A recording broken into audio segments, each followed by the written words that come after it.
Senate will come to order. Those not having privilege of the floor will please vacate the chamber. Those in the gallery and those on the floor will please rise as we're led in prayer by Bishop Joe Thomas of the Non-Denominational Fellowship Pentecostal Ministries of Charleston, West Virginia. Please remain standing after the prayer as the senior senator from the 4th leads us in reciting the Pledge of Allegiance. Bishop. Most holy and eternal God, we come just to say thank you. Father, we thank you for what our eyes have already seen and our ears have already heard. Now, Father, on this last day, we thank you for keeping us for this session. Father, some of us has had parents that had conditions. Some has lost fathers. Our loved ones has been sickened. But Father, you saw us through, and we want to thank you. But Father, let us know and realize that this may be our last day of this session, but our journey is just beginning. Father, when we leave this place, allow us to keep building one another up. Father, allow us to keep praying for one another. Father, we are asking your blessings upon every senator, every doctor in this house, every preacher, every lawyer, every secretary, Father, every clerk. Father, we thank you for the head doorkeepers, the president of the Senate, and the governor of this great state. Father, let us know that you met a woman at the well, and her name was not important. Father, our names are not important because we are servants of the Most High God. And most of all, Father, build us up where we've been torn down. Strengthen us where we're weak, and then, Father, prop us on every hand. Father, these and other favors we ask in your Son Jesus' name. Amen. Amen. Thank you. Senior Senator from the 4th. Would the members and the guests in the gallery please join us in the Pledge of Allegiance. I pledge allegiance to the flag of the United States of America and to the republic for which it stands, one nation under God, indivisible, with liberty and justice for all. Reading of the Journal.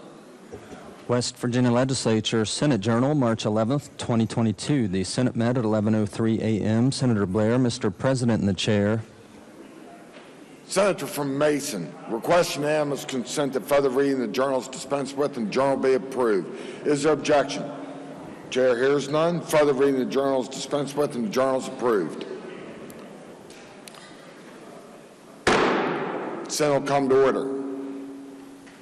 Introduction of guest. On behalf of the Senate, it's my pleasure to welcome the honorary pages for the day. Please stand and be recognized as your name is called. As guest is the senior senator from the 17th, Cole Holcomb. As guest is the senator from Mason, Easton Grady. And as guest is the senator from Jefferson, Teresa Rucker. Will the Senate please make them feel welcome?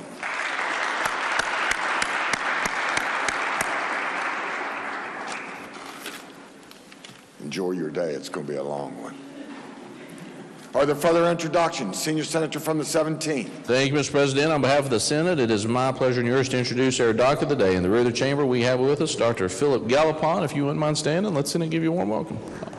And also Tracy Hendershot here on the last day. Stand up there, Tracy. You deserve it.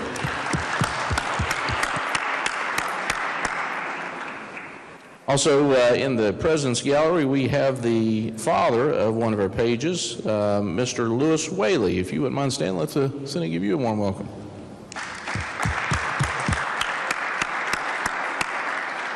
Are there further introductions? Wow. Communications from the House.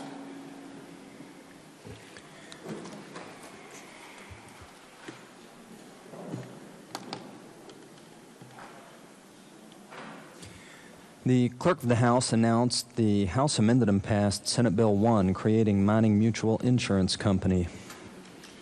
Message will be received. Senior Senator from the 17th. Thank you, Mr. President. I move the Senate concur in the House amendments to Senate Bill 1. Senior Senator from the 17th moves that the Senate concur in the House amendments to Senate Bill 1. Is there discussion? Senior Senator from the 17th. Thank you, Mr. President. The purpose of the bill would be to create a mining mutual insurance company. This would provide a safety net to coal operators who have experienced difficult financial hardships to comply with the Surface Coal Mining Reclamation Act by giving them an option to obtain performance bonds to assure proper reclamation. The House made some technical changes. They made minor edits to the findings section of the bill. They corrected an incorrect cross-reference and made other grammatical changes. Otherwise, that's it. I urge adoption. Is there further discussion? If not, the question for the Senate is the Senate concur in the House amendments to Senate Bill 1. All those in favor will say aye. Aye. Those opposed, no. The ayes appear to have it. The ayes do have it. I declare the motion adopted. The question now is on passage of the bill. All those in favor will vote yea. Those opposed will vote nay. The clerk shall prepare the machine.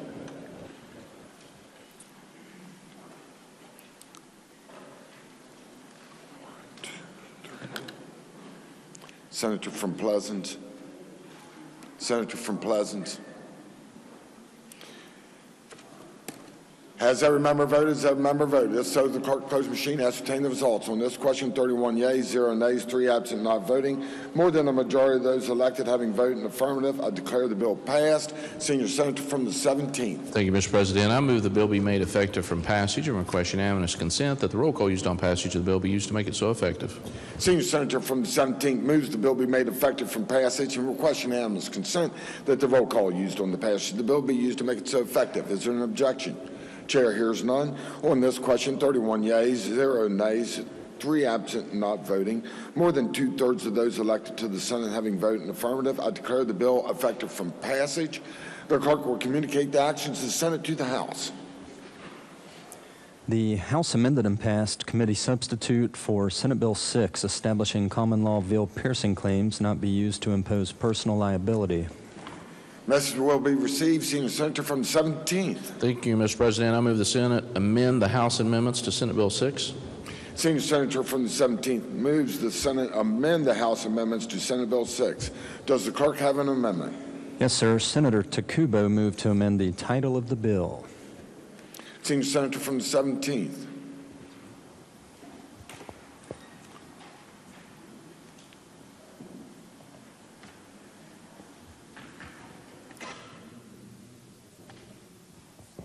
I urge adoption.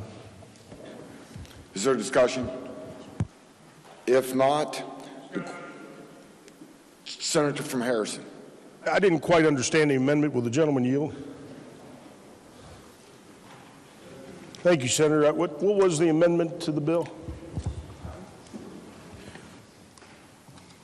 Yeah, just read this. It does have this. Let me give you some better clarification. I'd heard that it was title only, but what Senate Bill 6 did is it modified the application for the corporate veil piercing analysis adopted by the Supreme Court of Appeals in the Joseph Kubicon case for the purpose of imposing personal liability on a member or manager of a limited liability company. The bill added 4 new circumstances in which the members may be held liable in their capacity as members for debts, obligations, or liabilities of the company. The bill permits the Kubicon corporate or veil piercing analysis to be applied only in certain circumstances. The bill addressed enterprise liability, tortfeasor liability, and clawback authority. The House amendments to the bill clarify that a member or manager of an LLC is not personally liable for fines, fees, or penalties individually assessed against another member or managed for unrelated acts, and eliminates the provision of the bill that fines, fees, or penalties assessed to the LLC are circumstance in which an individual member may be held liable. Lastly, the amendment changed the minimum liability insurance coverage below which the Kubicon corporate veil piercing analysis is applied if the LLC is also not adequately capitalized to $100,000 liability insurance coverage. The changes were felt to be reasonable and required a title amendment, and that's why we urged adoption. Thank you. Thank you, Senator.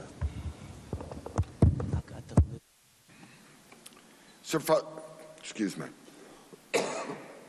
Is there further discussion? If not, the question before the Senate is the adoption of the title amendment to the House amendments to Senate Bill 6. All those in favor will say aye. Aye. Those opposed, no. The ayes appear to have it. The ayes do have it. I declare the title amendment adopted. Senior Senator from the 17th. Thank you, Mr. President. I move the Senate concur in the House amendments to Senate Bill 6 as amended. Senior Senator from the 17th moves the Senate concur the House amendments to Senate Bill 6 as amended. Is there discussion?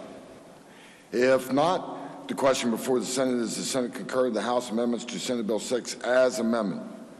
All those in favor will say aye. Aye. Those opposed, no. The ayes appear to have it. The ayes do have it. I declare the motion adopted. The question now is on passage of the bill as amended. All those in favor will vote yea. Those opposed will vote nay. The clerk shall prepare the machine.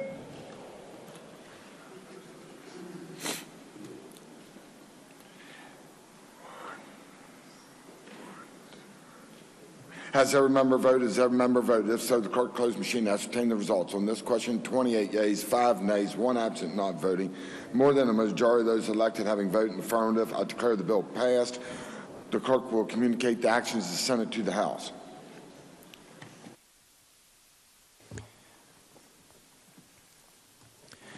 The House amended and passed committee substitute for Senate Bill 312, authorization for Department of Revenue to promulgate legislative rules.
The House amended and passed Senate Bill 253, relating to voting precincts and redistricting.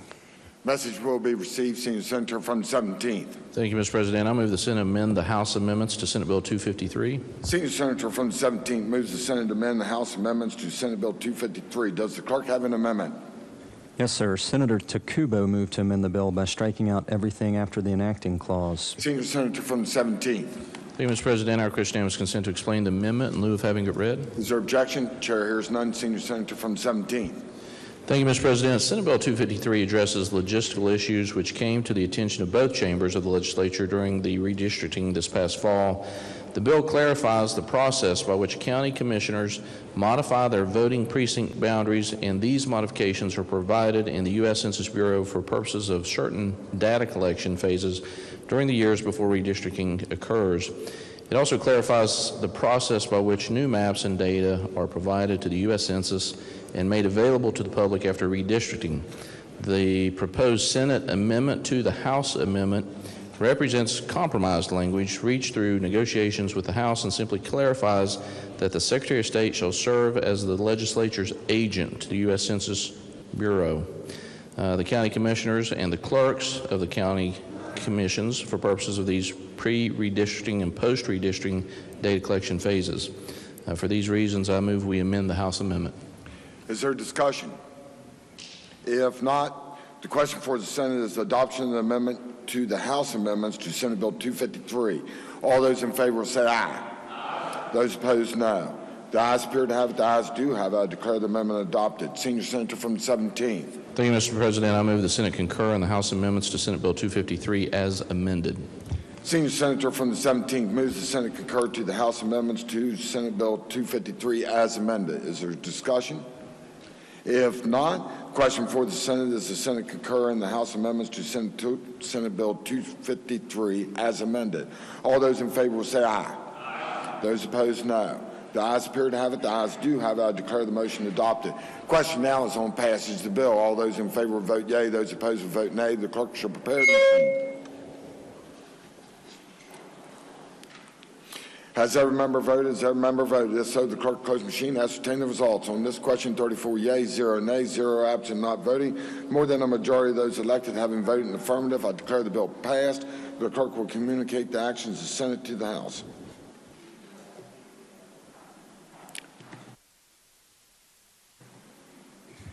The House amended and passed committee substitute for Senate Bill 261 requiring video cameras in certain special education classrooms. Message will be received, Senior Senator, from the 17th. Mr. President, I move the Senate concur in the House amendments to Senate Bill 261. Senior Senator from the 17th moves that the Senate concur in the House amendments to Senate Bill 261. Is there discussion? Senior Senator from the 17th. Thank you, Mr. President. As the clerk said, this was just a bill to enhance the legislation requiring cameras in special education classrooms. The amendments were made by the House were just technical. I urge adoption. Is there discussion? If not, the question for the Senate is the Senate concur in the House amendments to Senate Bill 261. All those in favor will say aye. Aye. Those opposed, no. The ayes appear to have it. The ayes do have it. I declare the motion adopted. The question now is on passage of the bill as amended. All those in favor will vote yea. Those opposed will vote nay. The clerk shall prepare the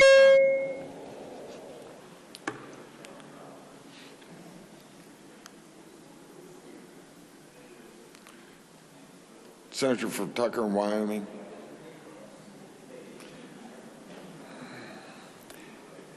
Has every member voted? Has every member voted? If so, the clerk close machine. Ascertain the results. On this question, 34 yea, 0 nay, 0 absent, not voting. More than a majority of those present voting having voted in the affirmative, I declare the bill passed. Senior Senator from the 17th. Mr. President, I move the bill be made effective from passage and request unanimous consent that the roll call used on passage of the bill be used to make it so effective. Senior Senator from the 17th moves the bill be made effective from passage and requests unanimous consent that the roll call used on the passage of the bill be used to make it so effective. There's an objection. Chair hears none.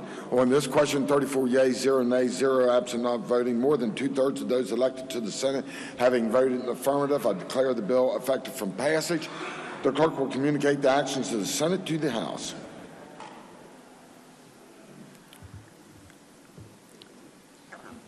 The House amended and passed committee substitute for Senate Bill 312, authorization for Department of Revenue to promulgate legislative rules.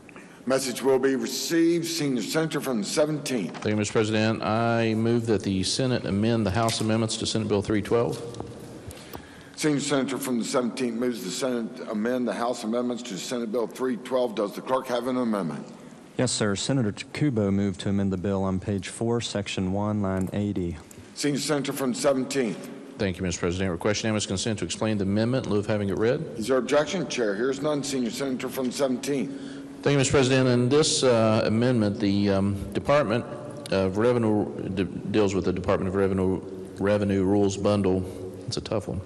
The House made numerous amendments to the Alcohol Beverage Control Commission rule relating to private club licensing. The amendments better define terms like suitable person and good moral character in line with the West Virginia Supreme Court of Appeals opinion. The amendment also requires the Commissioner to provide a written explanation for denial of a permit for entertainment at an outdoor dining or outdoor street dining. The amendment directs the Commission to amend a current legislative rule, bailment policies, and procedures which did not go through the rulemaking process. Under the current rule, routine warehousing services are charged to the retailers by administrative notices filed in the state register. Under the amendment, the charges would go through rulemaking and be approved by the legislature. The ABCC has asked for a further amendment to specifically provide the emergency rulemaking in this case. I urge passage. Is there discussion? Senator from Preston. Thank you, Mr. President. Will the majority leader yield? Will the Senator yield? The Senator yields. I think I understand the explanation, but is the only amendment that we're making is it provides emergency rulemaking authority to ABCA? That's correct. Thank you. I'd support the amendment. Is there further discussion? If not, the question for the Senate is the adoption of the amendment to the House amendments to Senate Bill 312. All those in favor will say aye. Aye. Those opposed, no. The ayes appear to have it. The ayes do have it. I declare the amendment adopted. Senior Senator from the 17th. Thank you, Mr. President. I move the Senate concur in the House amendments to Senate Bill 312 as amended. Senior Senator from the 17th moves the Senate concur in the House amendments to Senate Bill 312 as amended. Is there discussion? If not, the question before the Senate is the Senate concur in the House amendments to Senate Bill 312 as amended. All those in favor will say aye. Aye. Those opposed, no. The ayes appear to have it. The ayes do have it. I declare the motion adopted. Question now is on passage of the bill as amended. All those in favor will vote yea. Those opposed will vote nay. The clerk will prepare the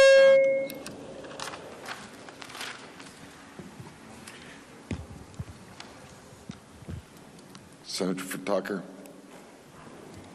Has every member voted? Has every member voted? If so, the clerk close machine ascertain the results. On this question, 34 yeas, 0 nays, 0 absent, not voting. More than a majority of those elected having voted in affirmative, I declare the bill passed. Senior Senator from the 17th. Thank you, Mr. President. I move the bill be made effective July 1, 2022. I request unanimous consent that the roll call used on passage of the bill be used to make it so effective. Senior Senator from the 17th moves the bill be made effective July the 1st, 2022, and request unanimous consent that the roll call used on the passage of the bill be used to make it so effective. Is there objection? Chair hears none. On this question, 34 yeas, 0 nays, 0 absent, not voting. More than two-thirds of those elected to the Senate having voted in the affirmative, I declare the bill effective July the 1st, 2022. The clerk will communicate the actions of the Senate to the House.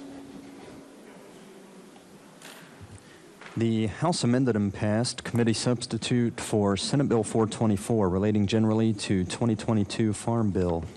Message will be received. Senior Senator from the 17th. Thank you, Mr. President. I move the Senate concur in the House amendments to Senate Bill 424. Senior Senator from the 17th moves the Senate concur in the House amendments to Senate Bill 424.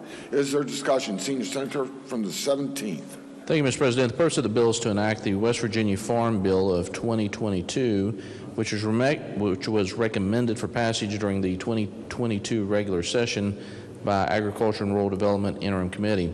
The House amendment removes provisions in the bill which transfer the regulation of auctioneers from the Department of Agriculture to the Secretary of State. The regulation of auctioneers will stay with the Department of Agriculture. The State Agriculture Committee concurs in the House amendments. I urge passage. Is there further discussion? If not, the question for the Senate is the Senate concur in the House amendments to Senate Bill 424. All those in favor will say aye. Aye. Those opposed, no. The ayes appear to have it. The ayes do have it. I declare the motion adopted. Question now is on passage of the bill as amended. All those in favor will vote yea. Those opposed will vote nay. The clerk shall prepare the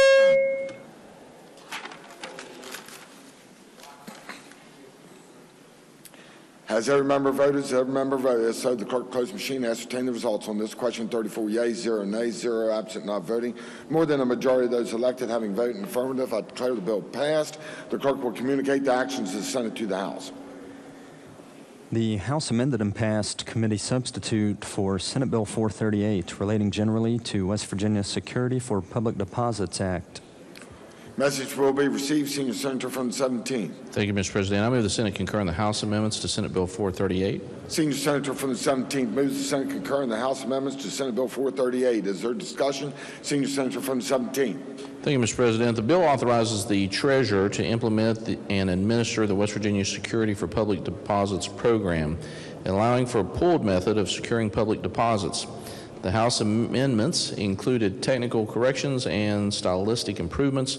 The House also clarified that banks may still utilize any alternative method of collateralization that are permitted in law currently. This clarification conforms with the intent of the bill. I urge adoption. Is there further discussion? Senator from Morgan.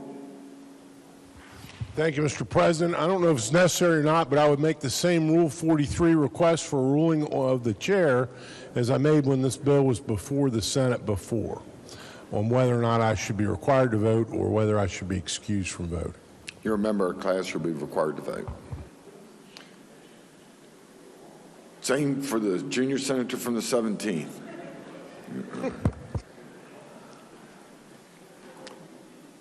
Is further discussion? If not, the question for the Senate is the Senate concur in the House amendments to Senate Bill 438. All those in favor will vote say aye. Aye. Those opposed, no. The ayes appear to have it. The ayes do have it. I declare the motion adopted. The question now is on passage of the bill as amended.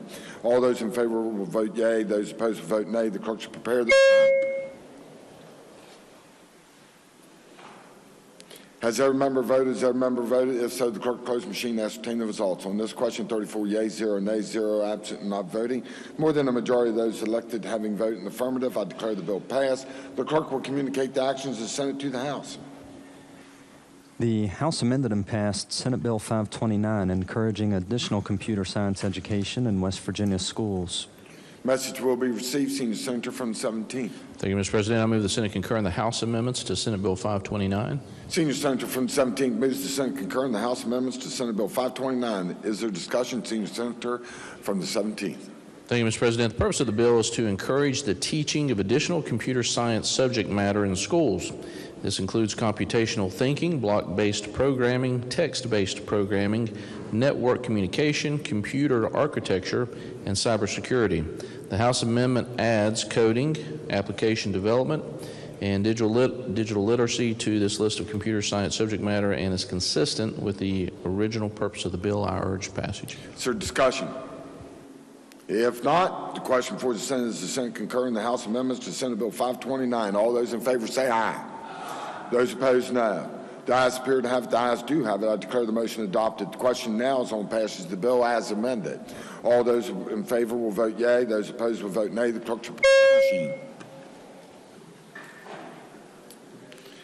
Has every member voted? Has every member voted? If so, the clerk close the machine and ascertain the results. On this question, 34 yeas, 0 nays, 0 absent, not voting. More than a majority of those elected having voted in the affirmative, I declare the bill passed. The clerk will communicate the actions of the Senate to the House. The House amended and passed committee substitute for Senate Bill 704, allowing parents, grandparents, and guardians to inspect instructional materials in classroom. Message will be received. Senior Senator from the 17th. Thank you, Mr. President. I move that the Senate concur in the House amendments to Senate Bill 704. Senior Senator from the 17th moves that the Senate concur in the House amendments to Senate Bill 704. Is there discussion? Senior Senator from the 17th.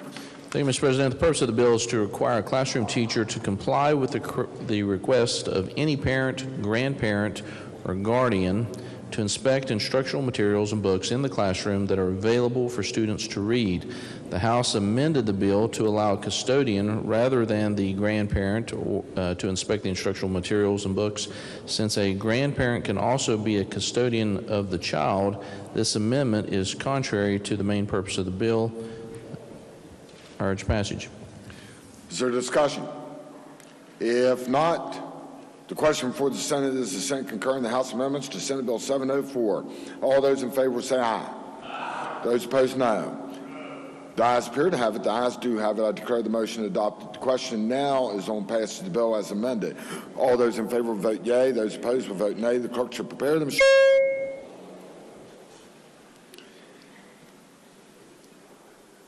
Has every member voted? Has every member voted? If so, the clerk close the machine and ascertain the results. On this question, 27 yeas, 7 nays, 0 absent and not voting. More than a majority of those elected having voted in the affirmative, I declare the bill passed.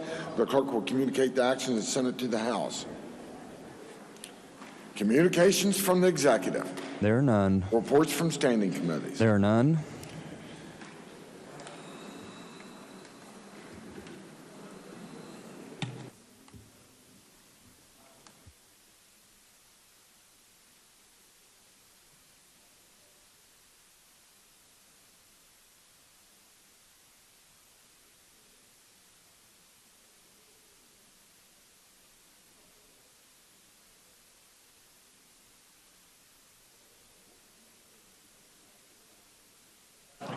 Senate will be at ease for till 11 o'clock, then we'll do the conference committee, or excuse me, the confirmations report.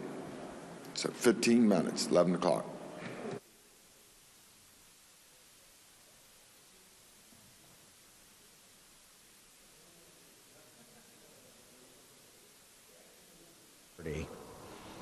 And do you think that might be available for match money as well? 330, there was no change to that line items. So whatever the governor had in an introduced budget, the House and the Senate took that position. Okay, but do you think perhaps he could use that for match money as well, or do you know? Anything's possible. And keep in mind, even after we pass a budget, at any time throughout the year, we're saying, hey, this is what we're appropriating. But if there's a slowdown in the economy or something happens, the governor has the ability to throttle down every one of these amounts that's in the budget. Okay. I noticed that item 407 to the Secretary of Economic Development, there's a substantial grant there, and I believe it's $265 million.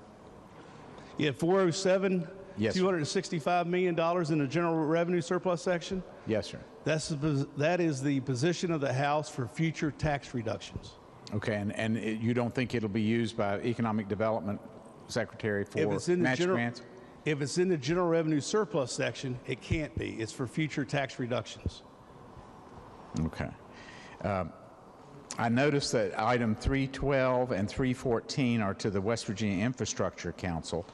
One is $46 million and the other is $48 million.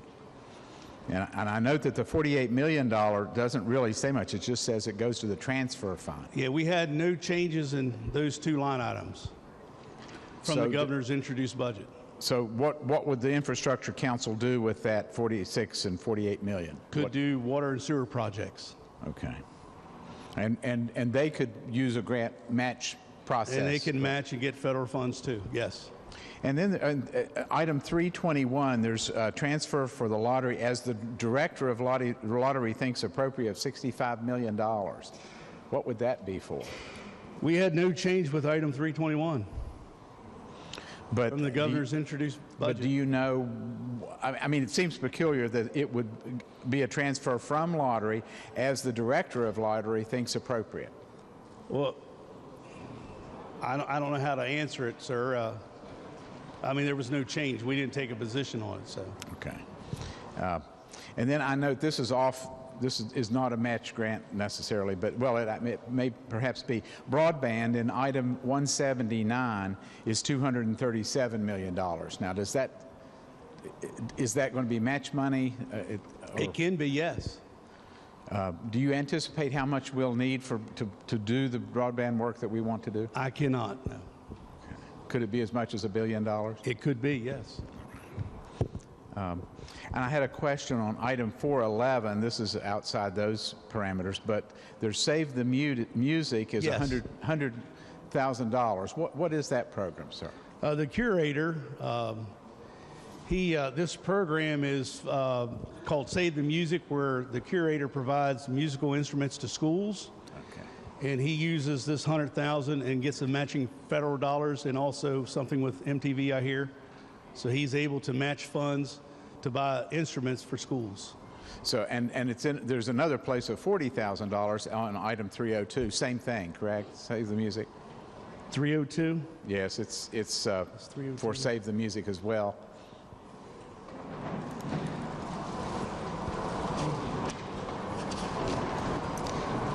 One second, we're looking. Okay.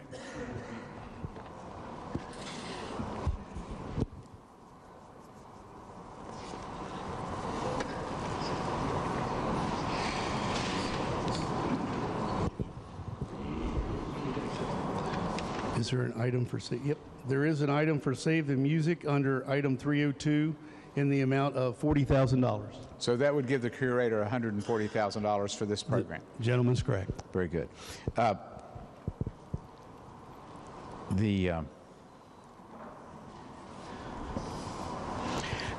This is more of a general question, but I think it's appropriate on this topic. When the governor gets a contingency appropriation to the contingency fund, and I think some of these would be that. Can he use contingency money for match grant funding? For example, if the Coalfield Communities Bill passes, and I think it is passed now, can he fund that before the end of this year, or is this have to be after July 1st? It is his decision, and he could fund it. All right. All right. And is there, there's always the possibility that we would come back, but there's some thought that we might come back in the summer and we could appropriate then, correct? The gentleman is correct. All right. Thank you, sir. Thank you very much. Gentleman from the 67th, Delegate Doyle. Thank you, Mr. Speaker. Will the Chair of Finance continue to yield? Yes. Thank you, sir.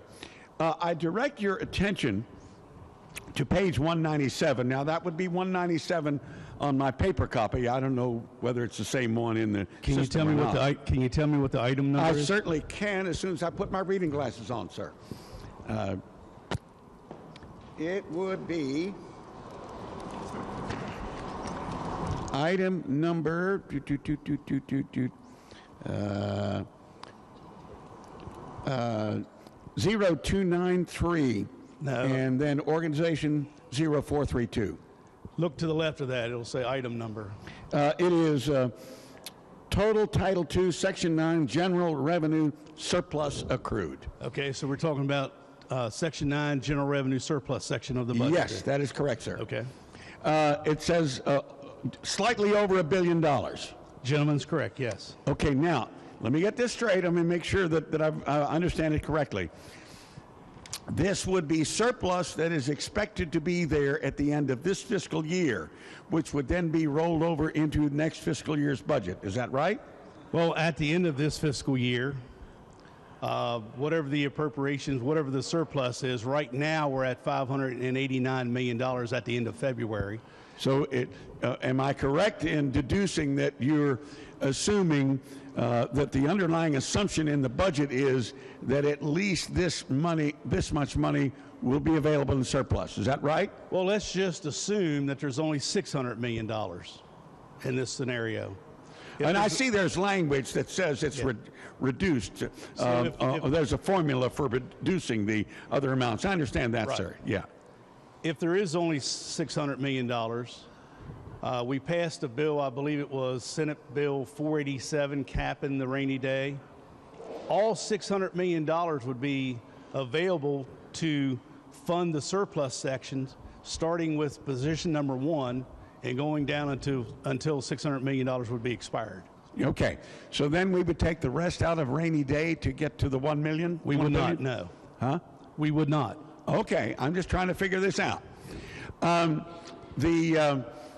So, all right, let me go through it again, and I'm sorry to take your time. And no, that's quite all right. And that's assuming that this Senate bill, the rainy day cap bill, passes and becomes law. Got it. Yeah. But let's say it does, okay, and we only end up with $600 million. There's a formula by which the appropriations that are put together to total this amount would be each one reduced by a certain amount. Is that correct? No, the $600 million allows you to pay off the surplus section of the budget. That's what I'm asking. Yes. So for instance, you've lined, as by my count, it looked pretty close by arithmetic. The individual items add up to this slightly over $1 billion. And if we don't have that much, that's right, which ones would be cut, or would all be cut by a certain percentage? It pays item position number 1 first. All right. Then it goes to number 2, then number 3, and consecutive. Thank you. Now I understand. One thing more, and then I'll quit. Looking through the individual items, it looks like in some cases the appropriation might be for one-time expenses. In others, they might be for ongoing expenses. And in some, I can't tell. Can you tell me approximately what percentage of this $1 billion plus is for one-time expenses, and how much is to fund ongoing expenses for the coming fiscal year? Well, let me make it easy.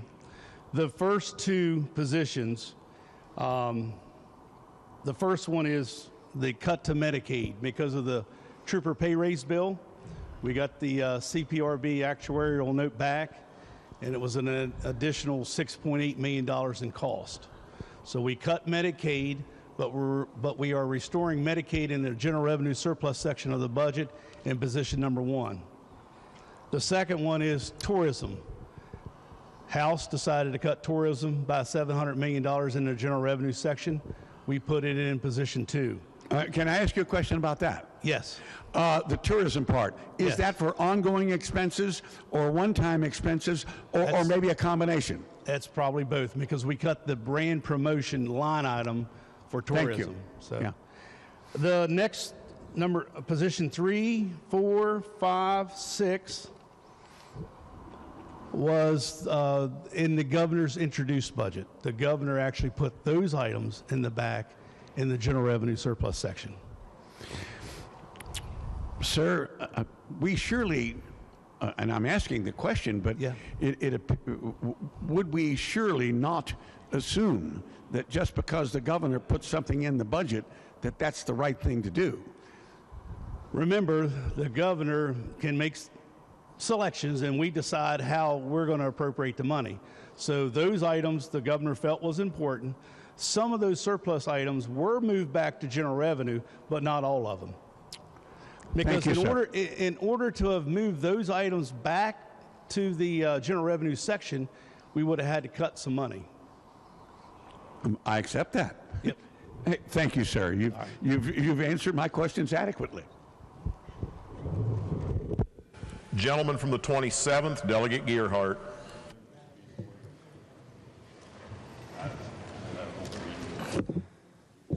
Thank you, Mr. Speaker. Would the finance chair yield for just a moment? Yes. And I only have a couple of questions, nothing too awful heavy here, but the governor's adjustment letter from yesterday appears to have been rolled into this budget, and with exception to the 6 or so items that you mentioned were you and the Senate compromise. Is that a fairly accurate statement? Gentleman is correct. So with those few exceptions, this is the governor's budget. This is not really a budget that has been specifically vetted by the Finance Committee in either the House or the Senate until today. The budget was vetted between both committees and both houses, because we got a chance to say up or down what we wanted to add to the budget, which we did. This is a governor's adjustment letter. And remember, the adjustment letter, at times we can take all items or no items, okay? I understand. And I'm remembering, though, since we are remembering that you just said most of that adjustment letter is in this budget. So we haven't vetted the adjustments. I understand we went through the entire budget, but we haven't dealt with the adjustments. Okay. Other than today. Yes. Okay. A couple specific questions. We have a reduction in pension funding to the teachers' retirement system of about $15 million. Yes. Do you have anything from the governor's office with his letter that indicates that this is actuarially sound? It says in the governor's adjustment letter, due to the actuarial report, okay, they've realized their investments have been better, so they've realized more money than what they needed, so they're saying we can reduce that amount by $15 million because their investments have been better. They've been better in the last 60 days by $15 million? Yes, I mean, we also heard the same testimony with the state police. Their pension requirements, their pension side, they realized $35 million more than what they're needed, so their investments fared better.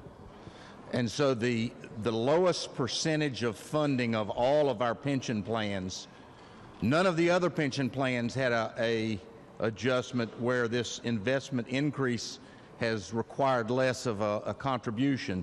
This one single plan that has the lowest level of funding is the one that was selected to take $15 million.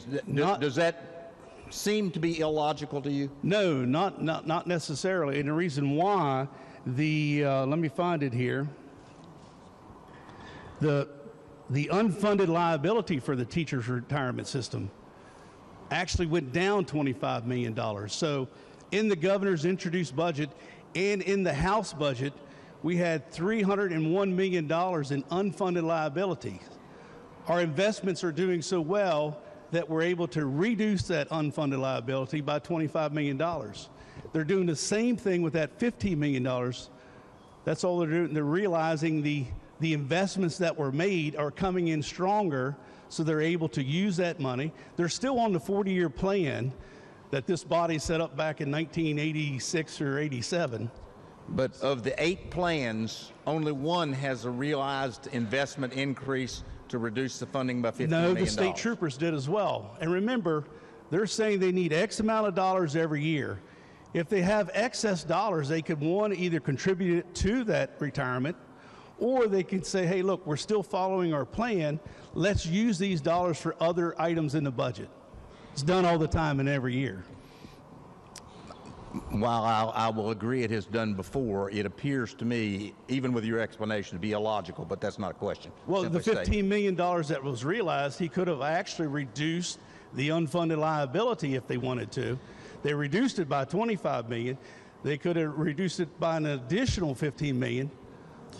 If the plan is only funded at 75%, while PERS is funded almost at 100%, it doesn't make sense. But we're still making our obligations every year. We're following the plan. So when we make more money in investments, they can either choose to put it into the plan or they can realize those savings and spend it. I don't disagree, but you have a plan that's at 97%, so it's way ahead of the plan. Why wouldn't you take the one that's ahead instead of on track? Right. Does that make sense? It does. It does. Okay. That's all I need to know. I'm just questioning. Okay. Now, in the back of the budget, we've got a little over $1 billion. Is that correct? The gentleman's correct. And in the budget that we passed out of here, we had about $300 million. Is that No, correct? we had closer to $500 million. I believe Okay. it was like $424 I'll million. cede to your number. So Okay. $500 million. So there's a tremendous amount more in the back of the budget. Yes. And this comes from the governor's plan, not revisions, rather than the Senate and the House getting Well, the together. Senate also had about $700 million worth of addition in the back of the budget. The governor in his introduced budget had item number 3, 4, 5, 6, number 8, position 8, position 9, 10, 11, 12, 13, 14, position 15. But that wasn't our budget that you're quoting. That was the It governor's was. budget. It was. Those positions were in our budget. At $500 million, and this has got $1 billion. So there's something more in the back of the budget. There is. Well, from the result of passing Senate Bill 729 yesterday, there is $600 million in the general revenue section. However, that isn't required to be put into budget. Thus, it's in the back. It could be put in there in any amount and be utilized in That's any how amount. they're using to fund Senate Bill 729, and then Senate Bill 1. That's a max, though, at $600 million. It doesn't say it has to be funded at $600 million. Right, but Senate Bill 1 that we passed yesterday, the $50 million seed money, that's in here. That's in position number 7. Understand. Okay. All right. $100 million for congressional earmark maintenance of effort. I heard your explanation. I recognize that last year the return of a dirty word to most of us that are Republicans, earmarks, has come back into the federal budget. And it was done, that was passed out into the federal law last spring. Is there any explanation why this wasn't in the governor's introduced budget or in our contemplated budget until yesterday? I can't answer that. It was in the adjustment letter. That was a decision that the executive made. So.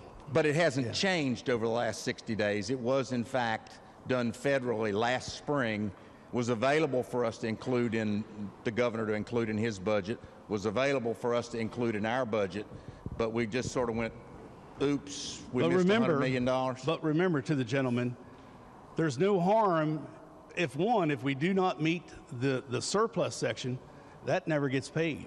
Okay. Let's go back. If Senate Bill 487 does not pass, in my example that I had to the gentleman from the 67, if there is only $600 million surplus at the end of the year, guess what? $300 million goes in a rainy day. That only leaves $300 available to pay these surplus items. You may not even get to this. But I'm familiar how the back of the budget works, and I do appreciate the I just want to make sure that I added and some I clarity. understand that, and I get that. Yeah. What is the current surplus available? I don't know that I understand what you're asking me. In the 22 budget, the governor gives us a surplus amount that we have every month. How much surplus is currently where we're available? at the end of February, we're at $589 million. And is it that's fair projected. to say that we're on track at about $80 million surplus monthly? You could be, yes. But remember, anything can happen, so. Yes, that's true. Yeah. But we have about $500 million now. You're expecting maybe another 400 million based on current trends, which would could be. indicate that the majority of what is in the back of this budget is going to be paid. It's very possible. Okay.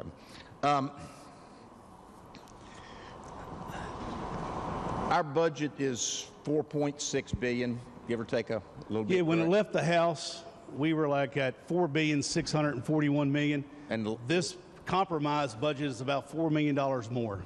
And last year's budget was about 4.6 billion. Yes, Excuse me, yeah, billion. $4,692,000,000.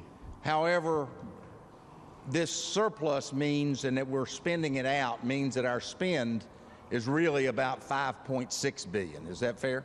It could be if those general revenue surplus items are all Based paid. on the surplus and the expectations, it should be They're all about- projections. That's all projections. Well, the 500 million's actual. You're Unless- assuming that we're going to meet those revenue projections at the end of the year of having $1 billion surplus. What if we don't? What if Well, we I go to don't my know. scenario that I suggested to the gentleman from the 67, that we only have 600 million, I or don't even 700 know that million? we're going to get an explanation from the governor's office that the rocket ship went the other direction. So I think anticipating that surplus is correct. Let me ask you another question. What happens if we don't pass this budget today?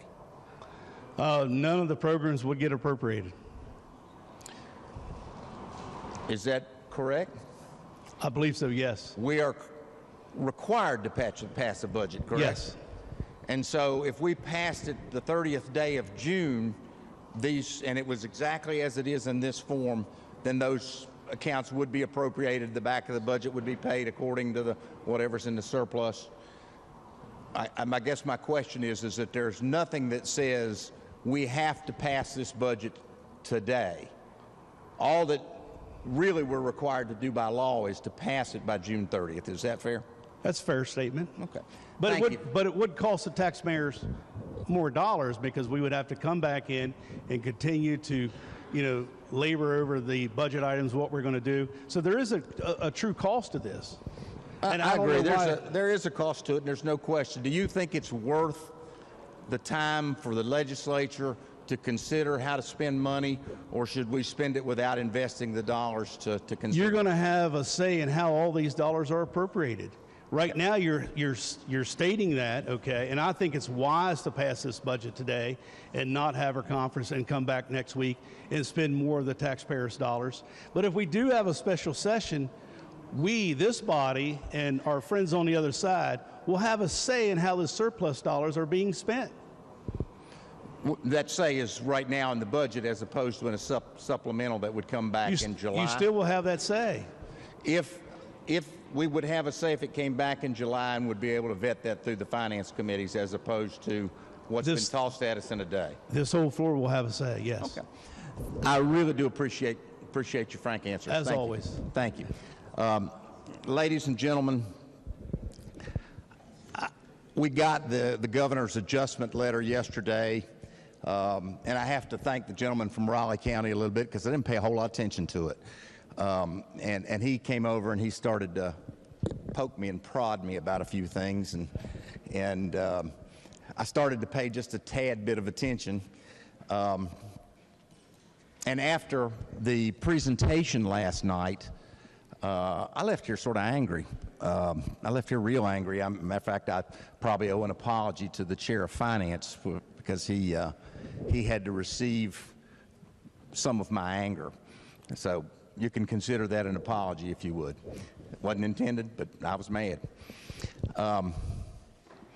After I got up this morning, I was still a little angry, and I went over to the gym. I rolled up onto the parking lot, and I was the only one there. And at 8:20, when the gym was supposed to open at 8, I got an email that says we're not going to open until 12, so it didn't really abate my anger. I did go back and sat on the couch and drank a little coffee, and I decided that I wasn't going to be angry all day today. It's too long a day to have that happen.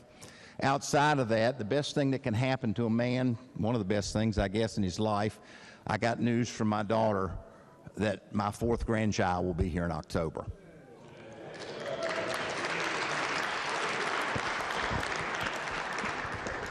So I decided that no matter what happens today, I'm going to be happy. And I recognize that there's 100 of us here, and I'm responsible for one vote. I have one say in what happens on anything that's here, including the budget. But I do have those 4 grandchildren. None of them live in West Virginia. But I want them to be proud of the guy, and you all can laugh if you want to, but they call me Big G. And I want them to be proud of Big G. I want them to know that I love the state of West Virginia and that I want to do everything that I possibly can to make it the best place to live, work, do business, and for the rest of the world to come and appreciate. That's who I want to be. And I'm going to cast that one vote so they will be proud. Every time I cast it, I want to cast it that way. I want them to be proud of who I am and the values that I have. And you all know I try to pay attention to spending and taxes, and that's sort of my thing. But we have other value things, and I want them to be proud of those votes too. But I do pay attention for those kind of things. The reality is that we are seeing the real budget for the first time yesterday. We've been here for 60 days. We've been up in the Finance Committee. We've been asking goofy questions to every department head in this place.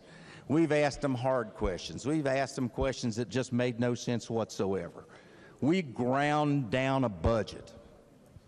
The finance chair, and you all heard me just a couple days ago, I think did a masterful job of taking that work and melding it into a budget that met what the governor said, flat, $4.6 million. He put a few priorities in the back of the budget that we all knew, based on current surpluses, were going to be paid, including relief, some dollars so we can provide some relief to taxpayers. This budget doesn't resemble that in any way, shape, or form. This is not our budget. This is the governor's budget.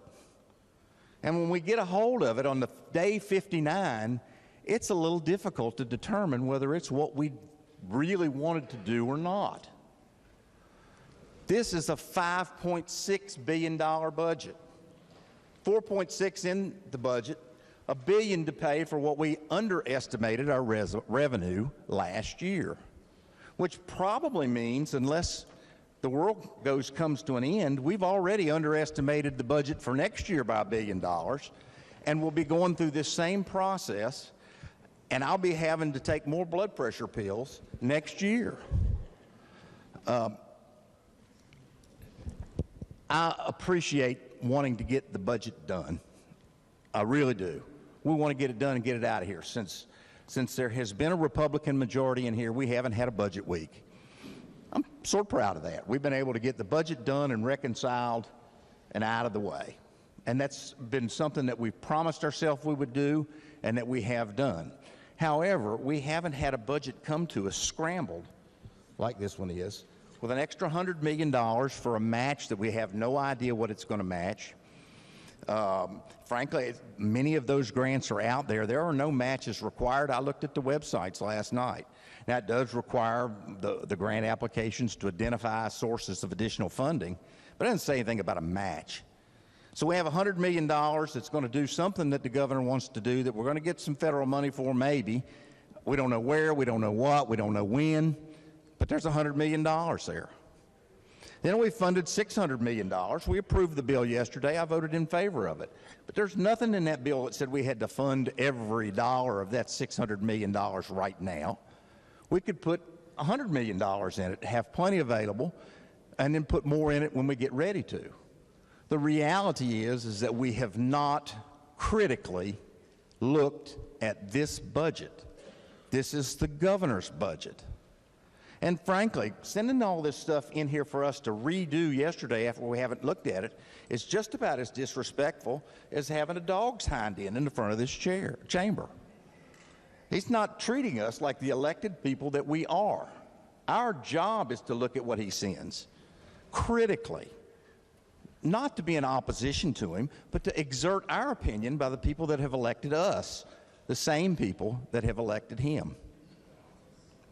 Ladies and gentlemen, as much as I don't want to say it, because I really would like to support this budget, I can't do it. I'm going to vote no on this budget, not because I don't want us to have a budget, maybe not because I don't want us to have this budget, but because I want us to have a budget that we have dealt with in the manner of true fiscal conservatives. We've looked at the numbers. We've determined that this is the priority that we want to have for the state of West Virginia, not just the priority that comes on to us on the day 59 of the legislative session because it's convenient. Ladies and gentlemen, I can only be responsible for one vote in here. And I can tell you that Riley, Easton, Sam, and baby, the grandson of Big G, are going to be proud of that vote. You choose for yourself. Thank you. Thank you, Mr. Speaker. Gentlelady from the 4th, Delegate Zukoff. Thank you, Mr. Speaker. And thank you to the gentleman from the 27th, because I'd like to say ditto. I was going to say a lot of the things that he just talked about. I have a lot of concerns, especially with the changes that were made so quickly, and I appreciate you working with us today to answer some additional questions. If we remember last year, we passed a bill because with the CARES Act money, the governor could spend that money any way he wanted because of the emergency powers without our input, right? We chose not to call ourselves in because, well, we chose to call ourselves in on this side of the building, but the other side didn't, so our hands were tied. The governor didn't call us back in. He's pretty much been in power of all this money. Most of what we've had come in, but last year this body and the other side passed a bill that said these funds don't get spent. Anything over $150 million has to come through us. I'm really concerned. All of these orange little tabs are coronavirus funds that are dispersed throughout this budget that total way more than $150 million. And all they say are coronavirus funds within these different departments. Doesn't say what it's going to be spent for. That's our job, to pass a budget that we understand and that we know how it's being spent. I don't know, there's over 10 tabs there, way over $150 million. I want to understand that. That's our job, guys. Not just to take what the governor gives us. I'm excited about the foster care bill. I was excited about the foster care bill. It's pretty much gutted. But if we had the capability within DHHR to take care of our folks there and to collapse positions, which really worries me because we can't do the job that we need to do over there right now. Where's all that extra money been going if we have 1,400 positions? We never heard anybody talking about that until we passed the foster care bill. You guys okay with that? We asked for a budget surplus item of $2 million, I did specifically, to give some money to give an increase to the guardian ad litems in West Virginia. Those are the folks the attorneys that are assigned to the 7,000 children that we have in foster care to take care of their needs, and we don't have enough money to do that with a $1.3 billion with a B dollar budget. Surplus, we're gonna leave all this surplus money on the table when we're supposed to be taking care of vulnerable West Virginians with this money. Now maybe that coronavirus, those dollars can help pay for some of this, but we don't know. Because we don't know, it just has a little slot at the end of the end of each line item that says coronavirus. It doesn't tell us what those funds are gonna be used for. I hope we have a surplus. And Mr. Chairman of Finance, I would like to say thank you very much for taking the Senate's position on the domestic violence money. We very much appreciate that. But I do have a couple questions for you, if you would yield, please. There are additional funds under the surplus for the libraries of $2.398 million. And can you tell me what those funds are going to be used for? Are you talking about in the surplus, or are you talking out of the? It's in the surplus. Do you remember the item number? No, I don't. Barbara, do you have that? Do you have it? Yeah.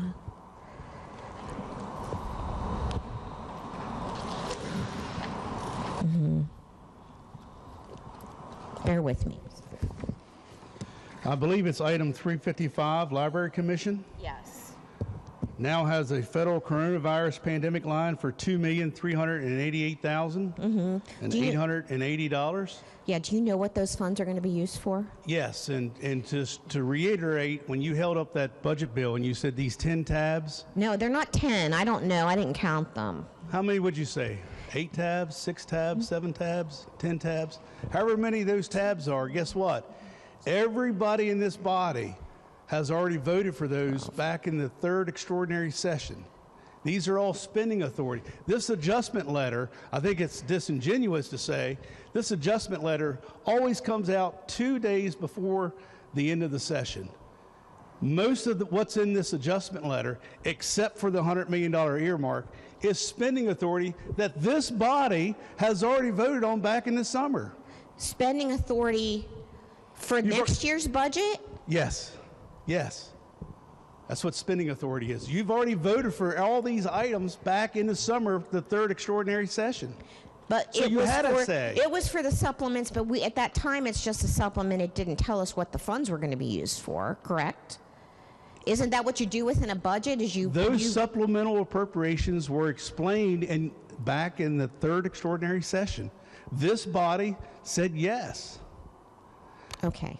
I mean, you had a say, and this body said yes on every one of these. That's what most of this adjustment letter is, except for the fact the state aid to schools, okay, that's in the adjustment letter. Monroe County Courthouse, that's in the adjustment letter. And the $100 million earmark. There's another one that's coming up today in this adjustment letter. You're going to get a chance. There's 3 supplementals. Here's one. It's the Department of Tourism in the amount of $5,148,017. Okay? It's to add a federal spending authority for the ARPA funds. You'll see that here today. That's in that adjustment letter. Federal spending, well, we can talk about it, I guess. Federal spending authority of ARPA funds. Yeah. But it's money that they already have. You're granting them spending authority. They already have all this money. You've already voted and gave them the ability to have that money. So those funds that we approved are for next year's budget? Yes. Okay. Well, I just apologize. That's my fault because I thought we had appropriated those funds for this year. All this adjustment letter, most of all these here are all federal spending authorities. Oh, I got that. I Okay. understand that. I mean, to say that this adjustment letter was just dropped on us, it always comes out 2 days before. The date on this is March 10th. That's Well, what's we ran done every our year. own. We ran these numbers, and we have it all allocated out by what the changes are. So we were able to do that and take a look at it last night. But I appreciate that. Okay, and thanks. my apologies. I thought those funds that we appropriated were for this past budget year. But I still have some concerns about this. I still have concerns of passing this budget with the surpluses in there when we already have $589 million in surplus right now. Is that what you said for this year? Are you asking me what's in the surplus item? No, I'm asking you what our budget surplus is as of this day for this year. As of at the end of February, it's approximately $589 million. Right, that's right, okay. Would it ever reach $1 billion? I can't tell you that. Okay? But this body put in well over close to $500 million worth in the surplus section. Okay? Where did the money go for the income tax adjustment that we passed, but the Senate did not. Okay, so I had to take that out of the general revenue surplus section. That was $96 million. But I kept in the $265 million, and it's before the $600 million that the Senate had, okay? So it's in position number, give me 1 second here.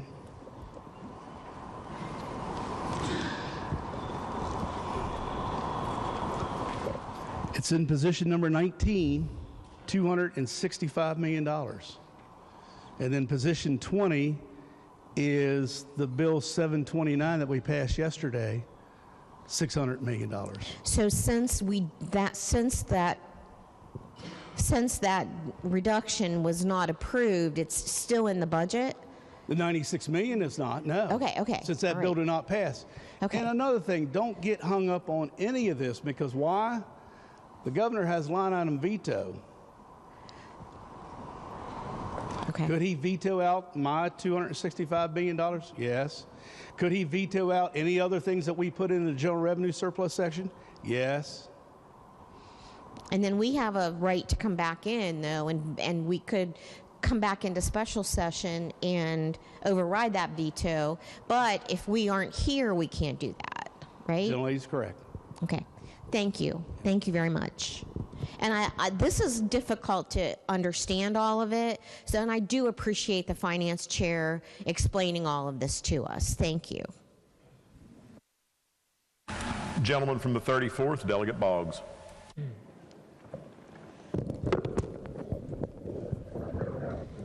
Thank you, Mr. Speaker. My friend, the finance chairman, do you yield? Yes. I do appreciate the fact that today the format that you provided in going through these items was much easier for everyone to follow than it was yesterday, and I do very much appreciate that. That was very helpful. Let me ask you a question, because a lot of the questions that I had have already been elaborated on, and you've given answers, and we certainly have some disagreements on some of the areas. But when we mention getting a budget in 60 days, do you recall what the cost is per day when we're in session? Is it like 30, 35,000? Isn't that what it's usually estimated to be? It's around $36,000 per day. Okay, that's more or less what I thought. When we do that, basically we're here on day 60, but we're about to pass the budget. But anything that this body does or the other body does could still have an effect once this budget is passed. It could still have effect on this document in front of us, correct?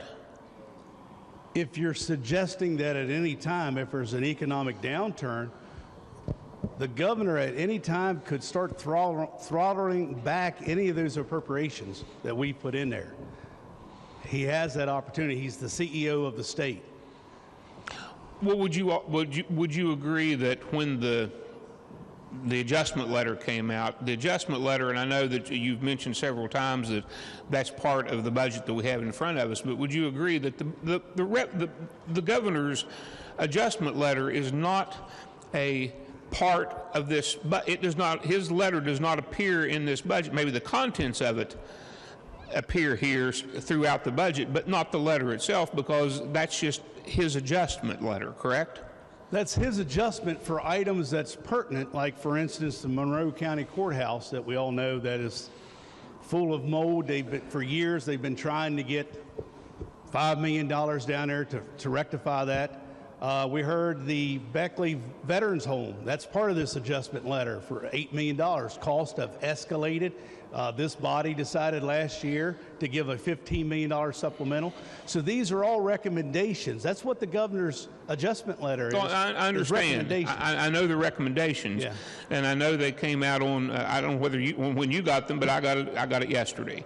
So I know that that's part of the recommendations that are included in this compromise budget. Yes. I'm just saying that his letter is not a formal part of this document. Yeah, his letter is a recommendation, whether we choose to accept it or not. Correct. Yes. So when that comes out, Yes. that doesn't necessarily mean that what's in that adjustment letter is necessarily going to show up as what's in here, correct?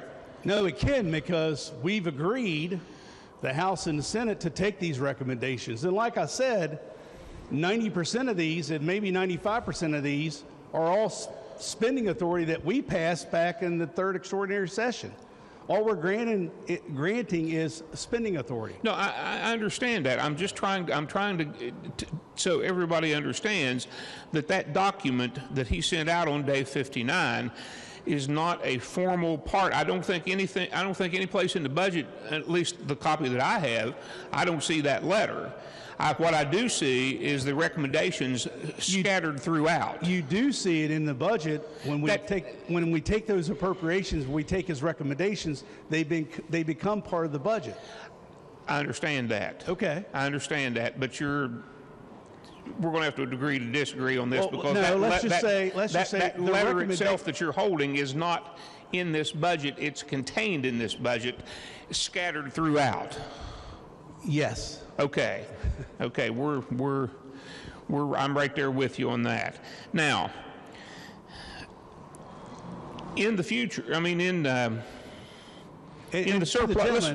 To the gentleman, remember, the adjustment letter adjusts the governor's introduced budget. I understand, but so if we adjust his introduced budget, okay, but we still have to pass our budget. Yes, yes.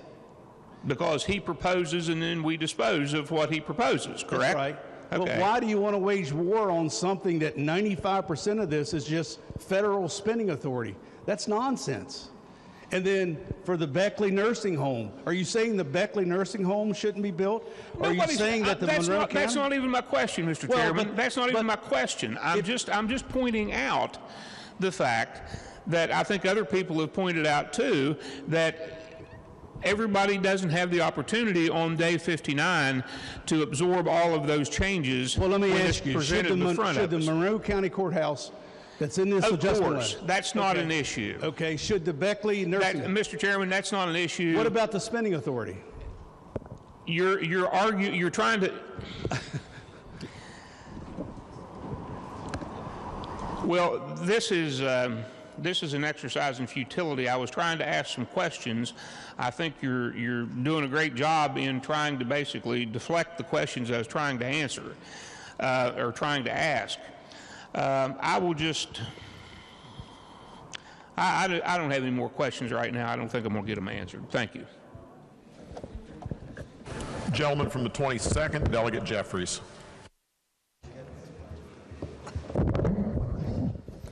Thank you, Mr. Speaker. Will the Chairman yield?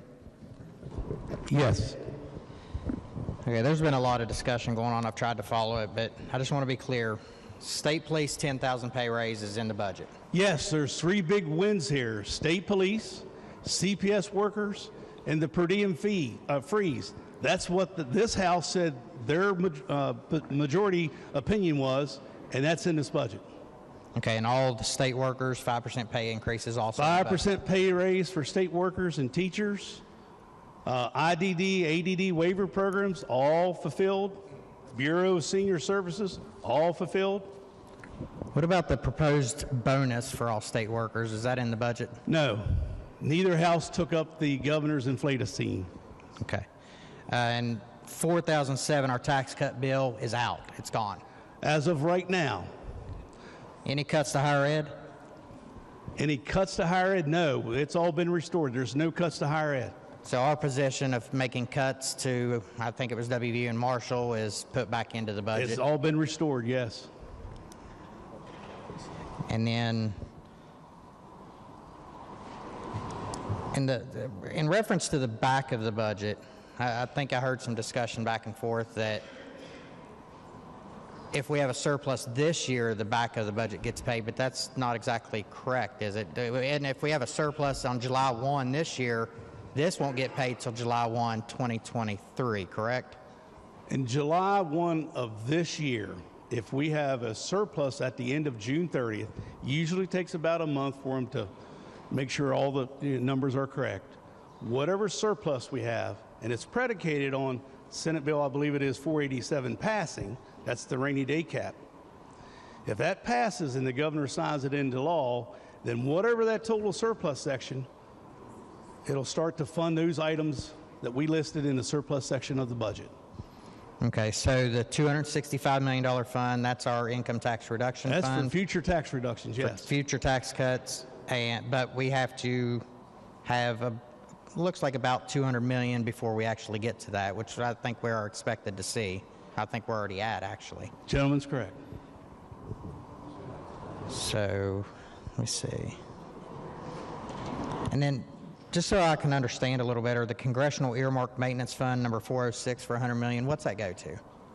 Well, once again, since there's money coming down the pipeline from the feds, the governor thought it would be wise to put that in the surplus section, and then we have to spend money in order to draw down federal dollars. Okay. So kind of like a match to the federal. Okay. Sort of, yes. And obviously, it would probably be used for road projects and maintenance and all the things that everybody in this body enjoys. Okay. I know the governor made an announcement yesterday about sending $5 million to the Ukrainian hospital that was blown up. That's not in this budget, correct? It is not in this budget. Is that something that we would have to appropriate? It depends. He could use it out of his civil contingency fund. Okay. All right, thank you. That's all the questions I have. Everybody, I voted for the budget that we sent out, but I unfortunately cannot support this budget. I'm concerned that we're going on a tax and spend. We're not getting any tax cuts for average West Virginia, working West Virginians, or just any average West Virginian. I definitely don't hold this position against the governor at all. And unlike my friend from the 27th, I was actually proud of Baby Dog in here when he brought her up. But I just can't see us spending this kind of money right now. I think this body, this House, decided we wanted tax cuts for working West Virginians, and we're not getting those. Sure, there's a fund for $265 million that might go to tax cuts in the future. That's a big maybe. There's too many ifs in that sentence, so I'm going to be voting against this budget. Thank you. Gentleman from the 50th, Delegate Ward. Thank you, Mr. Speaker. I'd like for the gentleman from the 34th to yield from some questions. Gentleman yields. Yes. Thank you for yielding. Now, prior to this governor, and when your party was in the majority, were you not the finance chair? I was. During that period of time, I was. How many years were you finance I was chair? only finance chairman 1 year. Only 1 year? I was majority leader for 5. Okay. Were you on finance committee those? I've been on finance committee for 22 years. Okay. So you're pretty familiar with our budgets. I like to think so. Okay. I'm kind of curious. I just wanted to kind of clear something up. You've been through a lot of governors then, haven't you? Beginning with Cecil Underwood, his second term, not his first one, his second one. I'm glad you cleared that up. I'm old, but I'm not that old. Was it normal for adjustment letter to come this late in session? They come late in the session, but normally, as I recall, sometimes they come, I've been discussing with people, they may come a week or so before the session ends. So I think this is relatively late. I can't tell you when it was last year or the year before, but it's relatively late in the session. But normally it's a lot sooner than this under other governors. I've noticed that it's been and again, I can't document it here to my friend, but this is the 59th day, because at least that's when I received it. That's late in the session to try to deal with all those things that need to be embedded in the budget. But I will say this: one of the things that is different now versus then is, and I think this points up to the fact that we for at least a couple, 3 days, sometimes a week, we had conference committees. After all the budgets, all the bills had passed, And all the items that either produced revenue or took revenue away were all tallied up over the weekend by the staff from both sides. Then we had public meetings, and we came in, they were announced, and we had public meetings, and we had, I think there was either 5 or 6, maybe 7 people on the conference committee, both sides of the aisle, and we had public meetings that were announced, the public, the press, anybody could come to them. So we discussed the differences between the two houses, and it was much more clear to understand what was being included when you had the budget before you. And, you know, I know that it's done differently now. I know that, my understanding, the chairman meets with the finance chairman, and that's how the differences are worked out. That's how it's been chosen to be done now. But normally, or let's say you, back when the previous governors, you did have a little bit of time, maybe the committee can meet, and you said you had those conference committees and stuff. Did you have time that you could sit down with the committee to go over these changes before? When we had conference committees, absolutely, because that was the week following the regular session. We got all this hashed out, and then the members were called back, and they came back, and a presentation was given to them with all of the changes that had been made with the conference reports, and then the budget was voted upon. Okay, I appreciate that. Thank you very much. You're welcome. Thank you, Mr. Speaker. Gentleman from the 30th, Delegate Bates.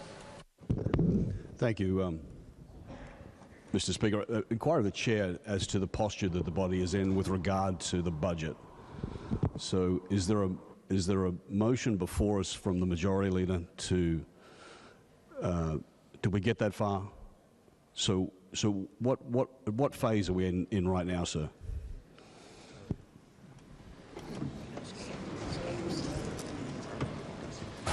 Yeah, right now we're discussing the message from the Senate.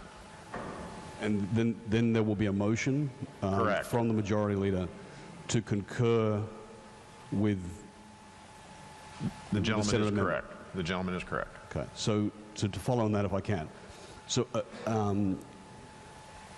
a motion, failure of that motion to pass, would they have the effect of sending us into what posture?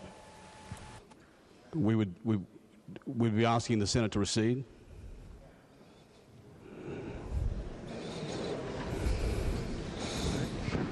A rejection of this message would be the equivalent of a refusal to concur.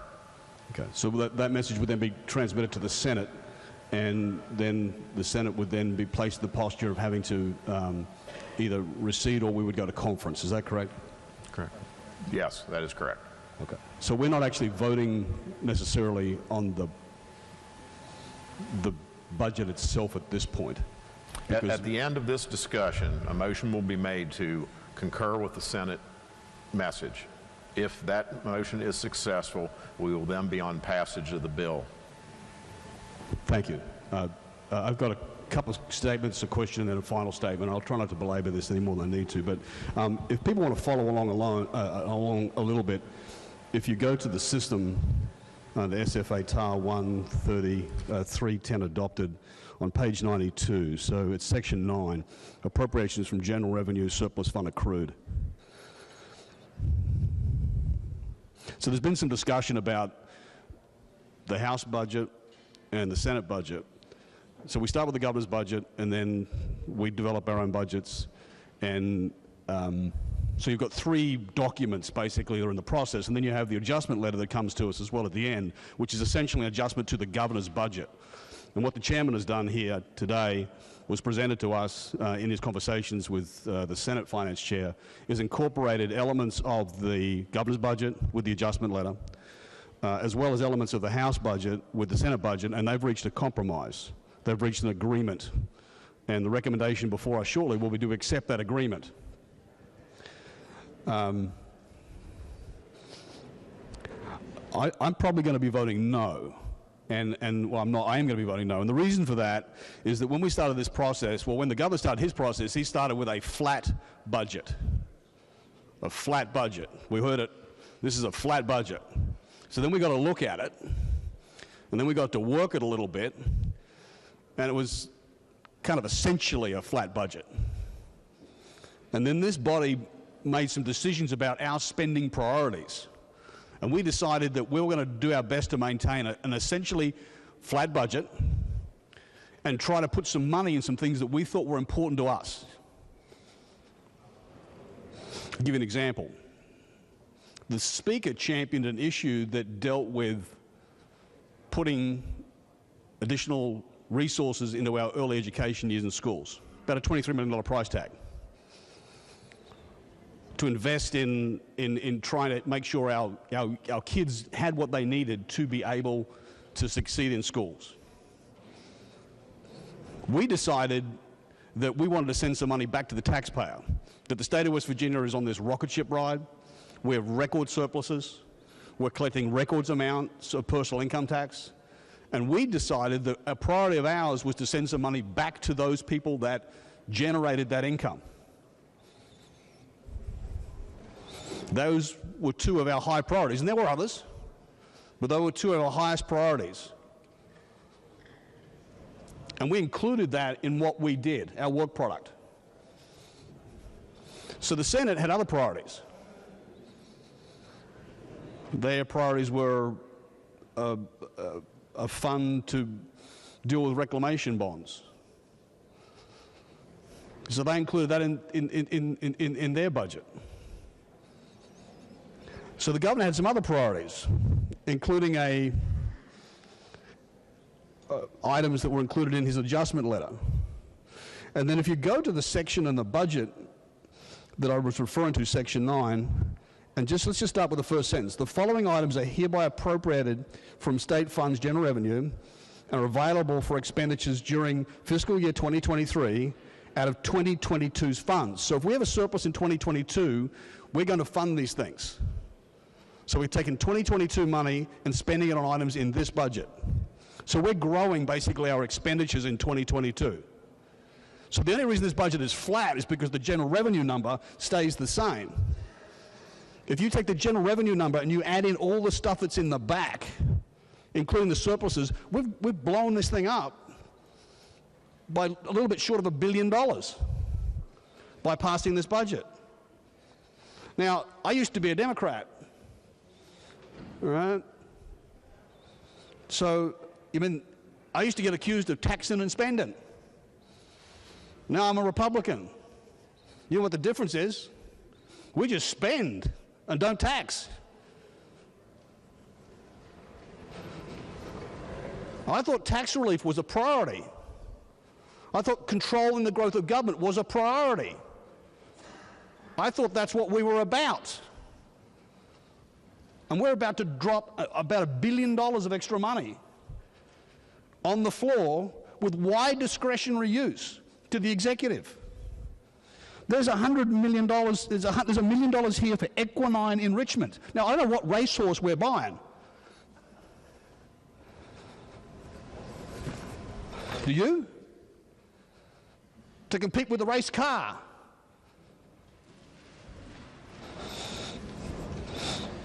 There is $600 million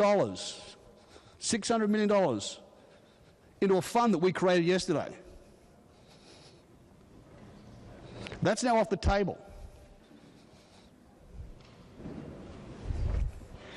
We started with a flat budget, then we went to an essentially flat budget, and now we have a fat budget. I'll be voting no. Thank you, Mr. Speaker. Gentleman from the 50th, Delegate Garcia. Thank you, Mr. Speaker. Will the Finance Chair yield for a question? Yes. Okay. Actually, just a couple, but the first one is, so under the Constitution, Article 6, Section 51, I believe it's subdivision 8, if the budget bill shall not have been finally acted upon by the legislature 3 days before the expiration of its regular session, the governor shall issue a proclamation extending the session for such further period as may in his or her judgment be necessary for the passage of the bill. So has the governor this year entered that proclamation? I do not know the answer to that. Okay. No, he has not, I'm being told. every year I've been here, usually on the Wednesday before, when I was here in my previous capacity, that would be the proclamation that we would do. So I've not seen that. Have you seen that proclamation? I have not. Okay. Also, under the Constitution, because you talked earlier about the governor's prerogative to do line item vetoes. So what is the amount of members elected that could vote to override a governor's veto on any line item budget? I believe it's 2/3. Okay. Now also, I think there's been debate about this in the past. I remember some of the strategy, again, in my former capacity, which I always thought was fun. If we adjourn sine die, I believe we don't have the ability to come back and override any items in the budget. Is that your understanding? Gentleman is correct.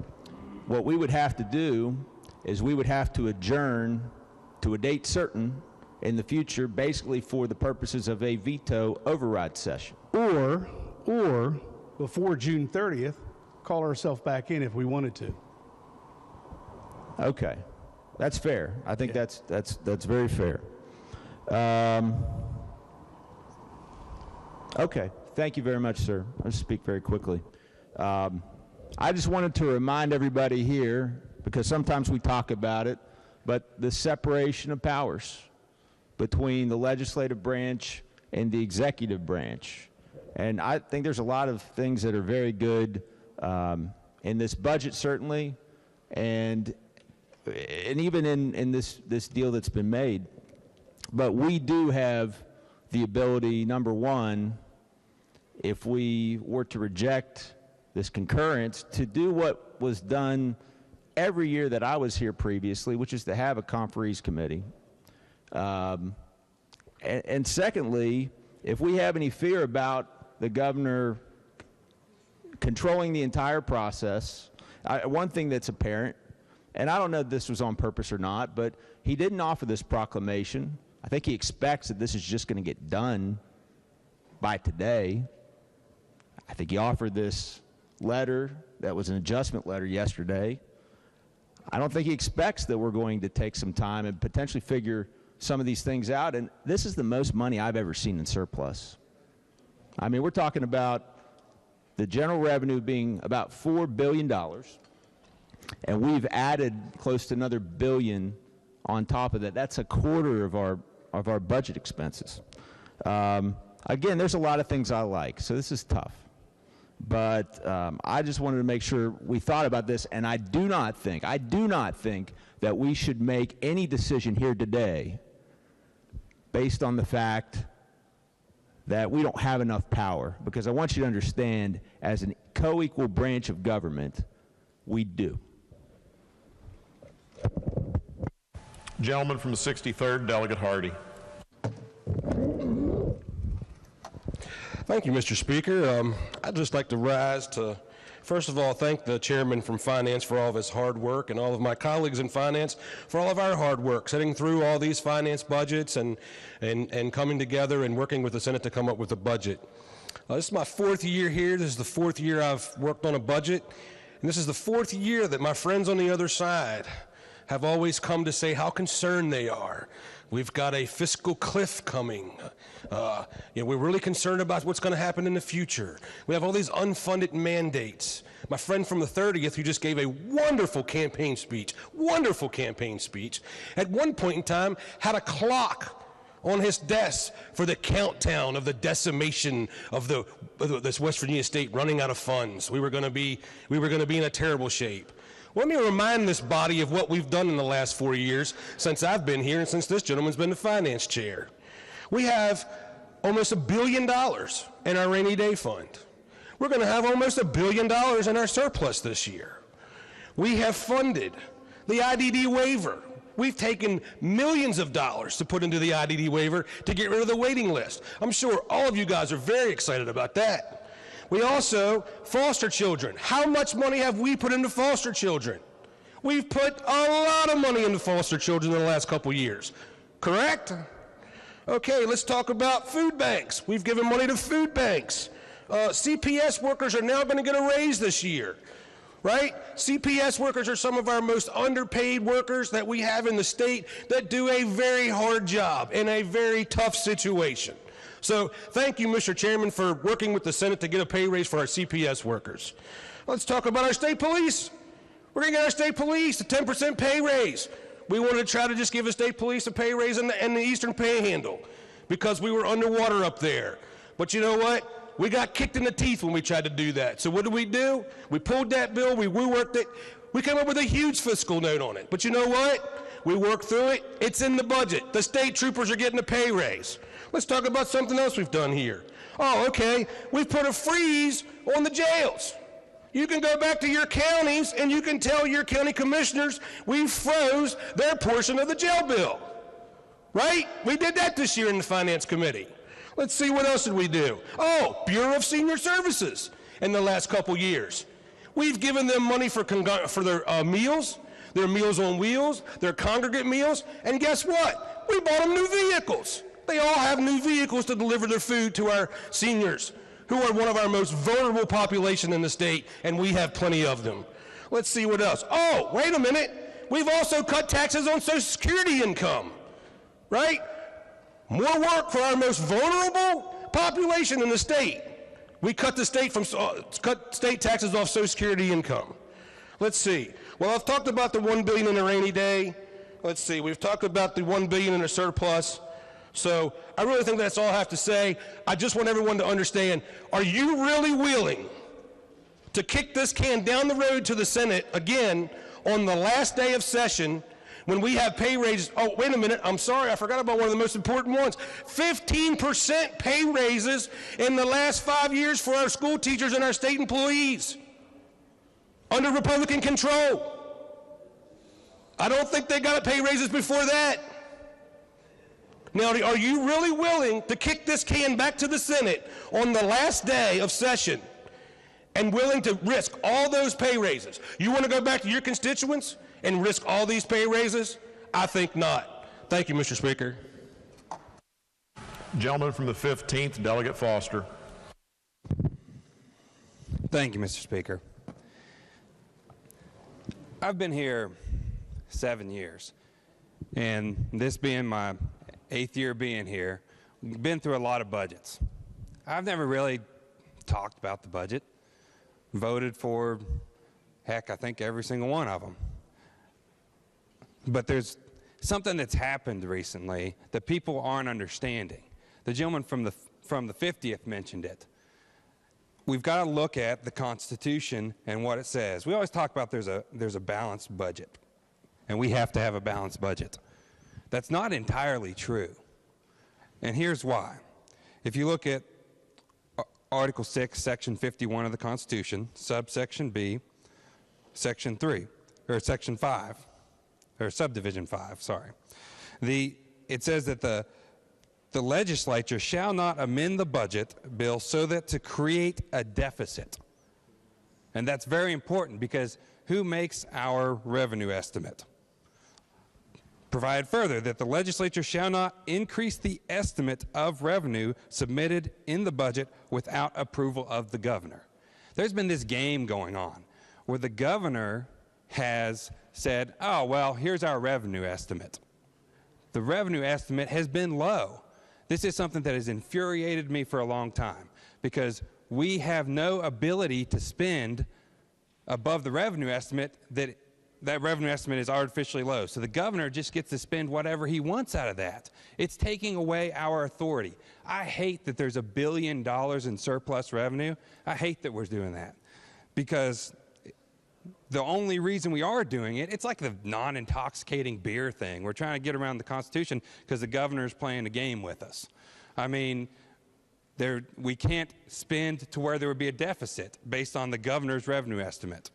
Well, what we've done is put in the surplus revenue. That's taken back our control of the budget because when there is that surplus, we haven't spent into a deficit, but we've put in the budget where that will go. That's taken back our authority. And the gentleman from the 30th spoke about that, and he's upset about what's in the surplus revenue, this $1 billion. Well, I mean, his district's a beneficiary of that. You're putting a veterans hospital, the Beckley Veterans Hospital, you're voting against that by voting against this amendment or this concurrence. And I just want to point out that that's where we took back control in the budget by doing this surplus revenue. And I would urge passage of this budget. And I've griped about the governor spending money on cars, and he's buying vehicles for vaccine rewards and stuff out of the governor's civil contingency, but he's also sponsoring vehicles. I've mentioned that many times this session. But what's here is us taking back control with this surplus revenue, and I support it, and I intend to vote for this bill, and I think you all should the same, to show that we do have the power to control this game that's going on of money being underestimated. So please support this concurrence. Gentleman from the 1st, Delegate McGeehan. Thank you, Mr. Speaker. Will the chairman rise for some clarifications in the back of the budget here? Yes. So I'm on page 193, but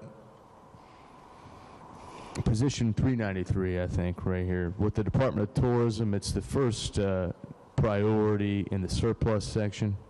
Yes. It should be second position. It's the second position. Yeah. So first is this medical services. Second is tourism. Yes. $7 million with brand promotion. Yes. Okay, and then in the third and fourth position, yes, after that, we have the Department of Veterans Assistance for the nursing home at $650,000, and then after that, the veterans home, which is $149,000. Yes. Correct? Yes. So we determined that the brand promotion under the Department of Tourism here in Charleston, according to this document anyway, is of a higher value than even these veterans homes. I mean, that, well, let me prima facie, that's what it appears, right? Let me clarify something. These items in these positions, those veteran positions that you talked about, that was in the governor's introduced budget. I would have loved to have restored those to general revenue, but this body decided to do three big things: a trooper pay raise, a CPS worker, and a per diem freeze. Now, when you do that, when you overspend the governor's appropriations, I had to make cuts, okay? That's all I have. That's the only choice you have. So if you're going to make cuts, then you can restore them in the surplus item of the budget and hope that you have a surplus so you could fund those things that you had to cut. Okay. Can you tell me how much money, let's assume the surplus predictions are accurate by June 30th of this year, and we accrue, what would the predictions right now be for surplus by June 30th? At the end of February right now, we're at $589 million. Right, so what's the projected surplus between now and then? I've heard $600 million, I've heard $700 million, I've heard $800 million, I've heard $1 billion. They're all projections. No one knows. Right. So let's assume that the projections of $600 million come to fruition. Can you tell me right now how much money, with those projections being accurate and everything else that we've appropriated through this budget and reappropriated from previous balance, is going to be in the governor's contingency fund? I think you're asking me two different things. You're asking me if we reached a $600 million surplus.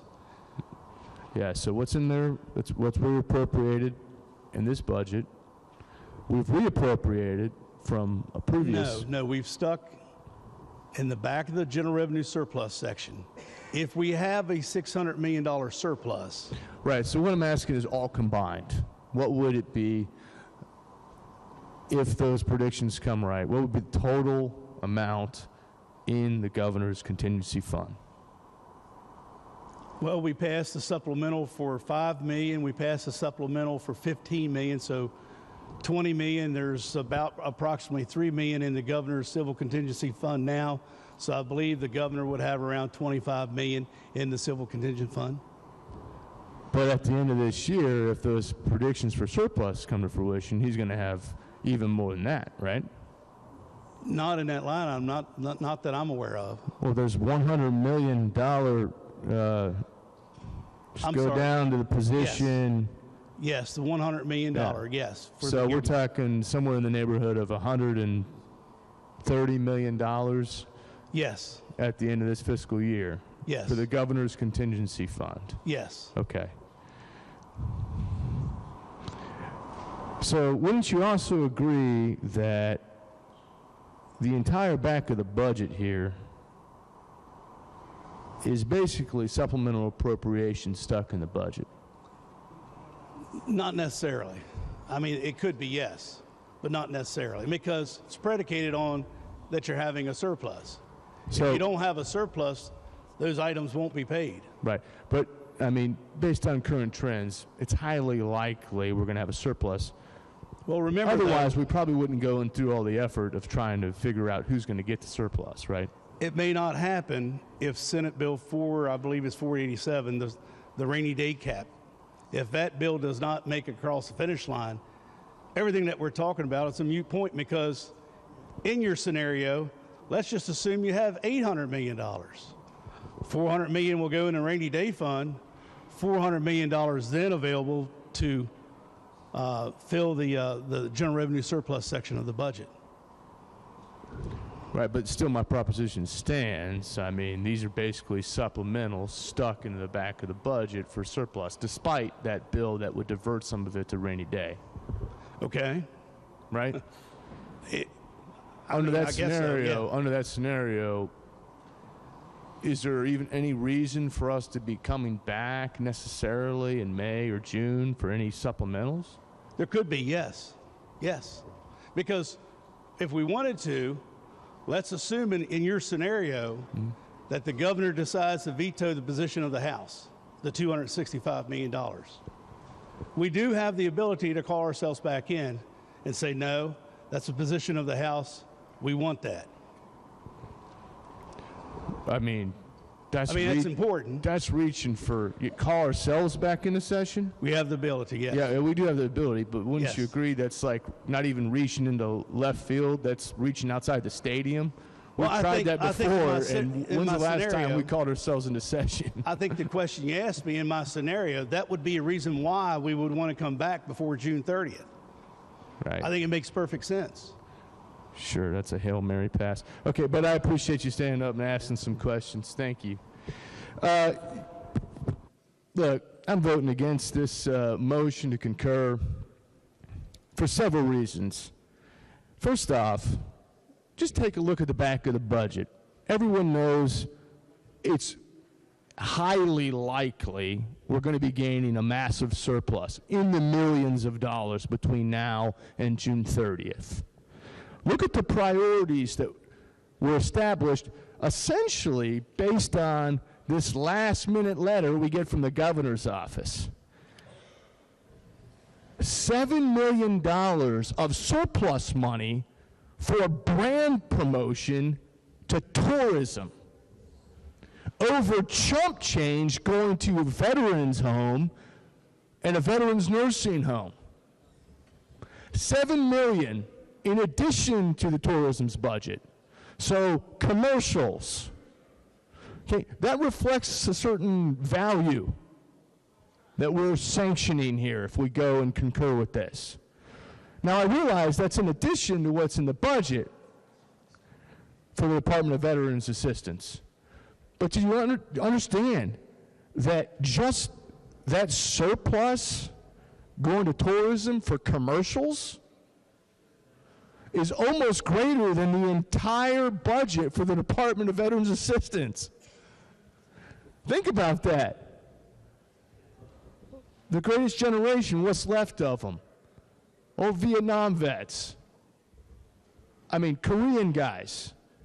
These are the guys that, maybe on fixed incomes that need these services. We passed a bill for establishing a renewed suicide hotline for veterans because on average, at least as of the end of last year, 21 combat veterans were offing themselves a day on average. Okay? Well, under this proposal that we just adopted on the 59th day from the governor's office, none of that's going towards those resources. Those resources aren't being dedicated towards that. That's a certain, that implies a certain value. That we have value over, the people here in Charleston having all this fun money, coming up with creative commercials or little nifty meetings for the economic development conferences. Yet we can't get serious about a lot of other systematic problems we got in this state. And that's one that should probably resonate with a lot of other guys that have served in the armed forces with me. That's ridiculous. You can go on through this back of the budget here, which is essentially just sucking up the entire surplus. Okay, we're not saving anything. You can just keep going through, and everything in this letter, this adjustment letter, is contained, nearly anyway, throughout this new amendment from the Senate. And to appropriate, $125, $130 million in total, by the end of this fiscal year to the governor's contingency fund, realize that that fund is spent solely at the chief executive's discretion. I don't care if you want to classify it as whatever you want to classify it as in the budget. It is spent at the chief executive's discretion. It's a contingency fund. It's contingent on the chief executive's wishes. There's nothing in here that necessitates by law that he has to spend that money the way that we're telling him to spend that money, at least as it reads here. Even if we somehow try to insert language and necessitate that, who's gonna look it over? Who's gonna have oversight over that? We're still under a declaration of emergency where the guy can make laws, suspend laws, choose whether to follow certain laws. Things that come out of his mouth could suddenly be decreed have effective law. How are we going to get the information to even figure out if that money in this contingency fund is being spent the way that we are telling them to be spent, or we expect it to be spent, or what they are telling, the governor's office is telling us how they're going to spend it? Have we even had a critical review of some of these expenditures from the executive branch over the last 2 years and really gotten in the weeds of things? So let me tell you something. Once we do that, I guarantee you it's not going to look like it was all spent on, things that, let's just say, are noble. So anyway, that being said, I can't vote for this, I can't concur with this Senate message. So I would urge to reject it. Thanks. Gentleman from 66, Delegate Espinoza. Thank you, Mr. Speaker. Will the gentleman from the 50th yield? Prior to your service in the legislature, you served in the Tumlin administration, as I recall. Yes, sir, I did. Your role, were you general counsel, chief of staff? I don't recall, but I knew it was a pretty high-level role, as I recall. I don't know if it was a pretty high level. I was deputy general counsel, I was legislative director, and then for our current governor, I was senior counsel for legislation and policy. So under the Tumlin administration, during my first term in the legislature, I recall receiving an adjustment letter at 10:30 p.m. on Saturday night. Do you recall that? Yeah, I think so. Okay, just wanted to establish that. Thank you very much. No, I mean, I'm not saying it's right. It did happen. Okay, thank you. Appreciate you confirming that, because it sounds like I was beginning to think that just that never happens, but I seem to get one. It was the last night of the session. It was beautiful. Like my colleague from the 63rd, I'm a little perplexed here, because the budget we have in front of us reflects the priorities that this legislature right here has established. If you look at our budget, roughly 44% of our general revenue budget funds public education, including the 5% aggregate pay raise that this body approved. Another roughly 25, almost 26% of our general revenue budget funds our social service programs, including the CPS worker pay raise that this body approved. Look at higher education, which obviously is very dear to all of us. Nearly 10% of our general revenue budget funds those entities, including the pay raise for those employees as well. So, I mean, it's if I didn't know better, I'd think that, wow, somebody came in here and did all this. These are our priorities that we funded. Now, if you don't want to fund those priorities, then you're going to have an opportunity here in a few moments to vote red. But to paraphrase our colleague from the 51st, it's time to do our job and pass a responsible budget, which we have before us here. That is the one constitutional duty that we have, is to pass a budget. We've got, I think, more than 20 bills ahead of us. We've got lots of Senate messages coming over here. I say we get on with our business and do our job, pass this budget. Mr. Speaker, I move that we concur in the Senate amendment. The question before us is to concur in the Senate amendment. Is there continued discussion before I recognize the gentleman from the 64th to close debate? Point of order. The gentleman may state his point of order. Actually, debate doesn't begin until the motion is made. So I have my light on to speak to the motion. Yeah, and I was going to call on you next. Couldn't hear you, sir. I was going to call on you next. Thank you. You might want to stand back up. Gentleman from the 67th. Thank you, Mr. Speaker. We've heard a lot of debate on the substance of the budget. This is the 26th budget that I will vote on. I voted for most of them, and I would rate this one about average. So I'm going to vote for it on the substance. But the substance isn't the problem. The problem was the process. Two people sat together and came up with this final product. And one of the things it did, I think I found it interesting that in terms of the surplus, the House had $400 million, the Senate had $700 million, and they compromised at $1 billion. Well, stop and think about that, please. There seems to be an underlying presumption that whatever the governor gives us is pretty much what we're going to do. No, that is not our job. I served on the Budget Conference Committee for 12 years. And I was vice chair of the Finance Committee for 10 years. And every year, we took the governor's budget apart and put it back together again. It's not the governor's budget.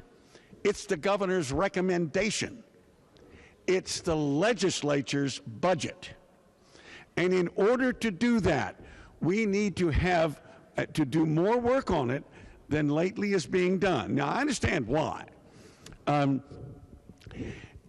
order to save a couple of $100,000 that it would cost to have budget week, we end up short-circuiting the process.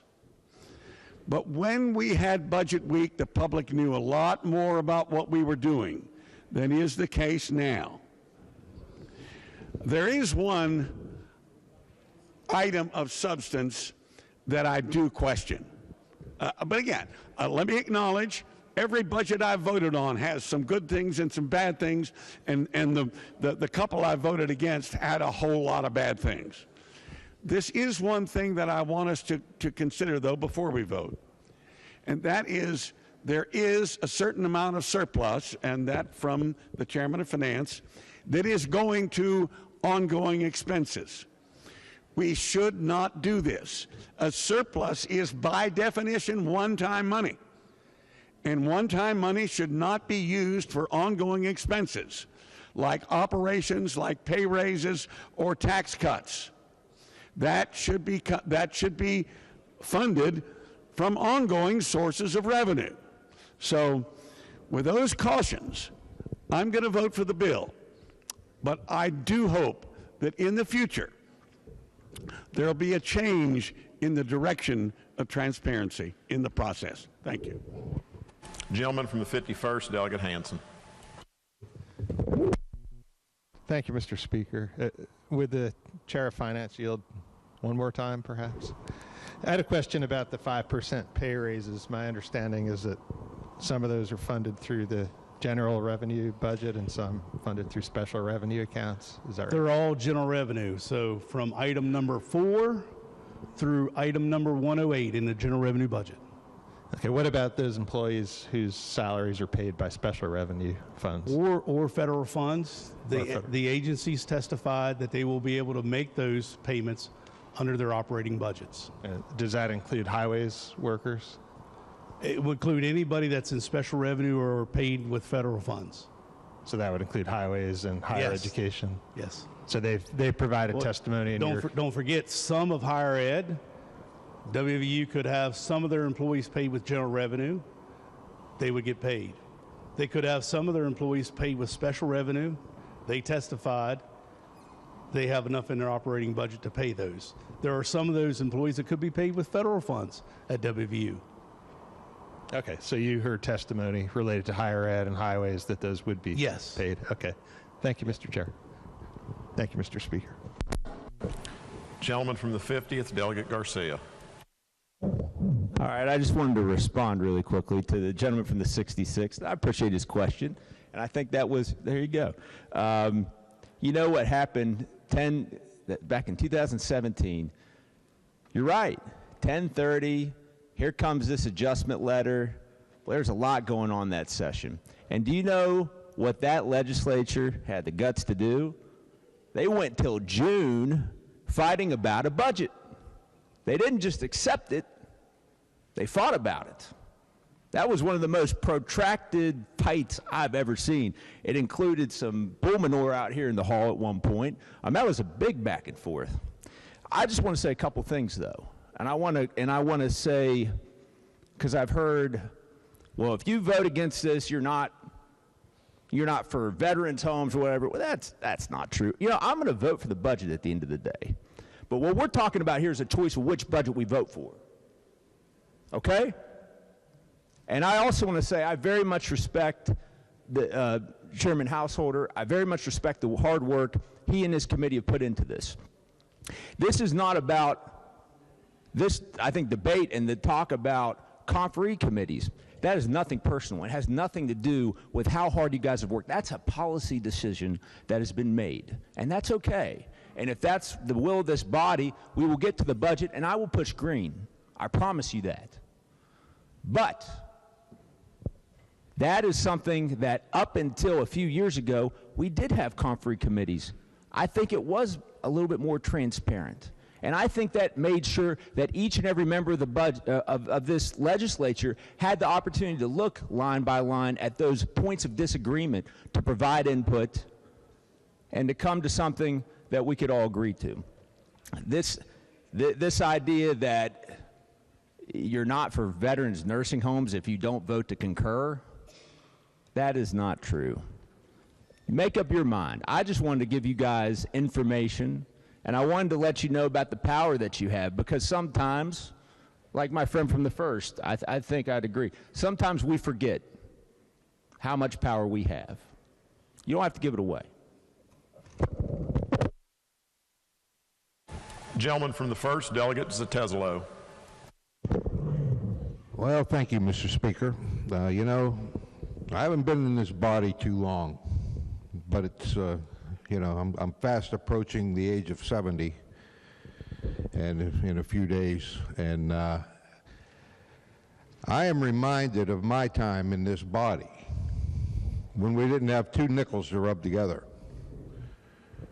When we had to stay, we passed the budget on June 25th, and we were one of, it's funny how these budget deadlines get.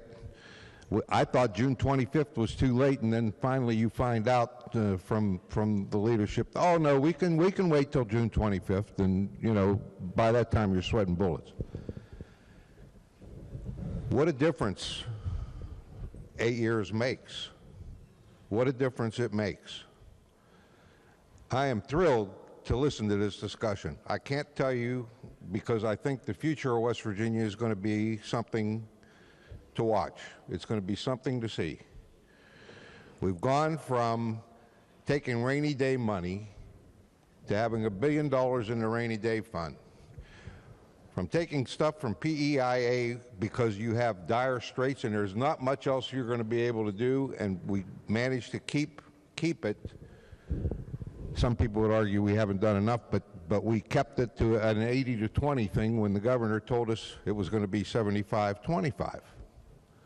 We did a lot of things, and we did them pretty much together. I remember my friends over here on the left side deciding that we didn't want to raise taxes. That pushed the needle in our direction. The start was not spending money. That put us in position to start to get some healthy budgets. So that moved the needle. That's a good thing. Along with my colleague and fellow First District representative. So I'm here today. I definitely am going to vote for this. There may be something we need to do in the future, because I suspect strongly that we're going to have some surpluses for a couple years, thanks to a lot of hard work on energy, but also thanks to the business development that's coming to the state. So I think interims are a great time. I know we don't get a lot done, but if you want to start thinking about how to deal with surpluses, I think that's a place where we all should start to look seriously and think about how we strategically are going to deal with surpluses. Because that's what I'm hearing here. There's a problem. But honestly, folks, what a problem to have. It's not a shame that we have to deal with surpluses and we don't know how to spend them, or we don't think that we've had enough input. Let's work on figuring out ways to get input. We have some time to do that. Mr. Speaker, I strongly urge, if we seconded motions around here, I would second the gentleman from the 66 motion, but I strongly urge passage, and let's move on. Gentleman from the 36, Delegate Rowe. Thank you, Mr. Speaker. I just want to rise in support of the budget. I think that it funds a lot of programs that we really need to do. I know that whenever I came back to this body in the session in 2015, that we were cutting the budget. Higher education was cut year after year. In this budget, it's not cut. Well, in a way, it's not cut. They have, most of their employees are special revenue supported employees, and they're going to have to find the money for their 5% pay increases, because the governor only included the 5% pay increase money in the general revenue budget for general revenue employees who are supported by that fund, and not special revenue. And you say, well, what special who all is that? Well, that's highways. It's the Public Service Commission. It's DEP. Now, DEP, and I recollect that PSC said that they could afford to pay the pay raises for their special revenue folks. I think agriculture does not have contended that they did not have the money to be able to pay those pay raises, and I'm not sure what the status of their pay raises will be. They requested extra funds in the budget to pay their 5% raises for special revenue supported employees.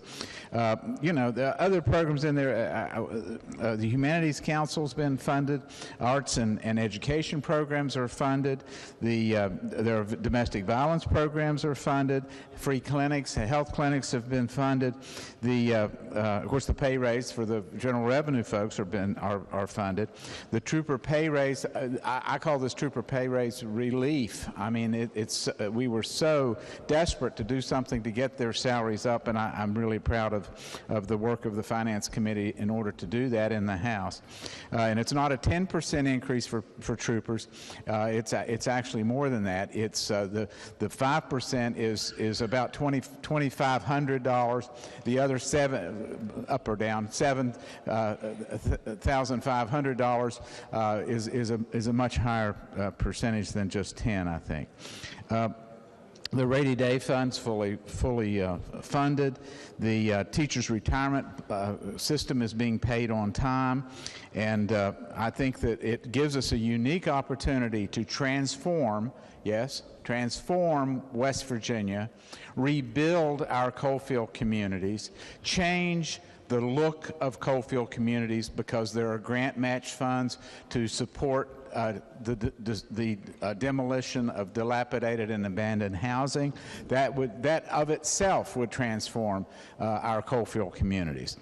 We also have grant money for infrastructure improvements, bridges, highways, you know, so many things that will transform us into the tourist destination economy that we should have, particularly in southern West Virginia, and the economy supporting the new national park in Fayette County.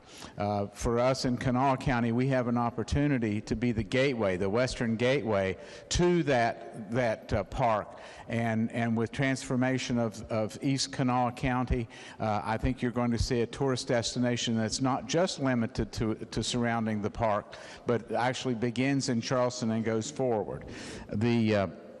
So I think that there's a lot of opportunity in this budget. I'd look to the governor to use contingency funds if necessary to get the match grants going as quickly as possible. I hope we don't have to wait till the next budget year before we can start applying for federal grants. So in all, I think that we've got a budget that we can work with, and that will help us perhaps be the most transformative legislative session in West Virginia history. And that is possible. The gold ring is right there as we ride the merry-go-round. So, ladies and gentlemen, I suggest that we grab that ring and vote for this budget. Gentleman from the 3rd, Delegate Fluharty. Thank you, Mr. Speaker. Quick question, gentleman yield. Yes. We had some representations about coronavirus funds that are allocated within this budget. Do you know how much that is? It's probably close to $1 billion. So close to $1 billion. It's from the pandemic relief funds, right? I believe so. Okay. And is that part of the American Rescue Plan? I believe so. So nearly $1 billion to the American Rescue Plan.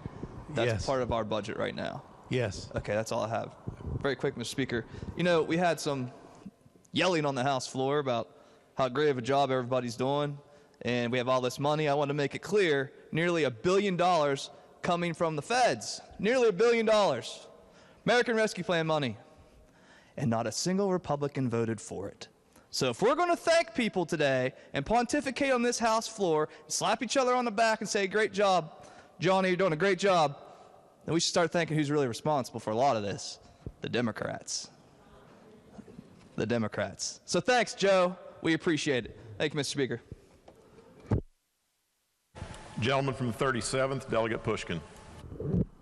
Thank you, Mr. Speaker. First, I'd like to ask unanimous consent that my friend from the 3rd's remarks are recorded in the appendix of the journal.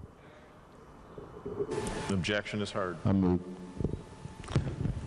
Gentleman moves that the remarks by the gentleman from the 3rd be placed in the appendix of the journal. All those in favor say aye. Aye. Those opposed? No. Noes appear to have it. The noes do have it. Roll call has been demanded. Already called it? Already called it, sir. Okay. Gentleman from the 34th, Delegate Boggs.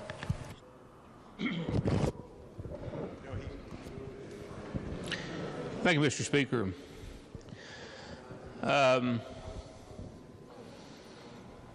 Since this is my last budget that I'll be voting on,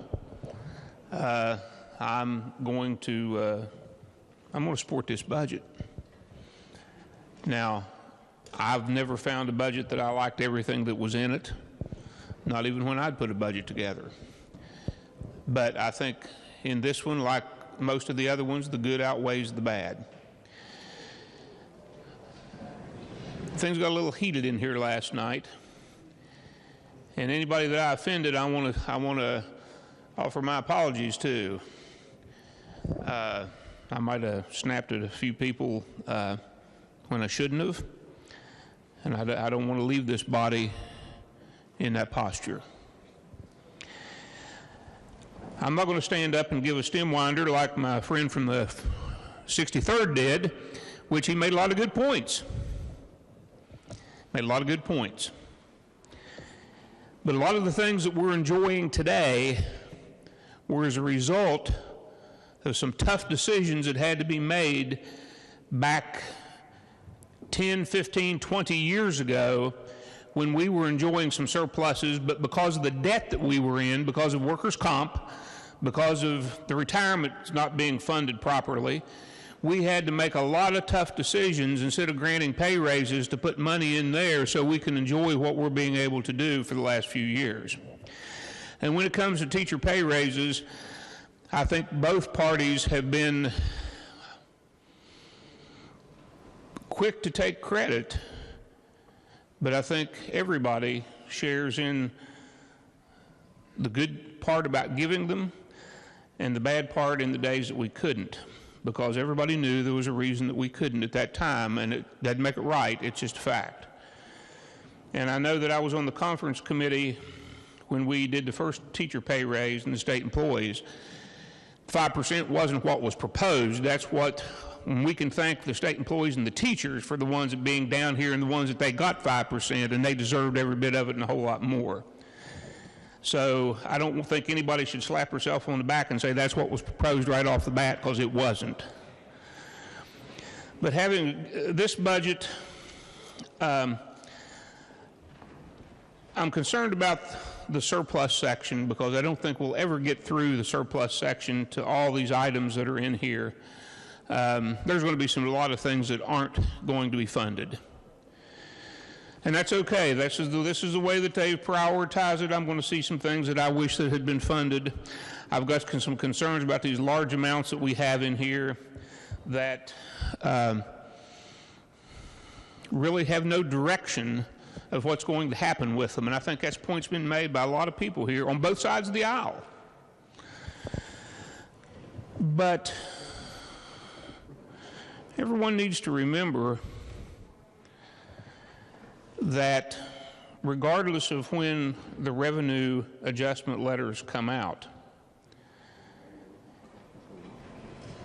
the process by which we inform our members, each of us, so we can inform our constituents, what we're doing now, this is not good. No matter how good or bad the product is coming out, and I want to compliment my friend, the finance chairman, the whole staff, the vice chair. They work really hard. I know that, and I acknowledge that. But we were getting ready to give in the budget, in the House version of the budget, we were going to give, when we had WVU and Marshall in the back of the budget, we were giving them an extra $100,000 apiece, just because I asked the question, why, and I thought, well, I didn't ask it, I think somebody on the committee asked it, why are we giving them $100,000 if we're putting $14 million back there?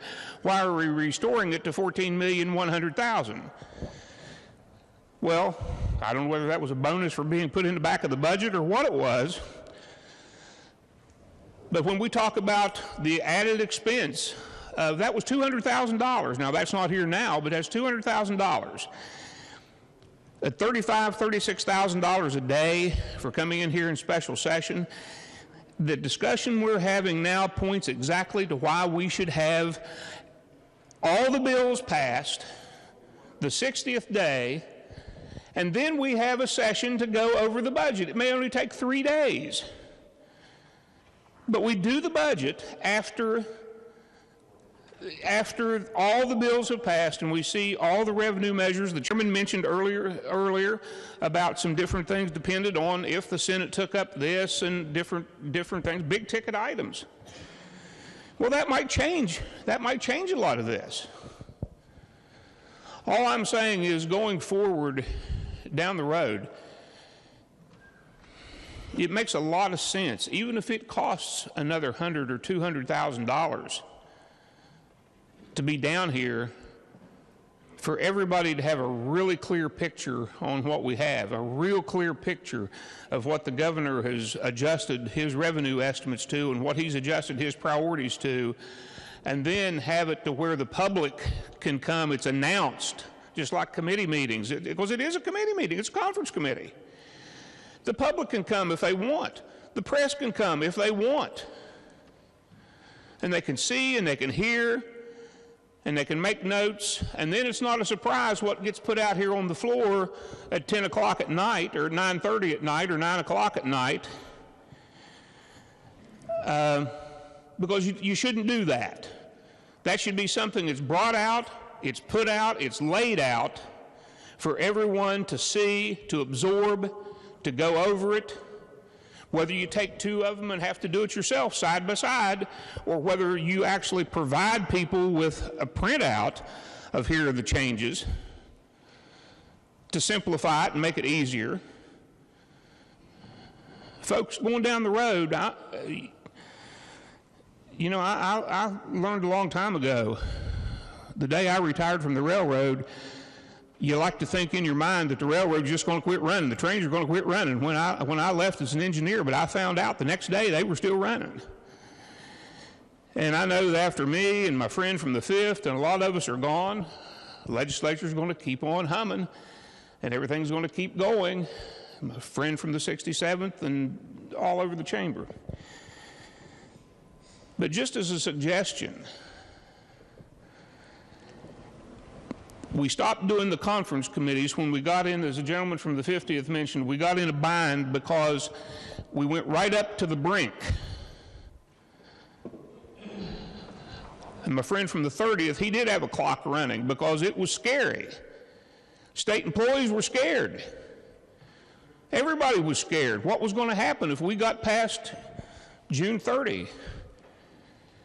And then somehow there was this big rush that we needed to show everybody that we were going to just be fiscally responsible and we were going to get this done in 60 days. Well, that's great. But it doesn't give everybody the transparency that you need to have in a public body. It does not. And if we're going to give somebody a Christmas bonus in the back of the budget for being put in the back of the budget of a couple $100,000, surely to goodness we can afford to spend a couple $100,000 of taxpayer money, and I'll say it, taxpayer money, my money, your money, everybody's money that's listening, to come in here and pick this thing apart and have it to where it's not just, and don't, Mr. Chairman, no offense intended, so please don't take any, but this shouldn't be done by 2 people without everybody else knowing. It's great that you bring it out. We know what you did. You brought it to us, and we appreciate that. But it should be broader. It should be broader than that. So,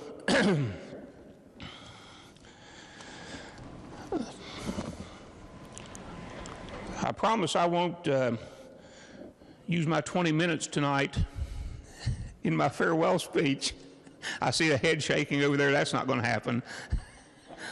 In making any kind of a speech like this. But this is important stuff, folks. This is important. These budgets are getting bigger and bigger. The surpluses are growing, and that's a great thing. but how are we going to responsibly handle these surpluses down the road? And we need to ask the question, are these surpluses being generated because the revenue estimates are set so low that it guarantees a surplus? Because I don't know what's going to happen in the future. Ladies and gentlemen, I'm going to support the budget because I think this much outweighs the good versus things I don't disagree with. And to my friend, the finance chairman, you know I support the Veterans Nursing Home. You know I support those folks in Monroe County. You know I support those. I don't want to leave the impression that somehow, because I ask some questions, that I don't. But I think we all need to ask questions, because when we go home, you may not get a single question about the budget. But if you do, be prepared, because if you don't have all the information that you need, yes, we could have sat down at the 11th hour last night, and we could, or even before that, but for a lot of the folks that aren't on finance, that was a little bit of a heavy lift, I believe, to ask them at 10 o'clock at night to go through that side by side to be back here at 10 o'clock the next morning. So the gentleman from the 27th, you and I are in agreement. Points are well taken. While we may vote differently on the budget, I don't know. All I'm saying is this process needs to be reformed. I think the best of intentions to try to save the state money and not run into these situations running up to the clock June 30th, that should never have happened, but it did. It should never happen like this either. We need to get back to something that works, and works for the public, works for this body, and for every member in here, whether you're on finance or not, so you can go home with assurance and with confidence, and you can say, these are the changes, this is what we did, and I voted for it up or down, and be able to give them your reasons. Mr. Speaker, I support the budget, and I'll save any other comments till later. Thank you. Gentleman from the 37th, Delegate Pushkin. Thank you, Mr. Speaker. Would the finance chair yield? Yes. Thank you. I appreciate your thorough explanation of what's before us, and I even appreciate a lot of the debate, the debate that occurred before the question was put and after. But now, I just wanted to clear it up. What we're voting on right now is the gentleman's motion, whether to concur or not with the Senate amendment. Correct? I believe the gentleman's correct. So I have two choices: either what's in front of us, or we go back. Would we go back to the House budget? No. Okay. What are we left with if we? Well, if you're rejecting the message, then it would have to go back to the Senate, and then at some point there may have to be another compromise reached or something else. I don't know what to expect. Okay, thank you very much. I'm going to stand in support of the gentleman's motion to concur for all the reasons that have been stated. A lot of the things that we wanted, that whether it's money for the victims of sexual assault, Jobs and Hope's been restored, even Mountain Stage had their money restored. So I'm going to stand in support of the gentleman's motion to concur. Are there those seeking further recognition on the gentleman's motion to concur in the Senate amendment? If not, I recognize the gentleman from the 33rd, Delegate Hanshaw, to close debate. Mr. Speaker, thank you very much. And friends, my apologies for being detained this morning. Keep in your thoughts during the day today some folks who were in a fairly serious accident up on I-79 this morning coming down the road in the snow today. So, and remember the first responders who were there dealing with them this morning and helping them get to safety. You know, I missed a lot of the debate this morning on this question on the budget coming into it, and I'm sorry I did, because this is, I think, the most important vote we take every year. There's almost no doubt about that. It's the primary constitutional obligation we have as members of this body. It's the way we set the priorities of the state in so many ways. In fact, I've heard a number of our colleagues before describe this budget not just this budget, but our budget, as a moral document, as a representation of where the state of West Virginia goes with respect to our shared priorities and our shared collectives. And how we get to where we are as a state matters, and how we use a current situation to chart the trajectory for our state going forward matters. And sometimes it's good to reflect on how we got where we are, and today we've done some of that. Even in the few minutes I've been with you today, I've already heard some of that, and it is appropriate that we pause and reflect on how we got where we are, how we arrived at a situation in which we can enjoy the situation we face today, in which the primary discussion, at least that I'm hearing, is a debate about how to allocate surplus funds. And there are many reasons for that. The gentleman from the 3rd is not wrong that we are in receipt of significant federal resources today that contribute to the amount of money that we are here to allocate. But also a contributor to that is the work done by people like the gentleman from the 8th, Delegate Anderson, the lady from the 57th, Delegate Rowan, the gentleman from the 5th, Delegate Pethel, the 34th, Delegate Boggs, the men and women who were here before almost all of us, who helped deal with the situation like our workers' compensation problem from 2 decades ago. All of those changes that have built bricks in the wall over decades to put the financial house of the state of West Virginia where it is today have mattered, and they still matter today. So there's a shared collective in having gotten West Virginia where we are, and it's important that we take advantage of this opportunity and actually think about where we are headed as a state. And particularly as we think about the budget, it's political malpractice to adopt any budget without having sat down and thought about what the priorities of our state are, what they should be, what our spending philosophy should be, and what our approach to our overall government for the state of West Virginia should be.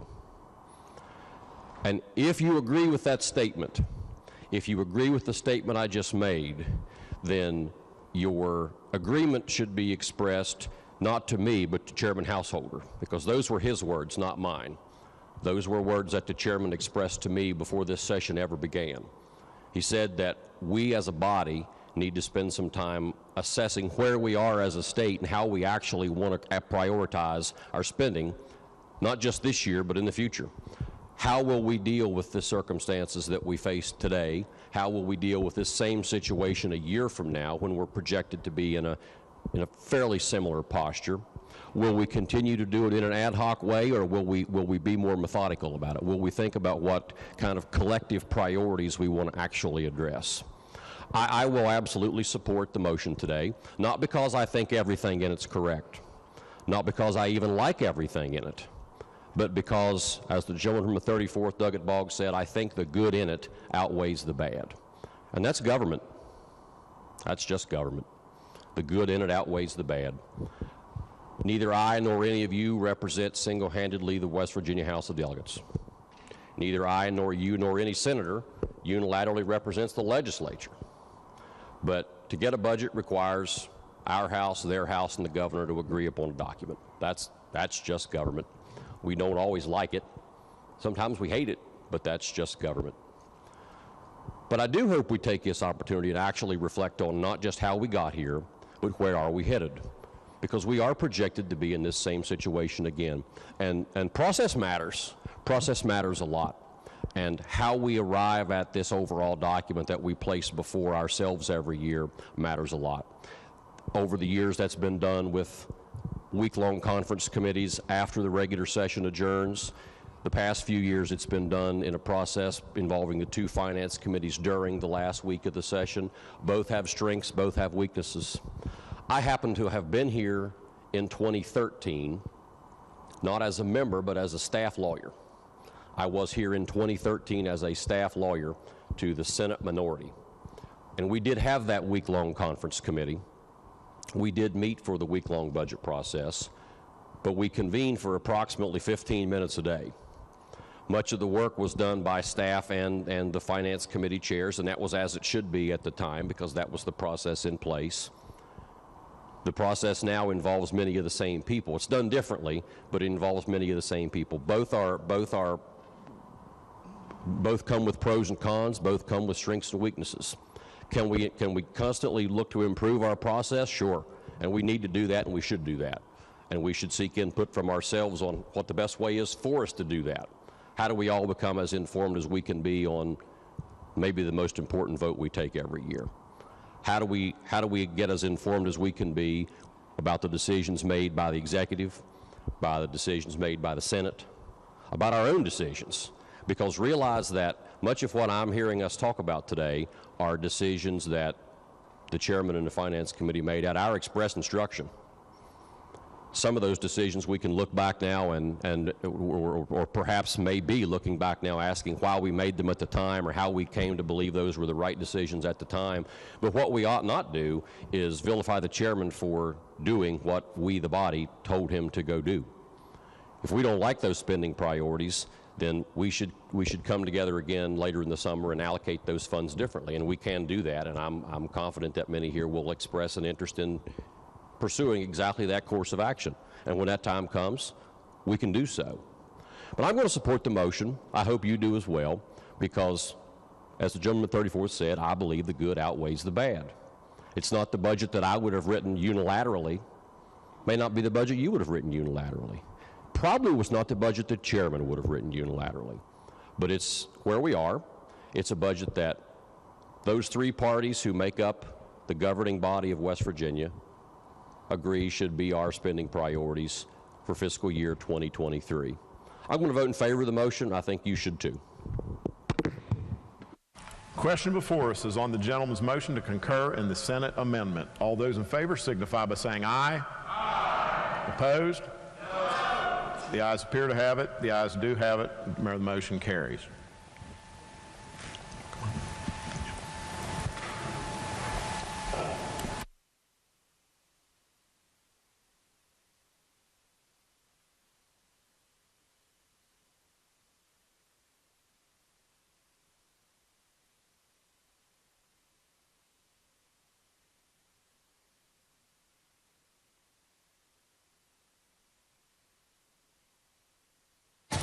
All right, with that, the question now before the House is, shall the bill pass? Is there further debate on the bill? If not, those in favor of passage of the bill will vote aye. Those opposed will vote no. The clerk will prepare the machine.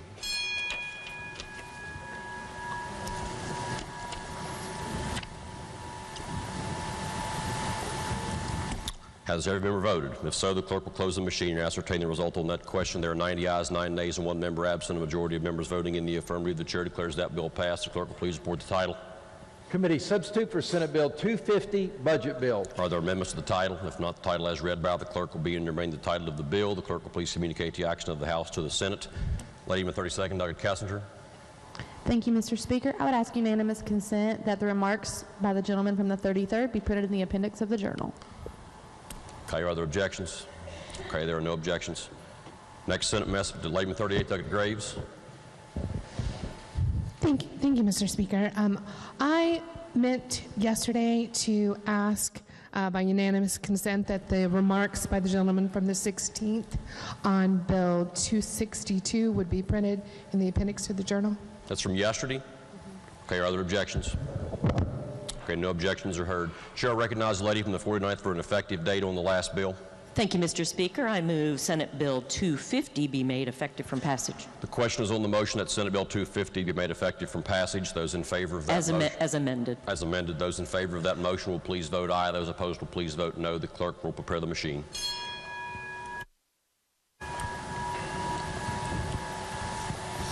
Has every member voted? If so, the clerk will close the machine and ascertain the result on that question. There are 94 ayes, 5 nays, and 1 member absent. 2/3 of members voting in the affirmative. The chair declares that bill effective from passage. Does the clerk have Senate messages?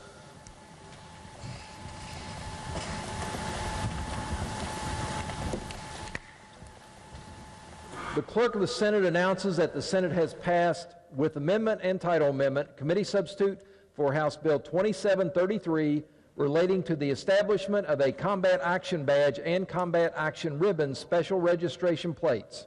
Lady Majority, that message will be received. Lady Majority, second. Thank you, Mr. Speaker. The purpose of this bill is to establish certain special registration plates. The Senate amendment makes technical corrections and incorporates various special registration plates from other bills introduced this session and were incorporated into this bill for ease of passage. Therefore, Mr. Speaker, I move we concur with the Senate's amendment and title amendment. The question is on the motion by the lady from the 32nd that the House concur in the Senate amendment and title amendment on committee substitute for House Bill 2733. Is there debate on the motion? If not, those in favor of adoption of the motion, please say aye. Those opposed, please say no. The ayes have it. The chair declares that motion adopted. The question now before the House is, shall the bill as amended pass? Is there debate on the bill as amended? If not, those in favor of passage of the bill will please vote aye. Those opposed will please vote no. The clerk will prepare the machine.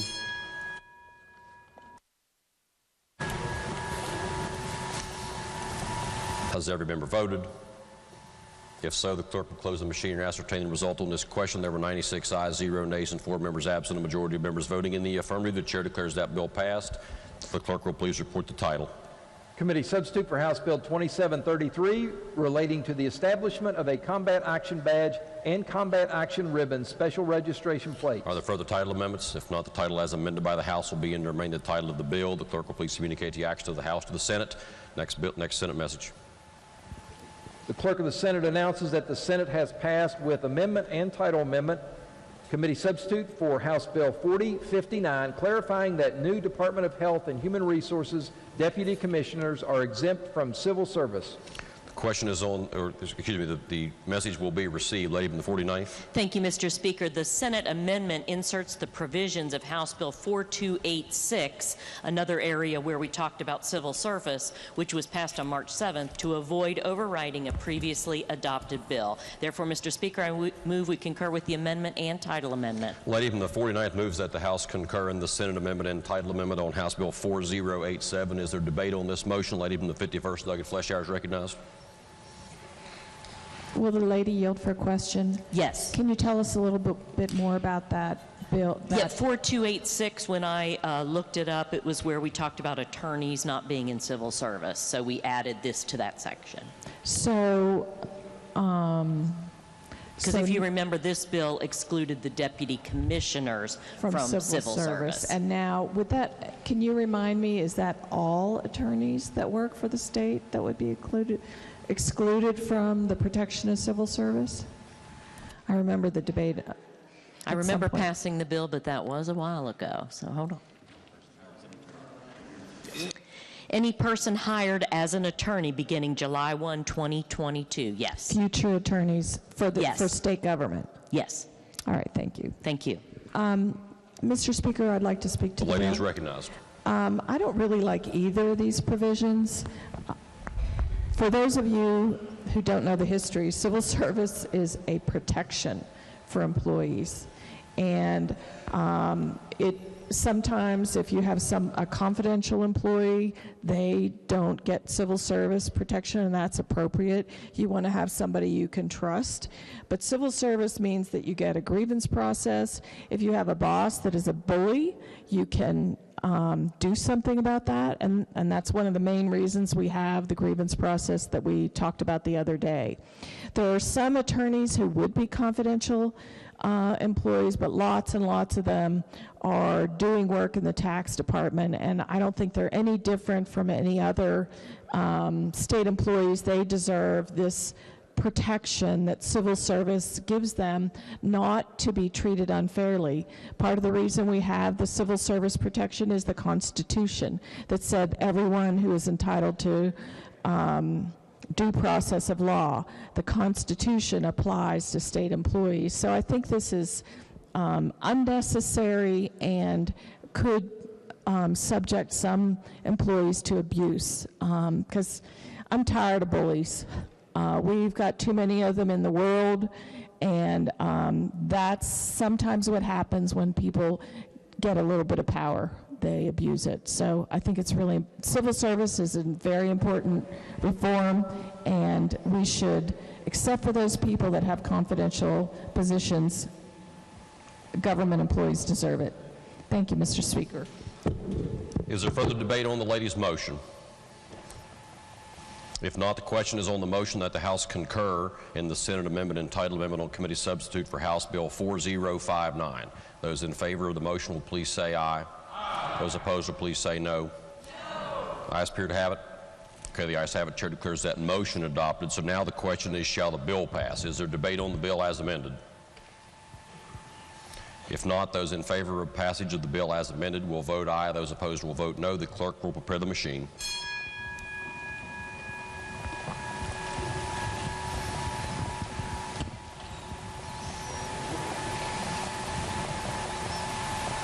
Has every member voted? If so, the clerk will close the machine and ascertain the result on this question. There are 82 ayes, 15 nays, and 3 members absent. A majority of members voting in the affirmative. The chair declares that bill passed. The clerk will please report the title.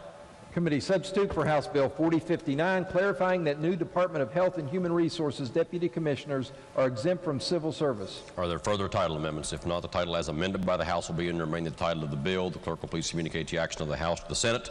Next Senate message. Mr. Speaker. Lady in the 49th. I move the bill take effect from passage. The question is on the lady's motion that committee substitute for House Bill 4059 be made effective from passage. Those in favor of that motion will vote aye. Those opposed will vote no. The clerk will prepare the machine.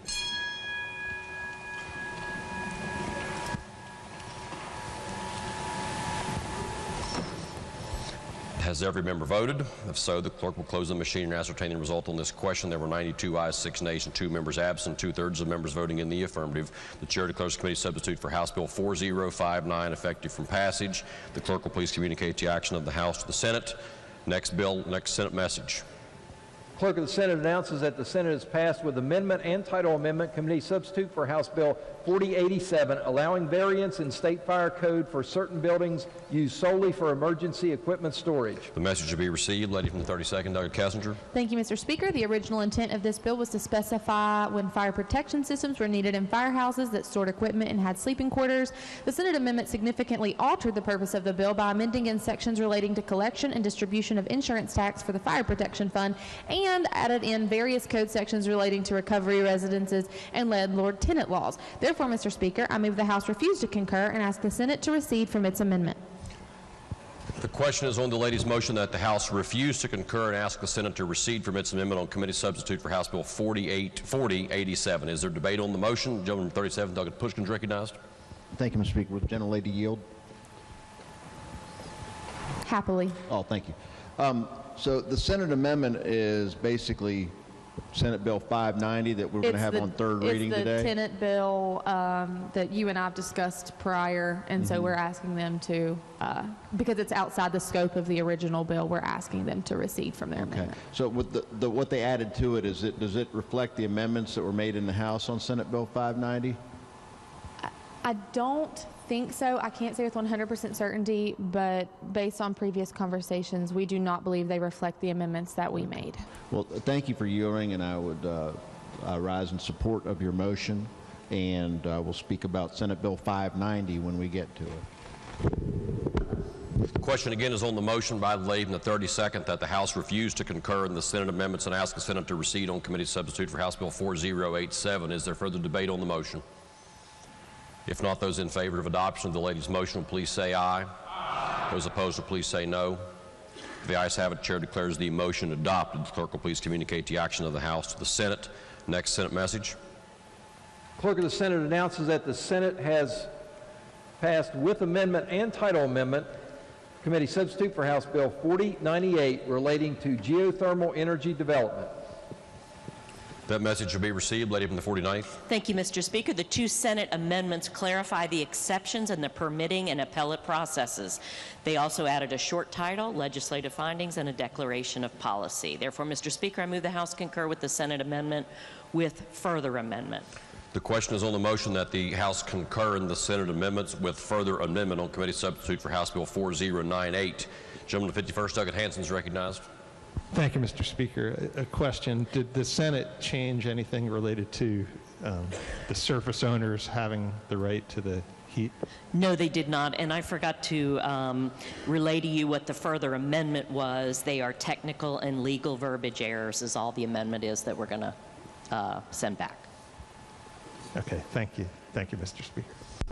Question again is on the motion by the lady from the 49th that the House concur in the Senate amendments to committee substitute for House Bill 4098 with further amendment. Is there further discussion on the motion? If not, those in favor of adoption of the motion will please say aye. Those opposed will please say no. The ayes have it. The chair declares that motion adopted. The question now is, shall the bill as amended pass? Is there debate on the bill? If not, those in favor of passage of the bill will vote aye. Those opposed will vote no. The clerk will prepare the machine.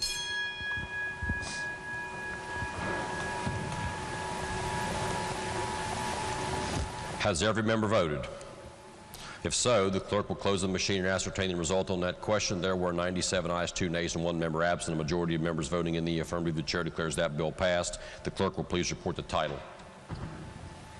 Committee substitute for House Bill 4098 relating to geothermal energy development. Are there further title amendments? If not, the title as read by the clerk will be and remain the title of the bill. The clerk will please communicate the action of the House to the Senate. Next Senate message. The clerk of the Senate announces that the Senate has passed with amendment and title amendment. Committee substitute for House Bill 4112, provide consumers a choice for pharmacy services. The message will be received. Lady from the 32nd.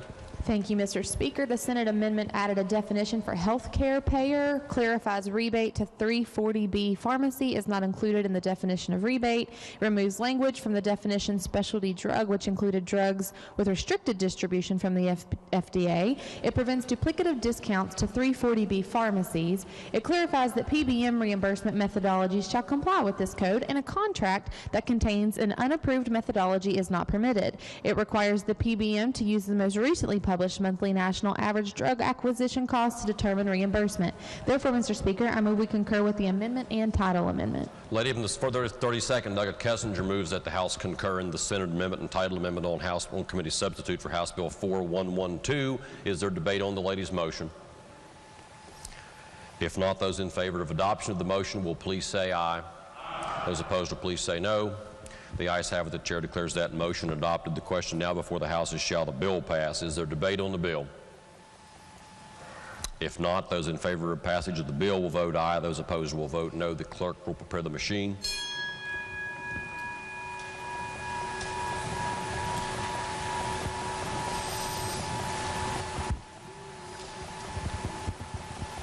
Has every member voted? If so, the clerk will close the machine and ascertain the result on this question. There were 97 ayes, 2 nays, and 1 member absent. A majority of members voting in the affirmative. The chair declares that bill passed. The clerk will please report the title. Committee substitute for House Bill 4112, provide consumers a choice for pharmacy services. Are there amendments to the title? If not, the title as read by the clerk will be and remain the title of the bill. The clerk will please communicate the action of the House to the Senate. Next Senate message. The clerk of the Senate announces that the Senate has passed with amendment and title amendment.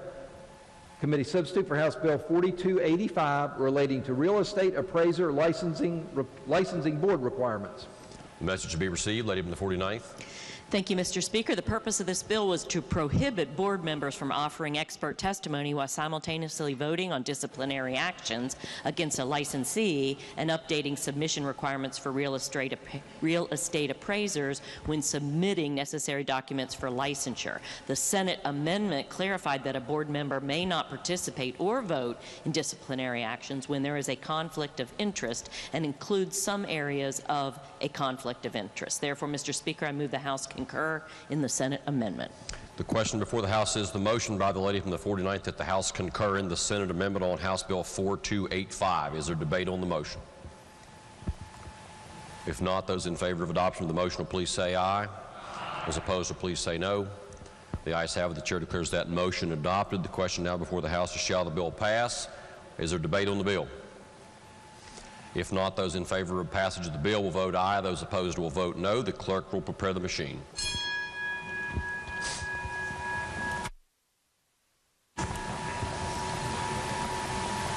Has every member voted? If so, the clerk will close the machine and ascertain the result on that question. There were 98 ayes, 0 nays, and 2 members absent. A majority of members voting in the affirmative. The chair declares that bill passed. The clerk will please report the title. Committee substitute for House Bill 4285 relating to real estate appraiser licensing board requirements. Are there title amendments? If not, the title as read by the clerk will be and remain the title of the bill. The clerk will please communicate the action of the House to the Senate. Next Senate message.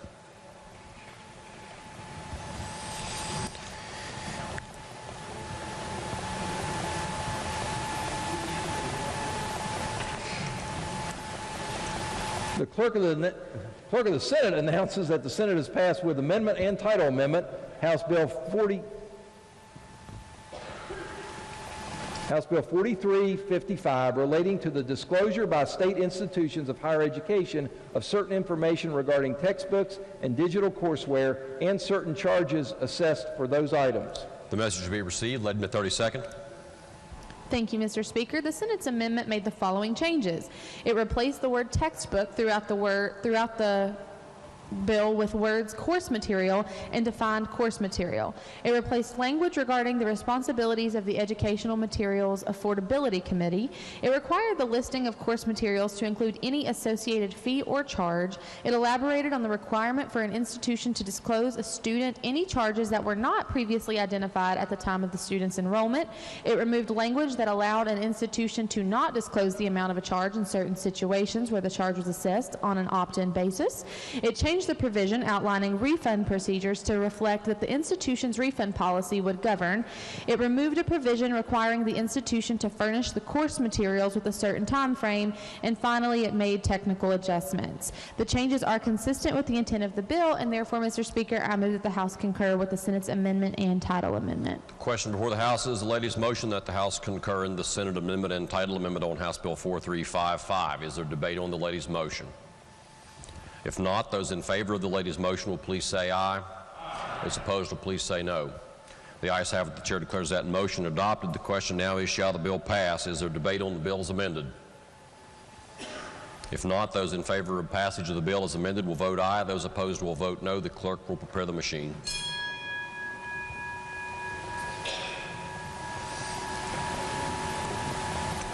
Has every member voted? If so, the clerk will close the machine and ascertain the result on that question. There were 98 ayes, 0 nays, and 2 members absent. A majority of members voting in the affirmative. The chair declares that bill passed. The clerk will please report the title. House Bill 4355 relating to the disclosure by state institutions of higher education of certain information regarding textbooks and digital courseware and certain charges assessed for those items. Are there further title amendments? If not, the title as read by the clerk will be and remain the title of the bill. The clerk will please communicate the action of the House to the Senate. Next Senate message. The clerk of the Senate announces that the Senate has passed with amendment and title amendment committee substitute for House Bill 4373 to exclude fentanyl test strips from the definition of drug paraphernalia. The message should be received. Lady from the 49th. Thank you, Mr. Speaker. The Senate amendment made stylistic changes in creating a proviso that fentanyl test strips shall not be considered drug paraphernalia for the purposes of Chapter 47 of the Code as it relates to the regulation of trade. The Senate amendment clarifies in Chapter 60A of the Code that nothing in that chapter prohibits the possession, sale, or purchase of fentanyl test strips, and while the House bill only specified possession or purchase. The amendments strengthen the original purpose of the bill. Therefore, Mr. Speaker, I move the House concur with the Senate amendments. The question is on the motion that the House concur in the Senate amendment on committee substitute for House Bill 4373. Is there debate on the lady's motion? If not, those in favor of adoption of the lady's motion will please say aye. Those opposed will please say no. The ayes have it. The chair declares that motion adopted. The question now is on the passage of the bill as amended. The question is, shall the bill pass? Is there debate on the bill? If not, those in favor of passage of the bill will vote aye. Those opposed will vote no. The clerk will prepare the machine.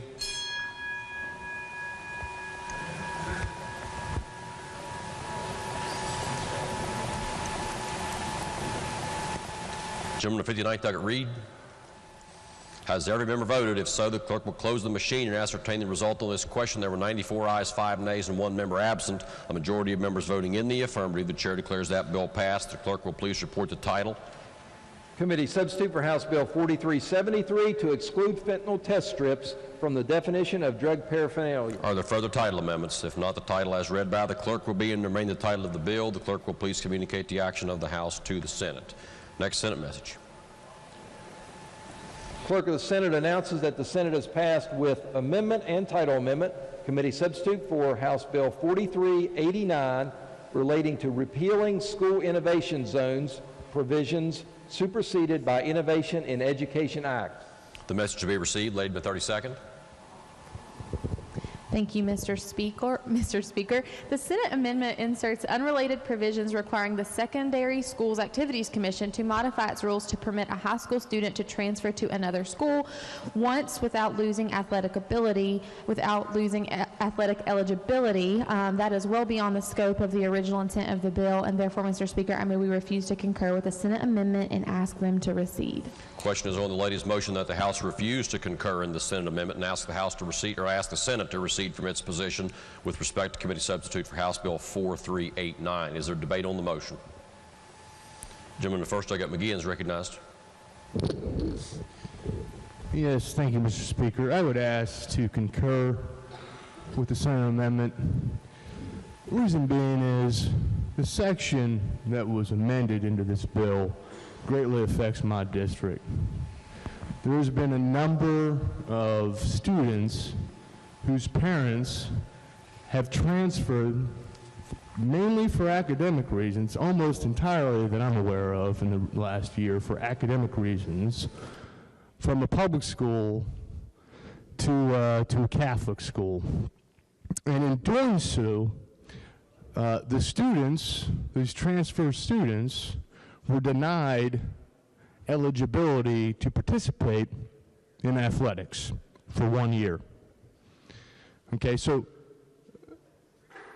let me just make this one point, okay? The intent and the objective of the parents and the students that I'm talking about in my district was primarily and almost solely for academics, for academic reasons, secondly, for religious reasons. A side effect, though, was that they were denied the ability to participate in athletics with their fellow students at their new school. Okay, so this amended version of this House bill allows a one transfer rule, the one transfer rule. A one-time capability, if you transfer, to continue your eligibility in athletics. Now, that might not sound very significant, okay, to some of you, but I have a 17-year-old daughter, and let me tell you, she had to go over 1 year being denied essentially the ability to compete in cross country and track and field because of COVID. And I cannot tell you the ramifications that had on her psyche and her mental health. All right? Athletics, while it might not be the primary intent and objective of the parents' decision to transfer those students, it creates a sense of belonging, especially if you're a new student at a new school. That sense of belonging and that sense of competition really has a positive effect that really can't be expressed in words on a particular young adult.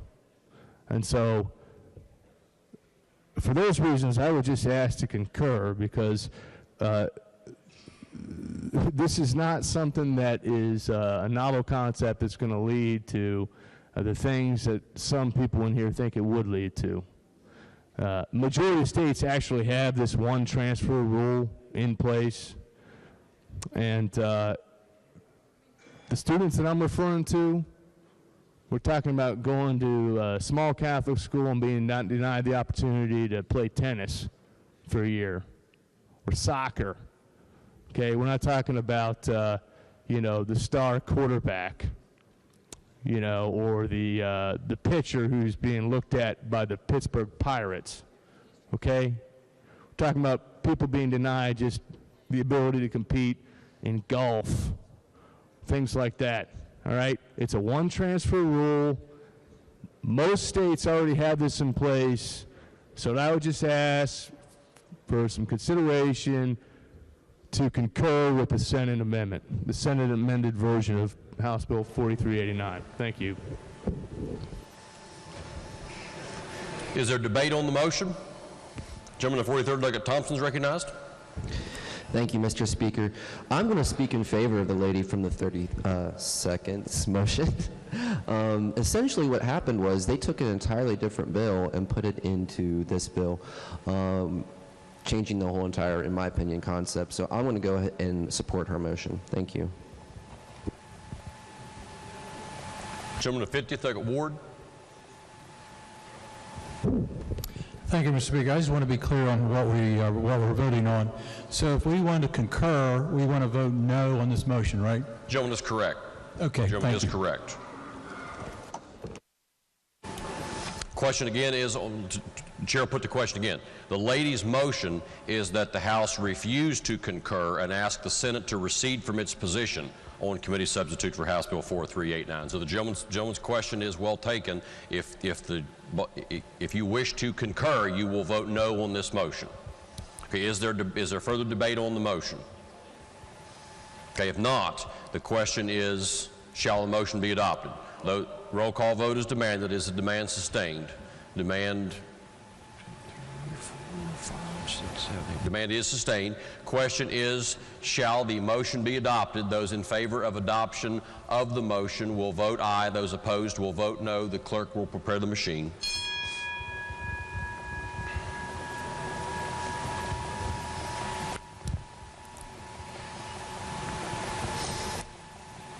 Has every member voted? If so, the clerk will close the machine and ascertain the result on that question. There are 71 ayes, 26 nays, 3 members absent, a majority of members voting in the affirmative. The chair declares the motion adopted. The clerk will please communicate the action of the House to the Senate. Clerk will report the next Senate message. The clerk of the Senate announces that the Senate has passed with amendment and title amendment House Bill 4419, allowing candidate committees and campaign committees to make contributions to affiliated state party executive committees. Before that message is received, Chair will recognize the gentleman from the 29th Douglas Steele. Mr. Speaker, ask unanimous consent to return to announcements. Are there objections? There are no objections. The gentleman may proceed. Thank you, Mr. Speaker. Your conference committee on House Bill 4097 will meet in the back of the chamber at 2:15. Okay, the clerk will please note that announcement. Now we'll receive the message on House Bill 4, the Senate message on House Bill 4419, and shall recognize the lady from the 49th. Thank you, Mr. Speaker. The Senate amendment makes technical cleanup and adds internal effective dates, making the bill take effect November 9, 2022, to avoid any impact on the current election cycle. Therefore, Mr. Speaker, I move we concur in the Senate amendment and Senate title amendment. The question is on the motion that the House concur in the Senate amendment and Senate title amendment on House Bill 4419. Is there debate on the lady's motion? If not, those in favor of adoption of that motion will please say aye. Those opposed will please say no. The ayes have it. The chair declares that motion adopted. The question is now on the passage of the bill. Or is there debate on the bill? If not, the question is, shall the bill as amended pass? Those in favor of passage of the bill will vote aye. Those opposed will vote no. The clerk will prepare the machine.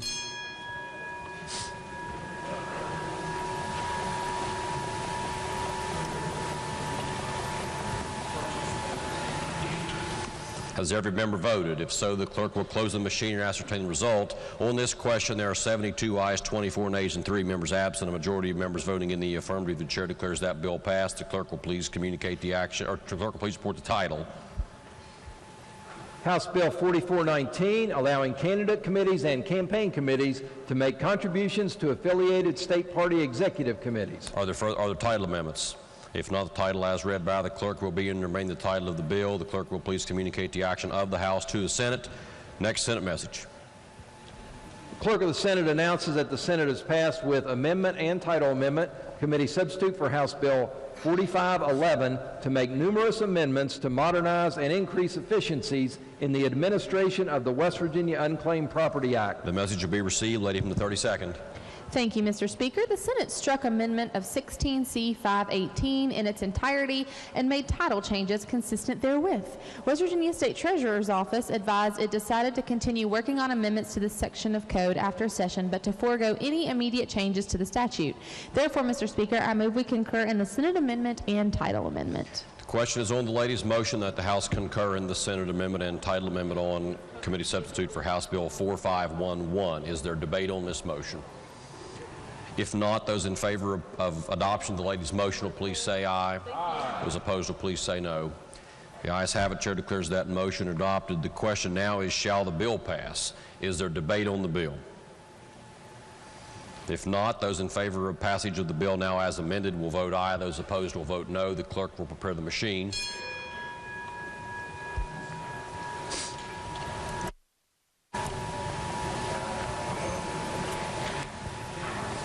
Has every member voted?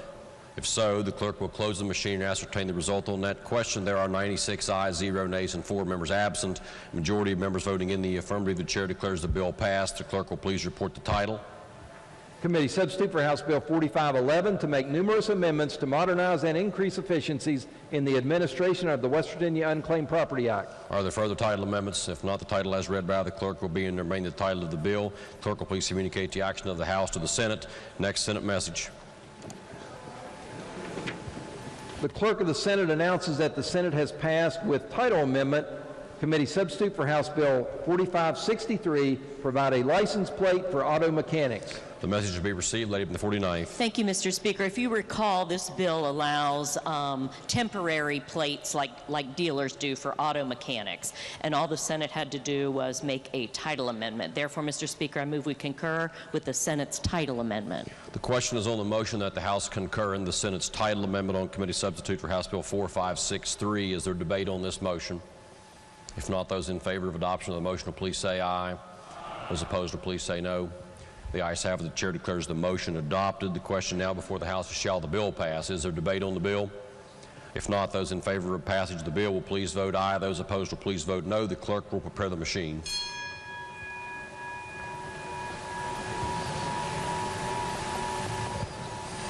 Has every member voted? If so, the clerk will close the machine and ascertain the result. On that question, there were 95 ayes, 0 nays, and 5 members absent. A majority of members voting in the affirmative. The chair declares that bill passed. The clerk will please report the title. Committee substitute for House Bill 4563, provide for a license plate for auto mechanics. Are there further title amendments? If not, the title as read by the clerk will be and remain the title of the bill. The clerk will please communicate the action of the House to the Senate. Next Senate message. Clerk of the Senate announces that the Senate has passed with amendment and title amendment committee substitute for House Bill 4636, clarifying when business and occupation taxes owed to a city or municipality are considered to be remitted on time. The message will be received. Lady from the 32nd.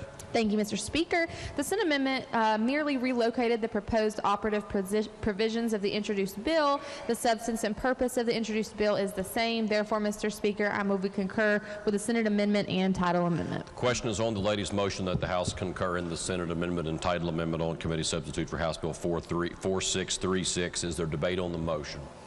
If not, those in favor of adoption of the lady's motion will please say aye. Those opposed will please say no. The ayes have it. The chair declares that motion adopted. The question now before the House is, shall the bill pass as amended? Is there debate on the bill?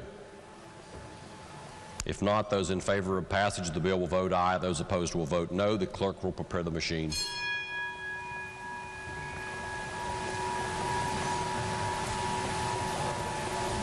Has every member voted? If so, the clerk will close the machine and ascertain the result on this question. There were 95 ayes, 0 nays, and 5 members absent. A majority of members voting in the affirmative. The chair declares that bill passed. The clerk will please report the title.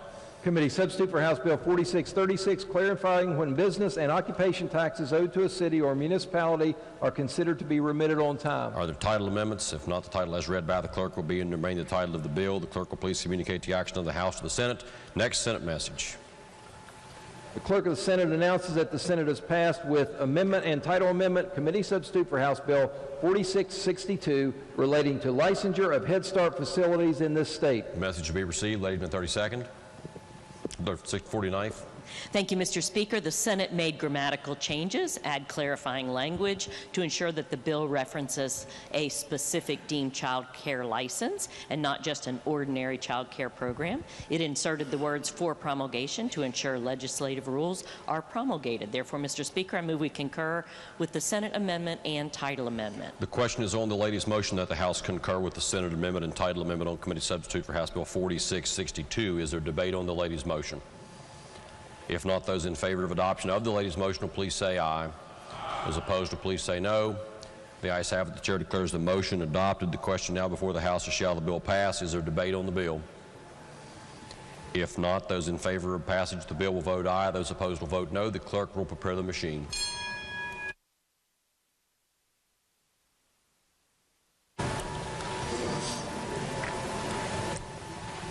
Has every member voted? If so, the clerk will close the machine and ascertain the result on that question. There were 96 ayes, 0 nays, and 4 members absent. A majority of members voting in the affirmative. The chair declares that bill passed. The clerk will please report the title. Committee substitute for House Bill 4662 relating to licensure of Head Start facilities in this state. Are there further title amendments? If not, the title as read by the clerk will be and remain the title of the bill. Lady from the 49th. Thank you, Mr. Speaker. I move the bill take effect from passage. The question is on the motion that the bill take effect from passage. Those in favor of the lady's motion will please vote aye. Those opposed will please vote no. The clerk will prepare the machine.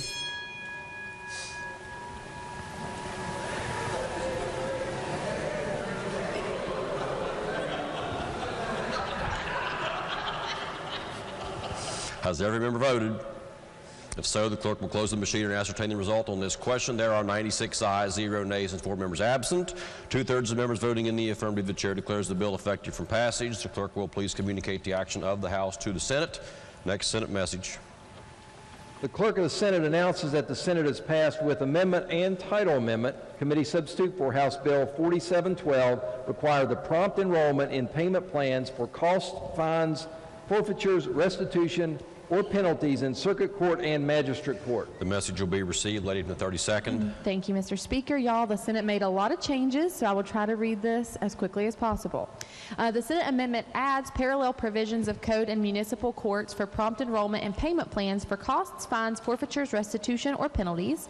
The Senate amendment nullifies any driver's license suspension entered in the courts prior to July 1st, 2016, but continues to require payment of fees or enrollment in a payment plan for reinstatement of licenses suspended between July 1st, 2016 and July 1st, 2020.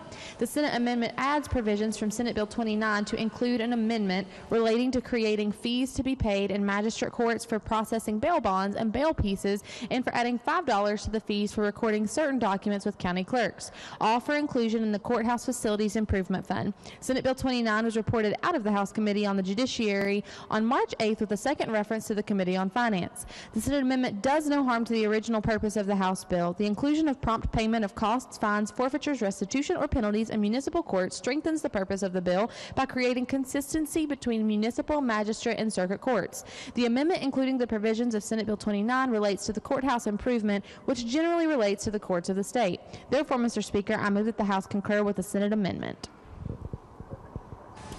Questions on the motion by the lady from the 32nd that the House concur in the Senate amendments on committee substitute for House Bill 4712. Lady from the 51st, Douglas Fleshauer is recognized. Thank you, Mr. Speaker. I'm going to oppose this bill.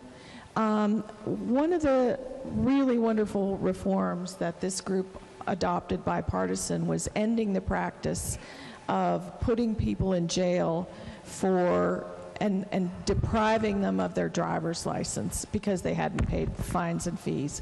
And this bill, I believe, restores some of that and says, oh, we need to help out our magistrate courts.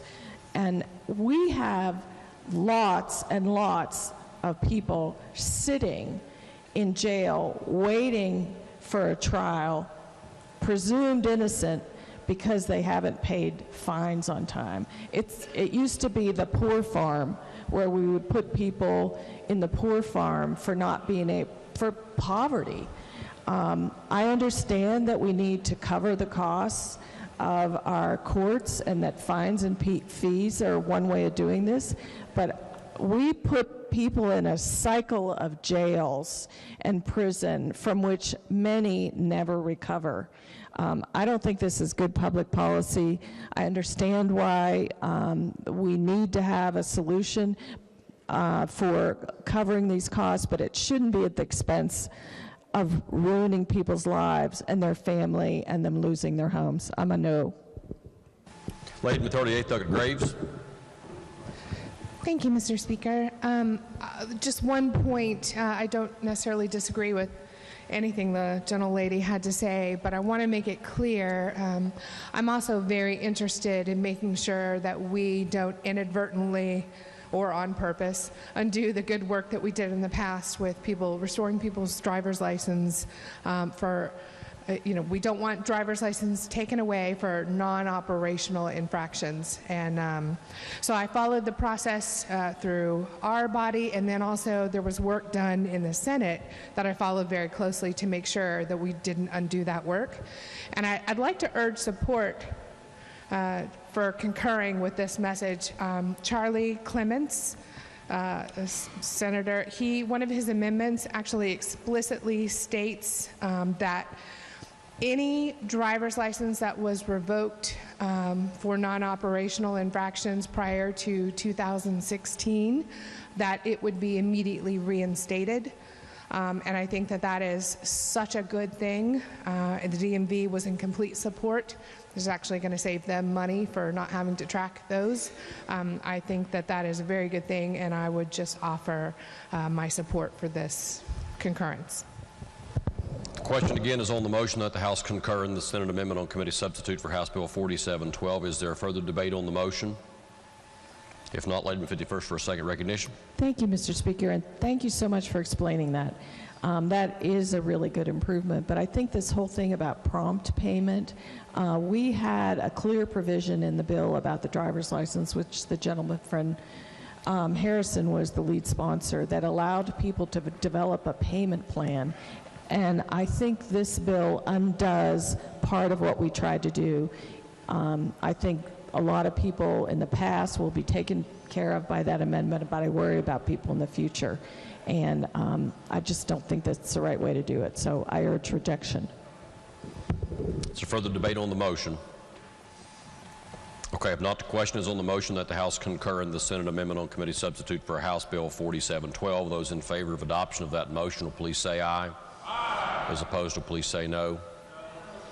The ayes have it. Chair declares that motion adopted. The question now is, shall the bill pass as amended? Is there debate on the bill as amended? Gentleman, 30-second, Doug Fast. Thank you, Mr. Speaker. I would request a Rule 49 ruling in that I have multiple clients who will be directly affected by the added fees for recording deeds.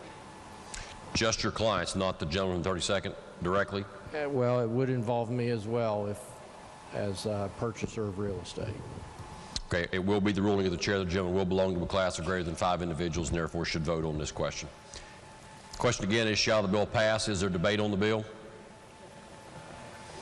If not, those in favor of passage of the bill will vote aye. Those opposed will vote no. The clerk will prepare the machine.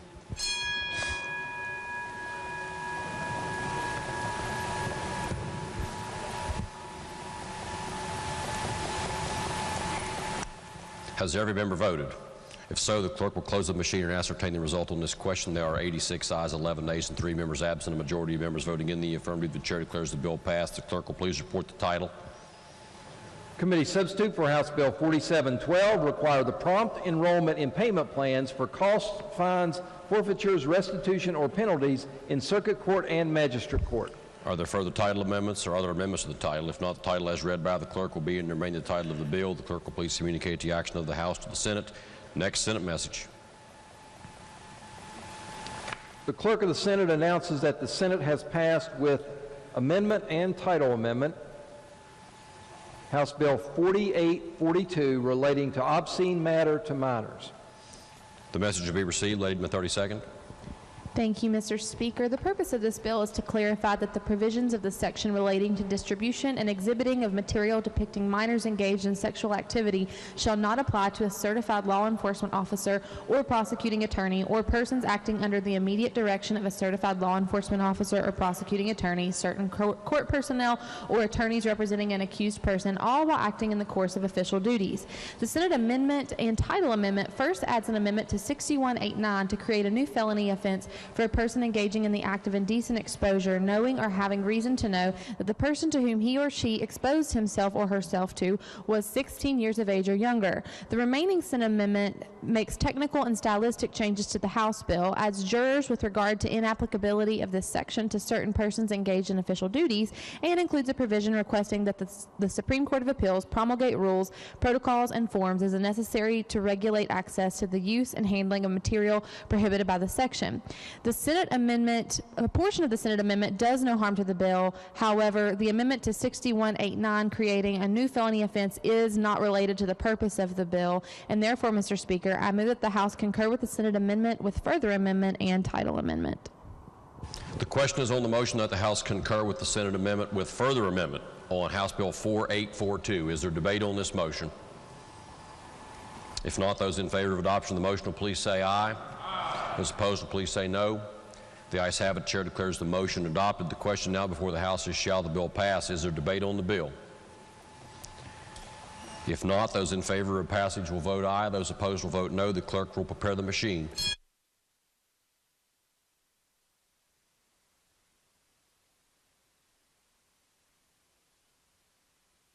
Has every member voted?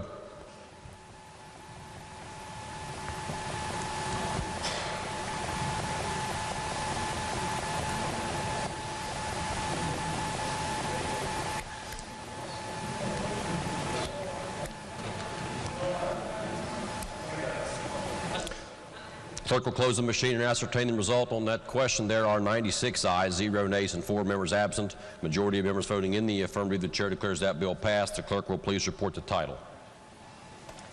House Bill 4842 relating to obscene matter to minors.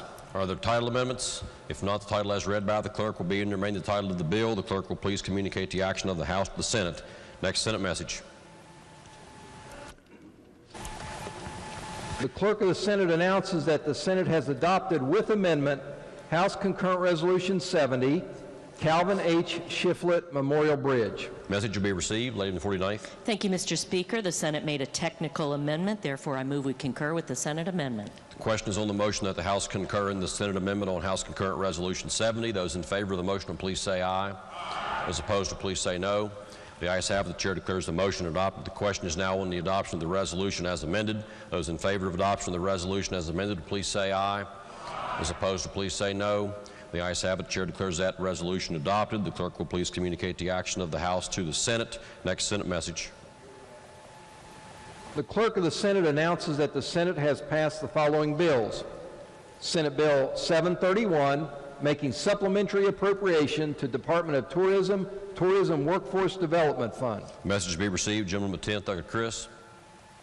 Thank you, Mr. Speaker. This supplemental appropriation bill creates a new item of appropriation. We'll get to that. Gentleman, lady in the 49th. Thank you, Mr. Speaker. I ask unanimous consent to take the bill up for immediate consideration after dispensing with the committee reference. Are there objections to taking the And bill up have it for read a immediate- first time. Are there objections to taking the bill up for immediate consideration and having it read a first time? No objections are heard. The clerk will read the bill a first time. Senate Bill 731, making supplementary appropriation to Department of Tourism Workforce Development Fund. Bill will be advanced to second reading. Lady in the 49th. Thank you, Mr. Speaker. I move that the constitutional rule requiring a bill be read on 3 separate days be dispensed with and that the bill be read a third time and put upon its passage. Lady in the 49th moves that the constitutional rule requiring the bill be read on 3 separate days be dispensed with and that the bill be taken up for immediate consideration, read a second and third time and put upon its passage. Those in favor of the motion will please vote aye. Those opposed will please vote no. The clerk will prepare the machine.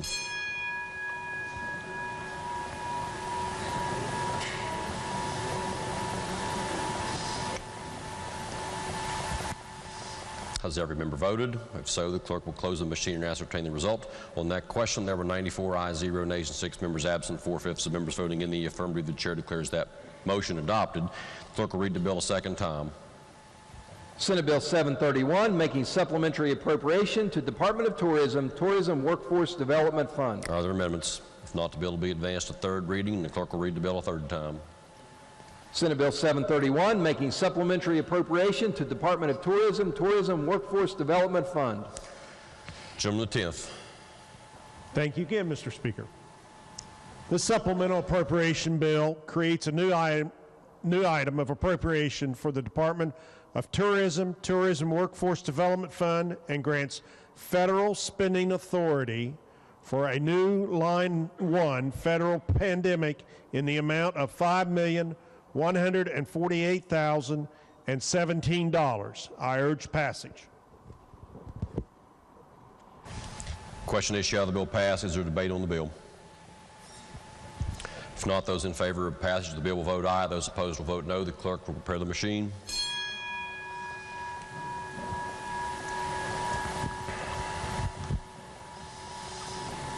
Has every member voted? If so, the clerk will close the machine and ascertain the result on this question. There are 90 ayes, 2 nays, and 8 members absent. A majority of members voting in the affirmative. The chair declares that bill passed. The clerk will please report the title. Senate Bill 731, making supplementary appropriation to Department of Tourism, Tourism Workforce Development Fund. Are there title amendments? If not, the title as read by the clerk will be and remain the title of the bill. Lady from the 49th. Thank you, Mr. Speaker. I ask unanimous consent that the committee reference be dispensed with and that SB 732 be taken up. What? No? Let's back up. Thank you. I move Senate Bill 731 be made effective from passage. The question is on the motion that Senate Bill 731 be made effective from passage. Those in favor of the motion will please vote aye. Those opposed will please vote no. The clerk will prepare the machine.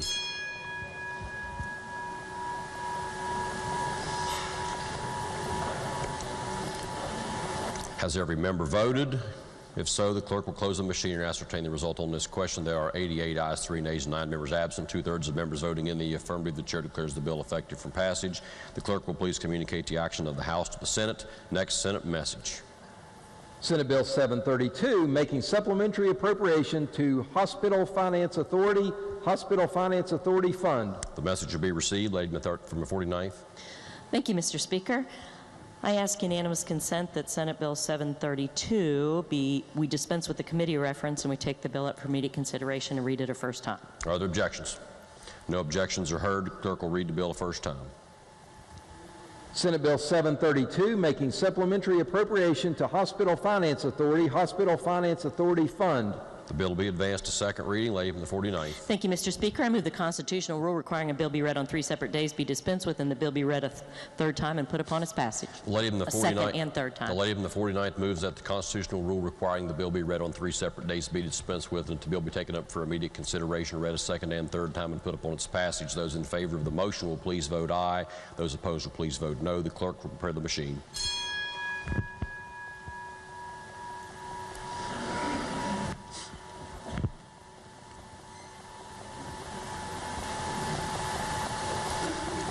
Has every member voted? If so, the clerk will close the machine and ascertain the result on this question. There are 92 ayes, 0 nays, and 8 members absent. 4/5 of members voting in the affirmative. The chair declares that motion adopted. The clerk will read the bill a second time. Senate Bill 732, making supplementary appropriation to Hospital Finance Authority, Hospital Finance Authority Fund. Are there amendments? If not, the bill will be advanced to third reading and the clerk will read the bill a third time.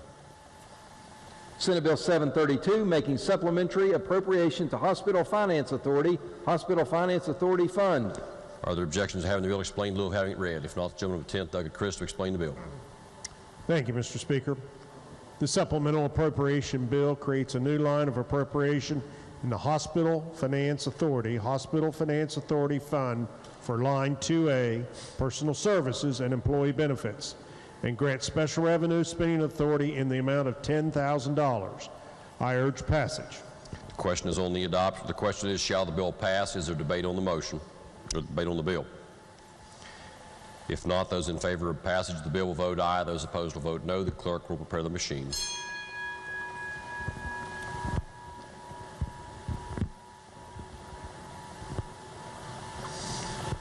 Has every member voted?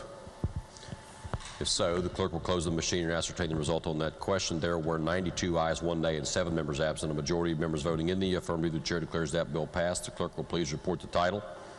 Senate Bill 732, making supplementary appropriation to Hospital Finance Authority, Hospital Finance Authority Fund. Are there title amendments? If not, the title as read by the clerk will be and remain the title of the bill. Lady from the 49th. Mr. Speaker, I move the bill take effect from passage. The question is on the motion that the bill take effect from passage. Those in favor of the motion will vote aye. Those opposed will vote no. The clerk will prepare the machine.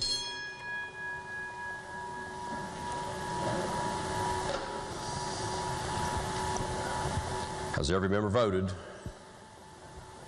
If so, the clerk will close the machine and ascertain the result. On that question, there were 91 ayes, 2 nays, and 7 members absent. 2/3 of members voting in the affirmative. The chair declares that bill effective from passage. The clerk will please communicate the action of the House to the Senate.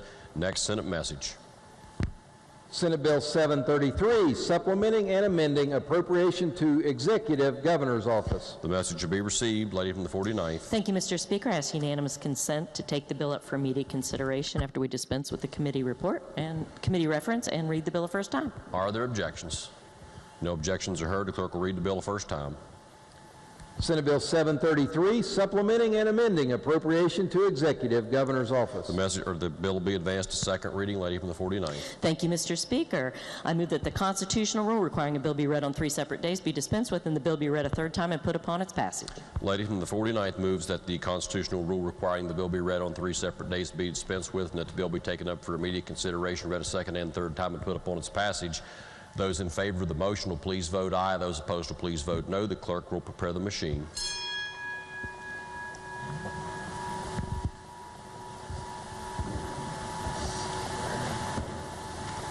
Has every member voted?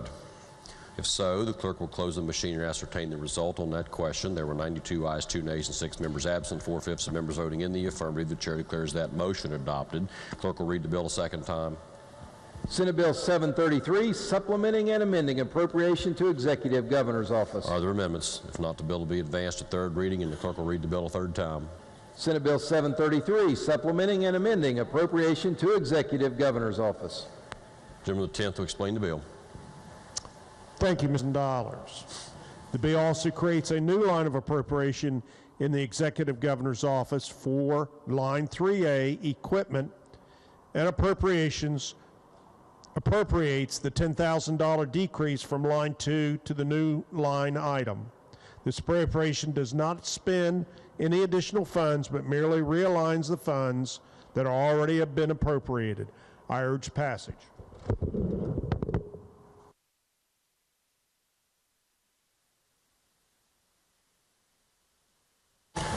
Question is, shall the bill pass? Lady from the 35th, Doggett Young, is recognized. Thank you, Mr. Speaker. Will the Vice Chairman yield for a question? Yes, ma'am. Thank you. I'm just the nosiest person I've ever met, so could you tell me what they're buying? I don't have a description here, ma'am. Just equipment? Yeah, it's just moving, evidently, from current expenses to some piece of equipment in the governor's office. Okay, thank you so much. You're welcome. Question again is, shall the bill pass? Is there debate on the bill? If not, those in favor of passage of the bill will vote aye. Those opposed will vote no. The clerk will prepare the machine.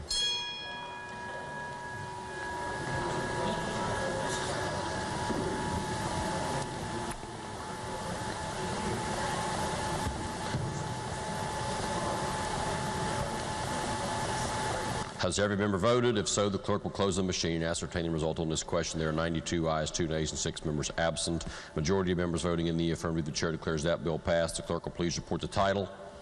Senate Bill 733, supplementing and amending appropriation to Executive Governor's Office. Are there further title amendments? If not, the title as read by the clerk will be and remain the title of the bill. Lady from the 49th. Thank you, Mr. Speaker. I move the bill take effect from passage. Question is on the motion that the bill take effect from passage. Those in favor of the lady's motion will vote aye. Those opposed will vote no. The clerk will prepare the machine.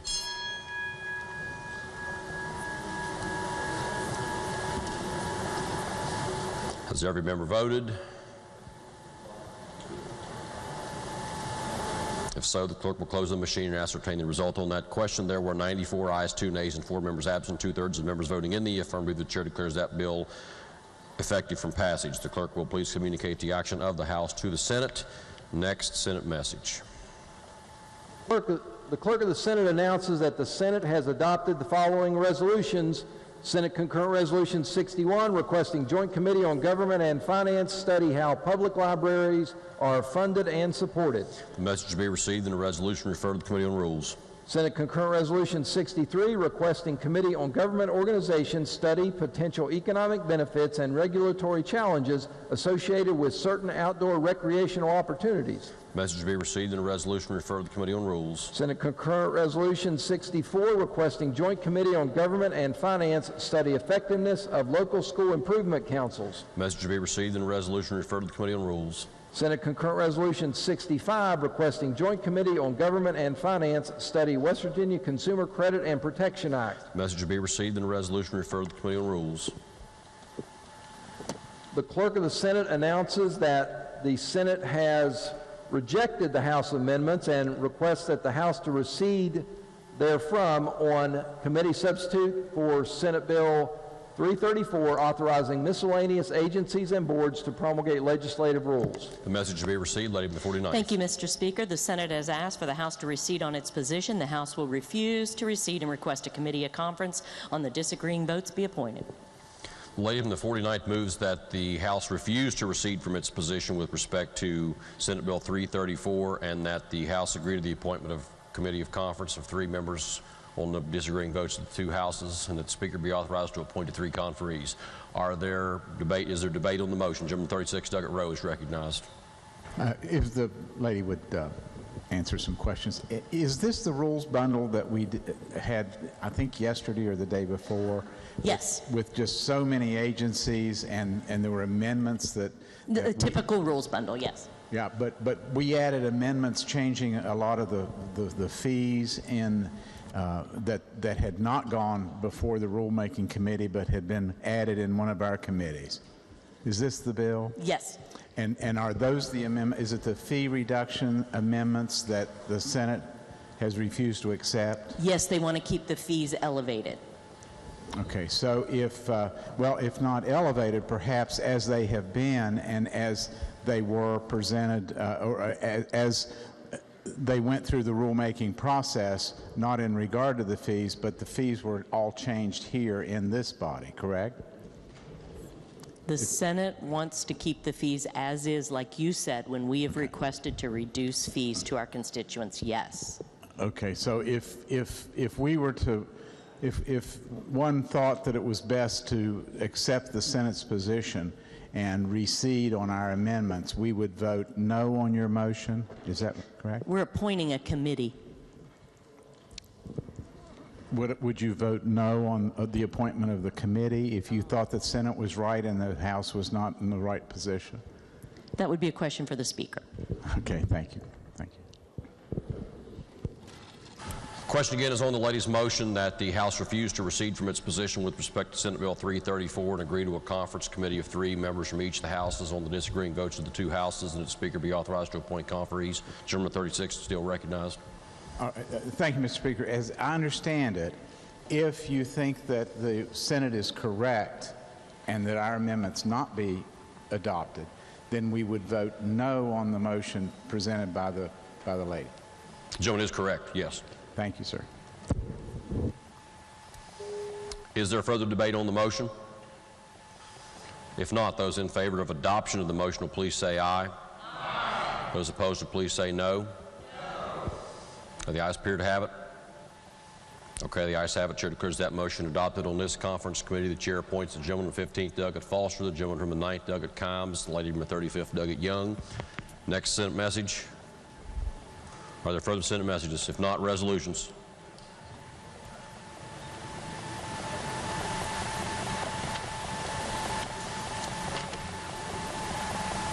House Concurrent Resolution 109, requesting the Joint Committee on Education and the Joint Committee on Health to study the cause and possible solutions to the issues surrounding the supply of current and demand for future emergency service personnel, including emergency medical technicians and paramedics in West Virginia. Lady in the 49th. Thank you, Mr. Speaker. I ask unanimous consent that the further reading resolutions introduced be dispensed with and each resolution be considered as formally introduced and referred to the appropriate committees as indicated in the delegate console system. The lady in the 49th asks unanimous consent that the further reading of resolutions introduced be dispensed with and that each resolution be considered as having been formally introduced and referred to the appropriate committees as indicated on the delegate console system. Are there objections? No objections are heard. For what purpose does the gentleman of 15th, Doggett Foster, seek recognition? To announce a conference committee meeting. Yes, sir.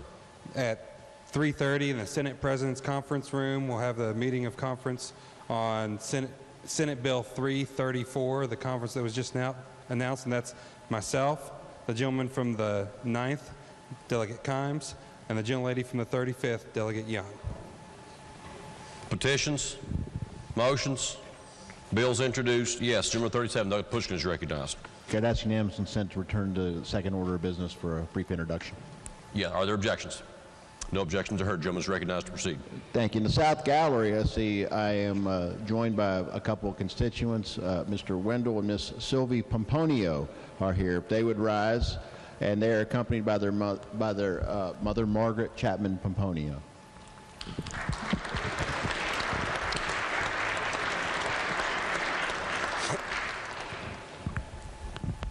Are there other introductions while we're at the second order of business? Okay, if not, unfinished business.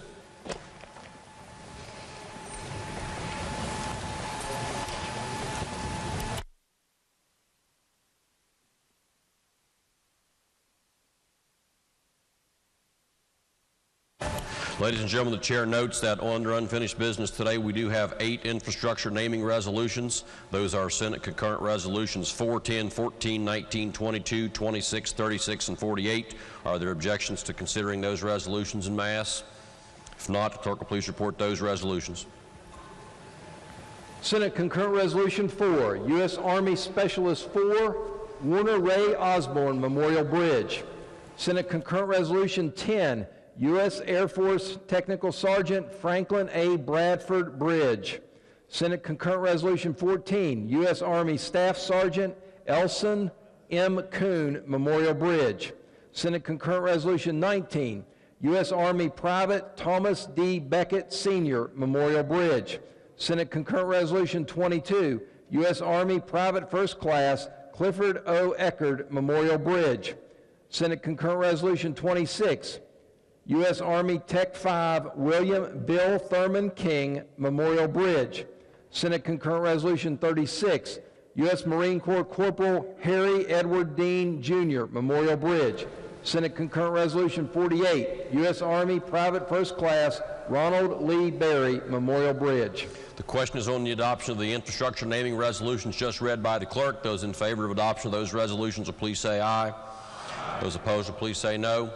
The ayes have it. The chair declares each of those naming resolutions adopted. The clerk will please communicate the action of the House to the Senate. Next resolution. Senate Concurrent Resolution 49, establishing honor guard in each National Guard unit. Is there debate? The question is, shall the resolution be adopted? Is there debate on this resolution?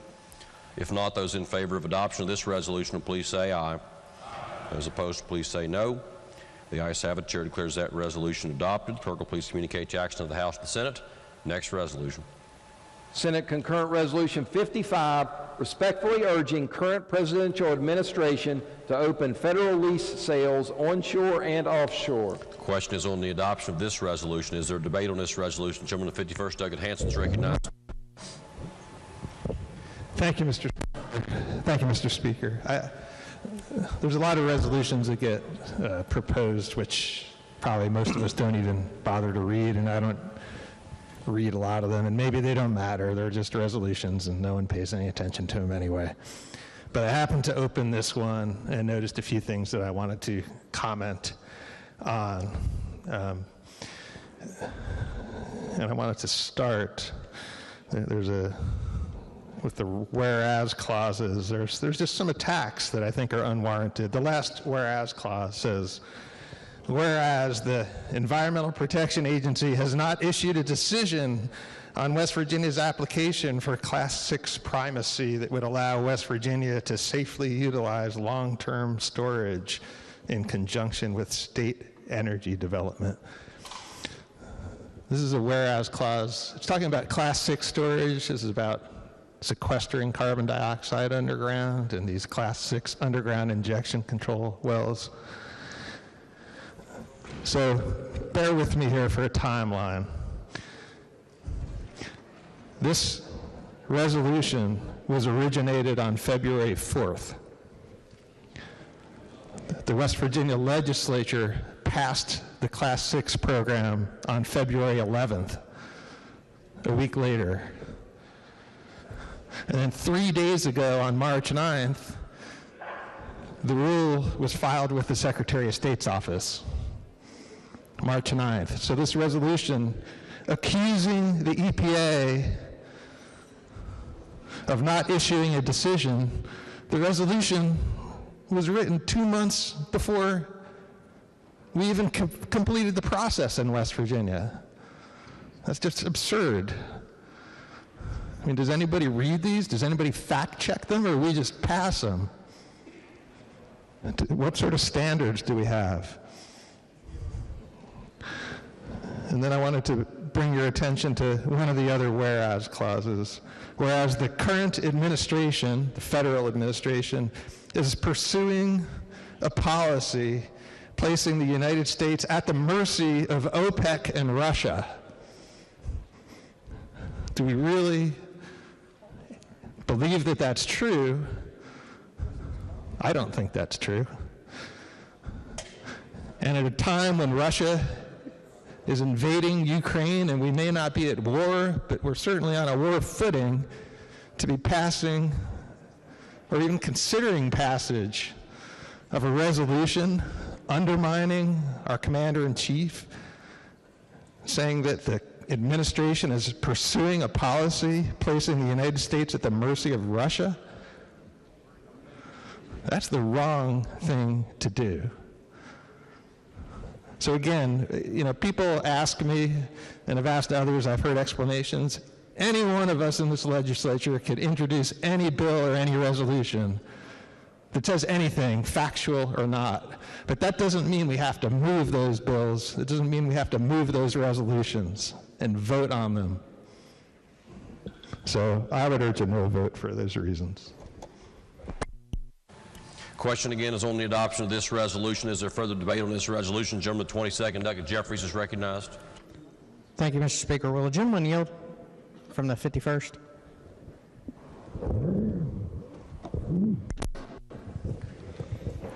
Did I hear you right? You said this was introduced February 4th? When I looked it up, that's what I saw. And the decision was February 11th, correct? March. I wrote it down incorrectly then. Let me check my facts here. March 4th. You're right, it was March 4th, not February 4th. So it was introduced 5 days. I stand corrected on those dates. It was introduced 5 days before it completed the process with the Secretary of State's office. So it completed the process yesterday is what you're saying? Completed the process on March 9th when it was filed with the Secretary of State. Okay, thank you. I just wanted to clear that up. I appreciate that. Thank you. Thank you.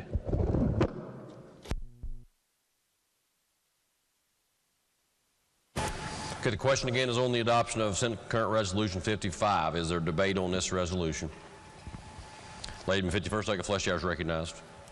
Thank you, Mr. Speaker. I'd like to thank the gentleman from the 51st for raising this issue to our attention. I don't want to be supporting resolutions that make broad allegations about when it comes to something that's really pretty complicated, offshore drilling, and when we are very close to a state of war.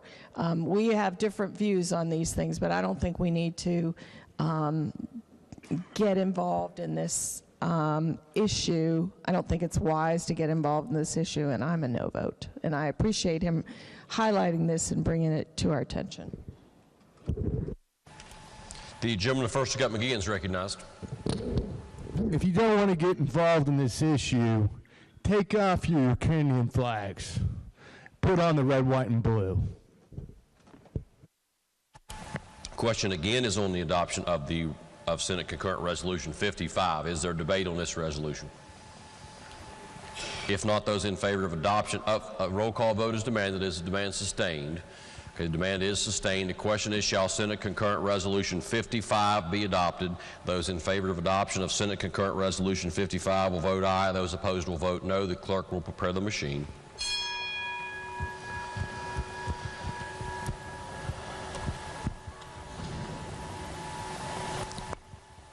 Has every member voted? If so, the clerk will close the machine, ascertain the result. On this question, there are 81 ayes, 12 nays, and 7 members absent. A majority of members voting in the affirmative. The chair declares Senate Concurrent Resolution 55 adopted. The clerk will please communicate the action of the House to the Senate. Next resolution. House Concurrent Resolution 101, urging Congress to pass Share the Savings legislation. The question is on the adoption of House Concurrent Resolution 101. Is there debate on the resolution? If not, those in favor of adoption of the resolution will please say aye. Those opposed will please say no. The ayes have it. The chair declares that resolution adopted. The clerk will please communicate the action of the House to the Senate. Next resolution. House Resolution 7, urging the United States Congress to increase sustainable forest harvesting on public lands in the state of West Virginia, and more specifically, the Monongahela National Forest. The question is on the adoption of House Resolution 7. Is there debate on the resolution? If not, those in favor of adoption of House Resolution 7 will please say aye. Those opposed will please say no. The ayes appear to have it. Okay, the ayes have it. Chair declares House Resolution 7 adopted. Clerk will report the next resolution. House Resolution 19, a resolution urging Congress and the President to pass federal legislation to speed up the environmental permitting process on new wells and mines. The question is on the adoption of House Resolution 19. Is there debate on House Resolution 19? If not, those in favor of adoption of House Resolution 19 will please say aye. Those opposed will please say no. The ayes have it. Chair declares House Resolution 19 adopted. Are there further items of unfinished business at this time? If not, is there objection to returning to the third order of business for the purpose of receiving standing committee reports? No objections are heard. The clerk will please report standing committee reports. Your Committee on Rules has had under consideration House Concurrent Resolution 68, requesting that a formal feasibility study be conducted on the viability of establishing an accredited school of veterinary medicine in West Virginia. House Concurrent Resolution 104, requesting the Joint Committee on Government and Finance study the fiscal feasibility of eliminating the motor fuel excise tax. House Concurrent Resolution 105, requesting the Joint Committee on Government and Finance study economic policy strategies and incentives for drawing into West Virginia employers employing 50 persons or less located in high tax, high regulation, anti-competitive locations out of state. House Concurrent Resolution 106, requesting the Joint Committee on Government and Finance study economic policy strategies and incentives for building intrastate pipelines. House Concurrent Resolution 107, requesting the Joint Committee on Government and Finance study ways that allow the West Virginia Economic Development Authority to target companies and have them move to West Virginia without having to go through the legislative process. House Concurrent Resolution 108, requesting the Joint Committee on Government and Finance study the possibility of combining certain programs related to the West Virginia Department of Health and Human Resources, Workforce West Virginia, and the West Virginia Community and Technical College System. Senate Concurrent Resolution 12, Raymond Gerald Jr. Memorial Road. Committee substitute for Senate Concurrent Resolution 16, William Gregory Greg White, P.E. Memorial Bridge. Committee substitute for Senate Concurrent Resolution 18, U.S. Army Staff Sergeant Fred E. Duty Memorial Highway. Senate Concurrent Resolution 20, U.S. Air Force Lieutenant Colonel Robert J. Hill Memorial Road. Committee substitute for Senate Concurrent Resolution 24, U.S. Marine Corps Corporal Roger Lee Booth Memorial Road. Senate Concurrent Resolution 28, Firefighter Marvin Layton Hughes Memorial Bridge. Committee substitute for Senate Concurrent Resolution 30, McClintock Family Veterans Memorial Bridge. Senate Concurrent Resolution 32, Curtis Papp and Millie Mammy Asbury Memorial Bridge. Committee substitute for Senate Concurrent Resolution 33, U.S. Army Sergeant Lewis M. Mike Totten Memorial Bridge. Committee substitute for Senate Concurrent Resolution 39, Walker Brothers Veteran Memorial Bridge. Committee substitute for Senate Concurrent Resolution 40, Fry Brothers Veterans Memorial Bridge. Senate Concurrent Resolution 41, Henry Preston Hickman Memorial Bridge. Committee substitute for Senate Concurrent Committee substitute for Senate Concurrent Resolution 42, U.S. Marine Corps Staff Sergeant Herbert Herbie D. Barnes Memorial Bridge. Committee substitute for Senate Concurrent Resolution 50, U.S. Army Tech 5, John William J.W. Cruz Jr. Memorial Bridge, and Senate Concurrent Resolution 51, Deputy Kenneth Kenny Ward Love, Sheriff Elvin Eugene Pete Wedge, and Jailer Ernest Ray Ernie Hessen Memorial Bridge, and reports the same back with the recommendation that they each be adopted. The message of that report will be received late in the 49th. Thank you, Mr. Speaker. I ask unanimous consent to take up all resolutions for immediate consideration and put upon their adoption. Are there objections? Okay, there are no objections. Clerk will please report the first resolution. House Concurrent Resolution 68, requesting that a formal feasibility study be conducted on the viability of establishing an accredited school of veterinary medicine in West Virginia. Gentleman 48, Doug Hamrick. Thank you, Mr. Speaker. For discussion on the resolution. Yes, gentleman is recognized. I'd just like to thank the members. We had a resolution last year during session that created the special committee on the viability of a veterinary school in West Virginia. The committee did a lot of hard work during the interims, as well as legislative services, completing a sort of preliminary study that shows this has a great potential in West Virginia. This is a field that has a lot of shortages, so just appreciate the support of the members in this formal study being completed. Question again is on the adoption of House Concurrent Resolution 68. Is there debate on the resolution? If not, those in favor of adoption of HCR 68 will please say aye. Those opposed will please say no. The ayes have it. Chair declares HCR 68 adopted. Clerk will please report the next resolution. House Concurrent Resolution 104.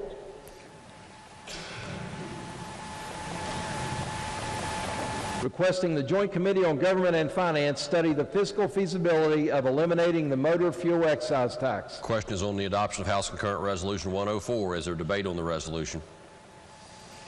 If not, those in favor of adoption of HCR 104 will please say aye. Those opposed will please say no.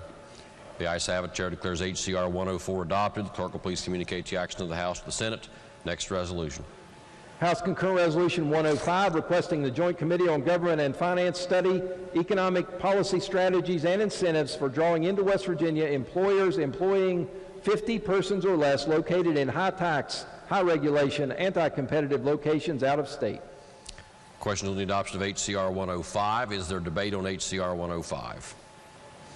If not, those in favor of adoption of HCR 105 will please say aye. Those opposed will please say no.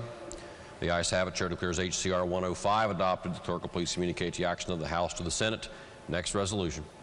House Concurrent Resolution 106, requesting the Joint Committee on Government and Finance study economic policy strategies and incentives for building intrastate pipelines. Is there discussion on House Concurrent Resolution 106? If not, those in favor of adoption of HCR 106 will please say aye. Those opposed will please say no. The ayes have it. The chair declares HCR 106 adopted. The clerk will please communicate the action of the House to the Senate. Next resolution. House Concurrent Resolution 107, requesting the Joint Committee on Government and Finance study ways that allow the West Virginia Economic Development Authority to target companies and have them move to West Virginia without having to go through the legislative process. The question is on the adoption of HCR 107. Is there debate on this resolution? If not, those in favor of passage or of adoption of HCR 107 will please say aye. Those opposed will please say no. The ayes have it. Chair declares HCR 107 adopted. The clerk will please report the next resolution. House Concurrent Resolution 108, requesting the Joint Committee on Government and Finance study the possibility of combining certain programs related to the West Virginia Department of Health and Human Resources, Workforce West Virginia, and the West Virginia Community and Technical College System. Questions on the adoption of HCR 108. Is there debate on HCR 108? If not, those in favor of adoption of HCR 108 will please say aye. Those opposed will please say no. The ayes have it. The chair declares HCR 108 adopted. The clerk will please communicate the action of the House to the Senate. Next resolution.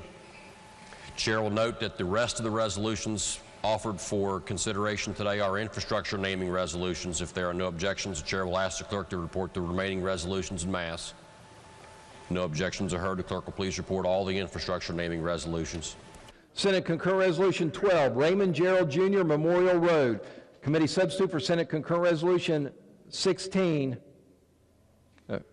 Yes. William Gregory Greg White, P.E. Memorial Bridge. Committee substitute for Senate Concurrent Resolution 18, U.S. Army Staff Sergeant Fred E. Duty Memorial Highway. Senate Concurrent Resolution 20, U.S. Air Force Lieutenant Colonel Robert J. Hill Memorial Road. Committee substitute for Senate Concurrent Resolution 24, U.S. Marine Corps Corporal Roger Lee Booth Memorial Road. Senate Concurrent Resolution 25, firefighter Marvin Layton Hughes Memorial Bridge. Committee substitute for Senate Concurrent Resolution 30, McClintock Family Veterans Memorial Bridge. Senate Concurrent Resolution 32, Curtis Papp and Millie Mammy Asbury Memorial Bridge. Committee substitute for Senate Concurrent Resolution 33, U.S. Army Sergeant Lewis M. Mike Totten Memorial Bridge. Committee substitute for Senate Concurrent Resolution 39, Walker Brothers Veteran Memorial Bridge. Committee substitute for Senate Concurrent Resolution 40, Fry Brothers Veterans Memorial Bridge. Senate Concurrent Resolution 41, Henry Preston Hickman Memorial Bridge. Committee substitute for Senate Concurrent Resolution 42, U.S. Marine Corps Staff Sergeant Herbert Herbie D. Barnes Memorial Bridge. Committee substitute for Senate Concurrent Resolution 50, U.S. Army Tech 5 John William J.W. Cruz Jr. Memorial Bridge. Senate Concurrent Resolution 51, Deputy Kenneth Kenny Ward Love, Sheriff Elvin Eugene Pete Wedge, and Jailer Ernest Ray Ernie Hessen Memorial Bridge. The question is on the adoption of the infrastructure naming resolutions just read by the clerk. Those in favor of adoption of those infrastructure naming resolutions will please say aye. Those opposed will please say no. The ayes have it. The chair declares each of those infrastructure naming resolutions adopted. The clerk will please communicate the action of the House to the Senate. Are there further standing committee reports? If not, the clerk has the availability of a conference committee report. The conference committee report for House Bill 4097 to prohibit non-public funding sources for election administration and related expenses without prior written approval by the State Election Commission shall be available in the clerk's office.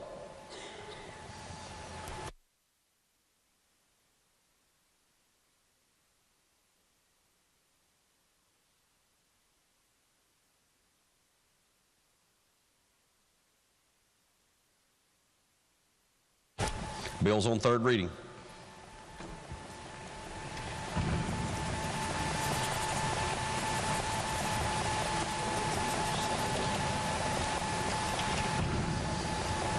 Committee substitute for Senate Bill 231 relating generally to broadband connectivity. Let him the 49th. Thank you, Mr. Speaker. I ask unanimous consent to move to the foot of all bills. Are there objections? No objections are heard. Committee substitute for Senate Bill 231 will be moved to the foot of bills today. Next bill on third reading. Committee substitute for Senate Bill 441, providing confidentiality of video and other records of correctional juvenile facilities. Are there objections to having the bill explained in lieu of having it read? If not, gentleman, 32nd, Douglas Fast to explain the bill. Thank you, Mr. Speaker. This bill clarifies that facility video, incident reports, and investigation reports are confidential and not subject to disclosure except as set forth in this section.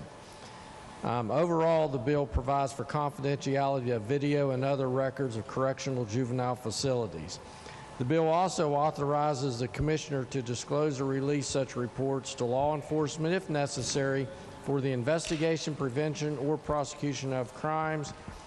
It requires law enforcement agency in receipt of records that relate to juveniles to treat such records as confidential. It authorizes disclosure to be made in a civil or administrative proceeding pursuant to an appropriate order, but records related to grievances shall be made in accordance with 49.5.101. Also, it authorizes the Commissioner to disclose but not release records to attorneys representing persons with a claim against the division, but prior to having filed suit. And it clarifies that persons in receipt of the records must treat the same as confidential. That's a summary. I urge passage. The question now before the House is, shall the bill pass? Is there debate on the bill? If not, those in favor of passage of the bill will vote aye. Those opposed will vote no. The clerk will prepare the machine.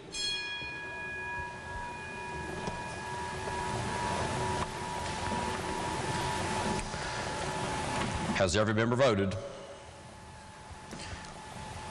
If so, the clerk will close the machine and ascertain the result on this question. There were 90 ayes, 0 nays, and 10 members absent. For what purpose does the gentleman with 10th Horn Buckle seek recognition?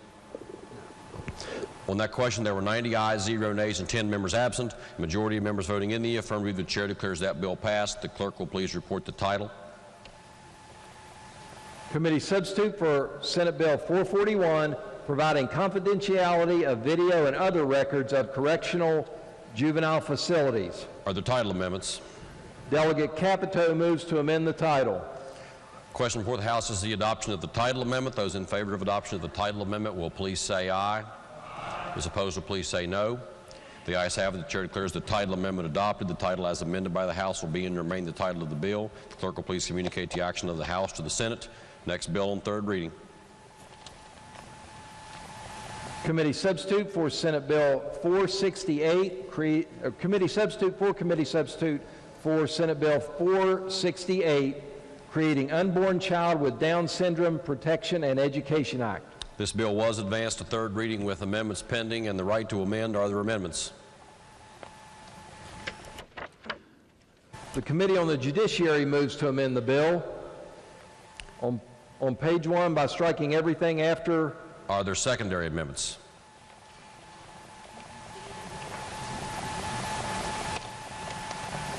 Delegate Hansen moves to amend the amendment on page 2, section 1, line 18, following the words being sought by inserting the word solely, and on page 2, section 1, line 23, following the words being sought by inserting the word solely, and on page 2, section 1, line 30, following the words was not by inserting the word solely.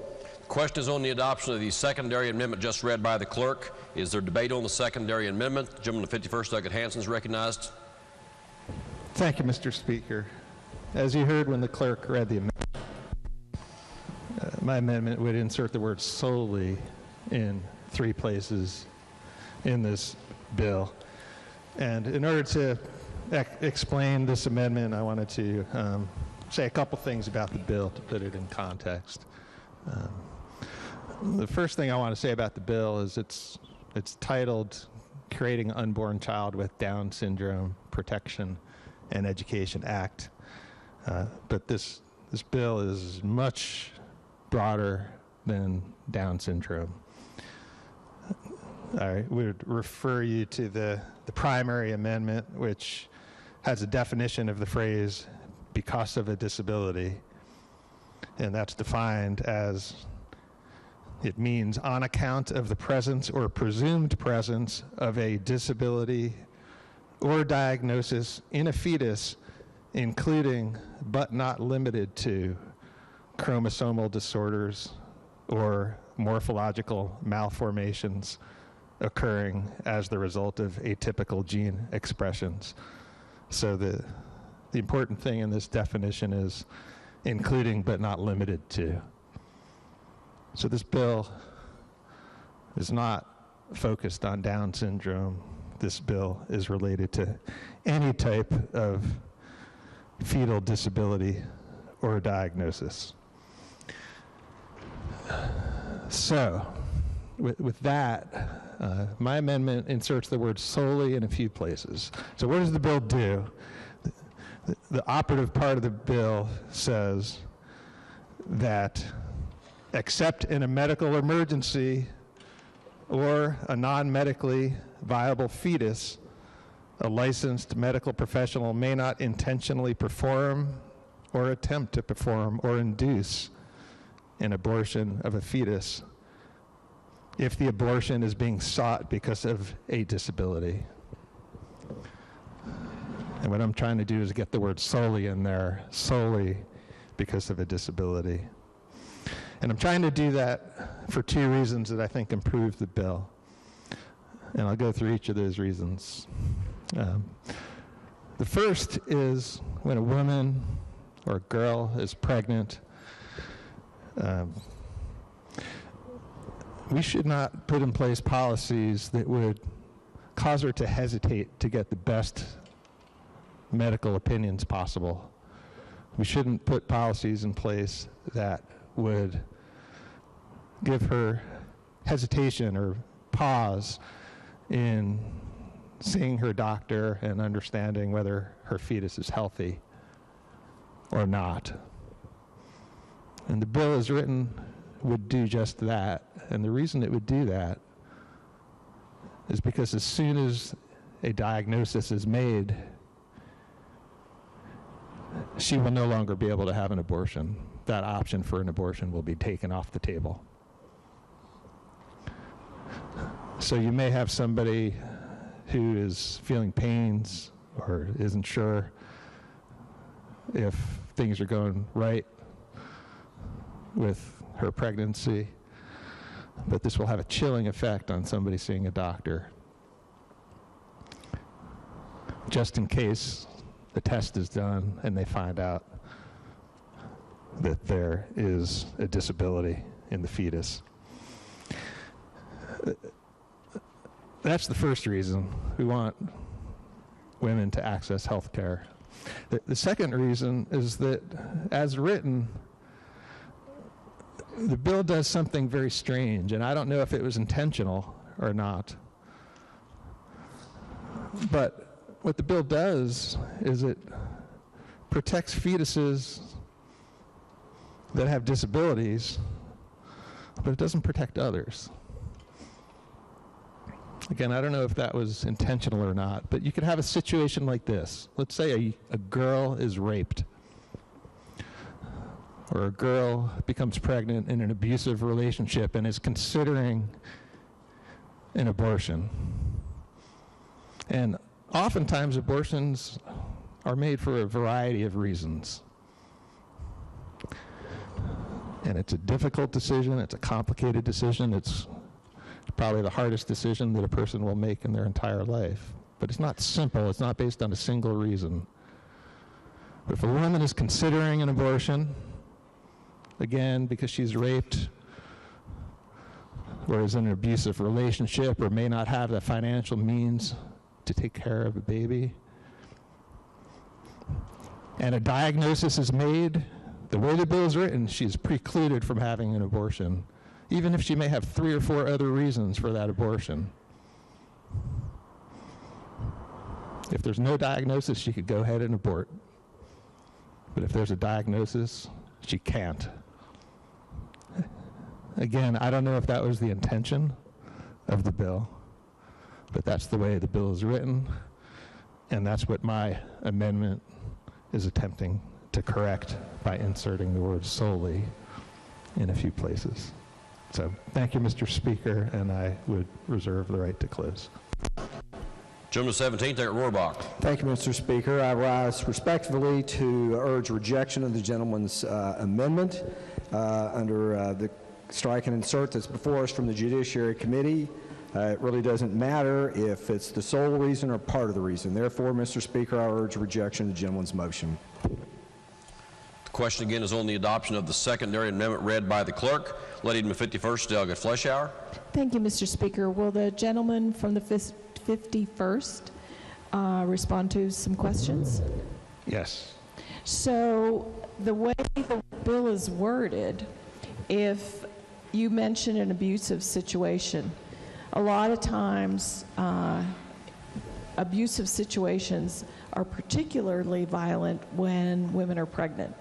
So if a woman gets punched in the stomach and you believe, and the fetus is damaged, you believe this prohibits her from getting an abortion unless the only reason, without your amendment, if the fetus has been harmed by that, she would not be able to get an abortion.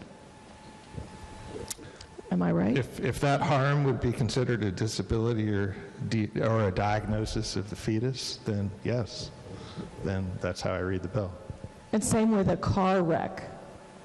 If there was harm done to the fetus, then, and it's not just Down syndrome, it's any type of disability.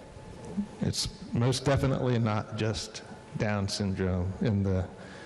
In the Judiciary Amendment, there's a definition of the phrase "because of a disability," and that means on the account or presence or presumed presence of a disability or diagnosis in a fetus, including but not limited to certain things. So it's including but not limited to.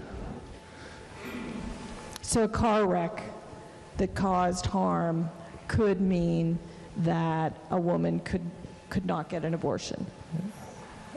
And so I guess,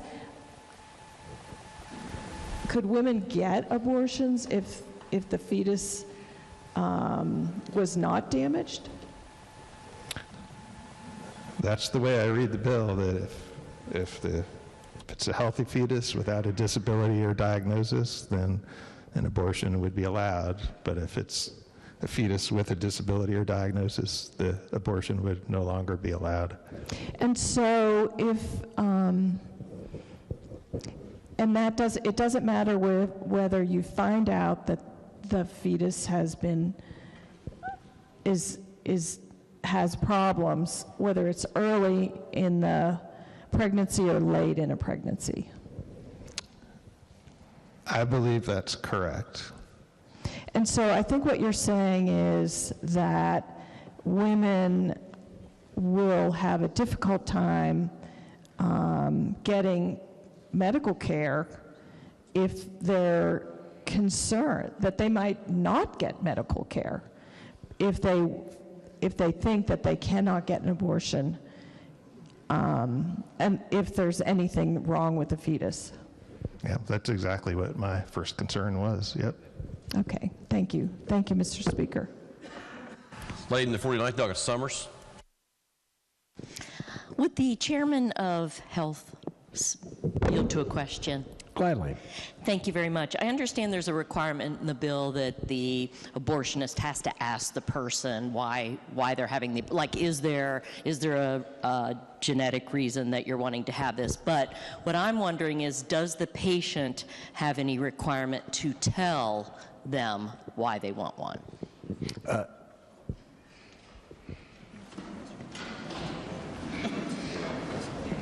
They just have to simply answer yes or no if it's for a disability. If they wouldn't know about said disability, then an honest answer would be it's not. Okay, thank you. Gentleman the 11th, Douglas Keaton.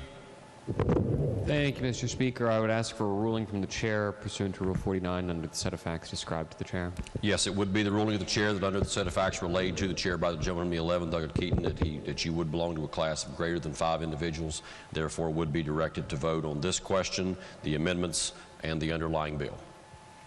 Question again is on the secondary amendment read by the clerk. Is there debate on the secondary amendment? If not, shall recognize the sponsor of the amendment, gentleman 51st, Douglas Hanson, to close debate on the secondary amendment. Thank you, Mr. Speaker. I would just like to reiterate what I said in my opening, because I don't feel like I heard anything that contradicted it.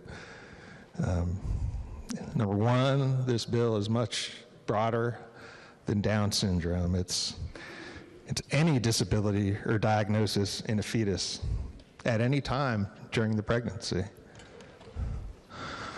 And number two, that even if a pregnant person has 5 other reasons for considering an abortion, they're broke, they were raped, any other reasons, if they go to the doctor and get a diagnosis, that option will be off the table. So I think it will have a chilling effect on women accessing reproductive health care. I think it'll convince some people to suck it up and not go to the doctor because they're still trying to make a decision on whether or not to keep that fetus to term. And in terms of the second point that I brought up, I didn't hear anything about that either. Healthy fetuses will still be able to be terminated, but unhealthy fetuses, those with disabilities or diagnoses, will be given special treatment and won't. And again, I'm not sure if that's what was intended by this bill, but that's what this bill does. So I would ask for your support to help make this bill a little bit better. Thank you, Mr. Speaker. The question is on the adoption of the secondary amendment read by the clerk. Those in favor of adoption of the secondary amendment will please say aye. Aye. Those opposed will please say no. No. Okay, the noes appear to have it. All right, the noes have it. Chair declares that secondary amendment lost. The clerk will please report the next secondary amendment. Delegates Zukoff and Fleischauer move to amend the amendment on page 2, section 1, line 21 of the section, following the words, except in a medical emergency, by inserting the following, or rape or incest. The question is on the adoption of the secondary amendment just read by the clerk. Is there debate on the secondary amendment? Lady in the fourth, Douglas Zukoff is recognized. Thank you, Mr. Speaker. This amendment is very simple.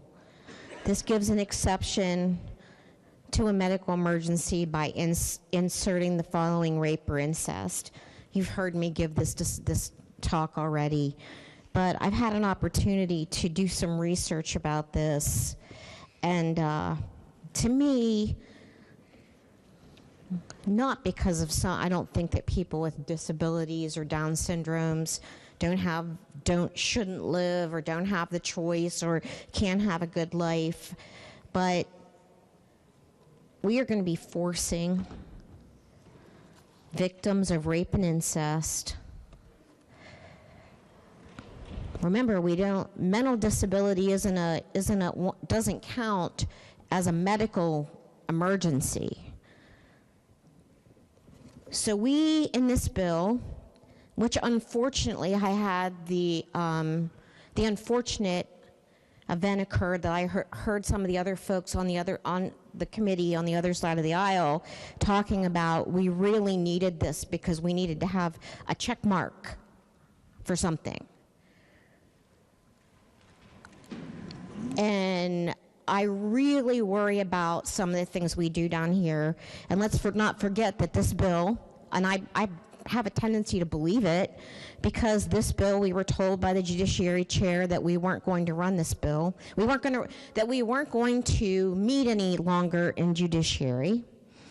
And then on Wednesday, we were told that we were meeting at 7. We get up to Judiciary. The bill's not even ready. They're writing it in the back room. And you should know that in this bill that was amended, this committee substitute that came out as well, that I offered the amendment to put in adoption information about children with disabilities. That wasn't contemplated by others who developed this bill. I find that offensive. So let's talk about those young girls again.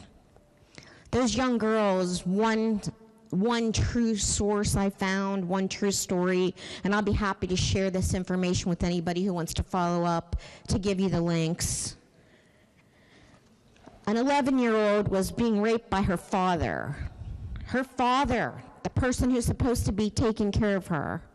This is happening unbeknownst to her mother. She'd never had a menstrual period before, so she didn't know she was even pregnant until it would have been too late to do anything about it, right? So we have a baby who doesn't even know what's going on with her own body,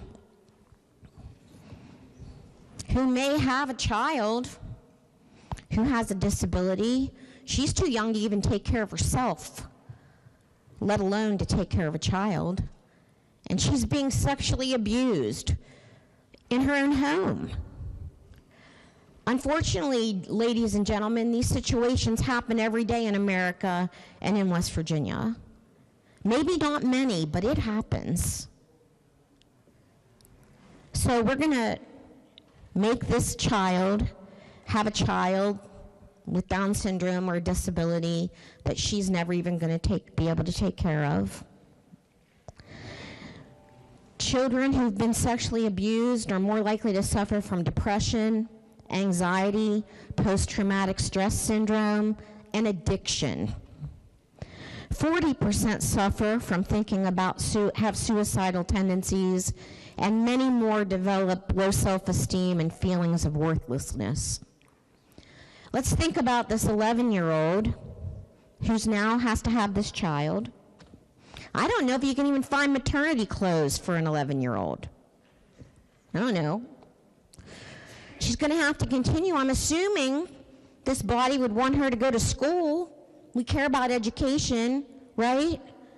So she's going to have to go to school or out into her community to the grocery store with her mother, or she's not old enough to even be left by herself in the house, to go out in a community that's going to see that she's pregnant and judge her all over again.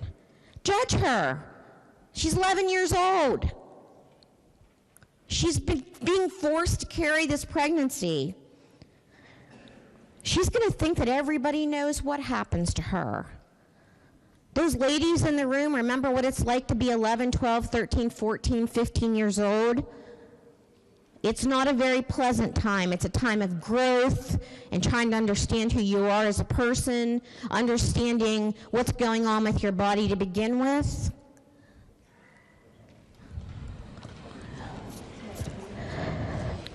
I just feel that this is cruel. It's inhumane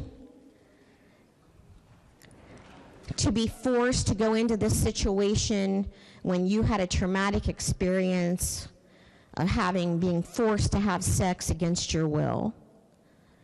Can you imagine a father doing this to their child? Or a family member? Happens every day, folks. Every day.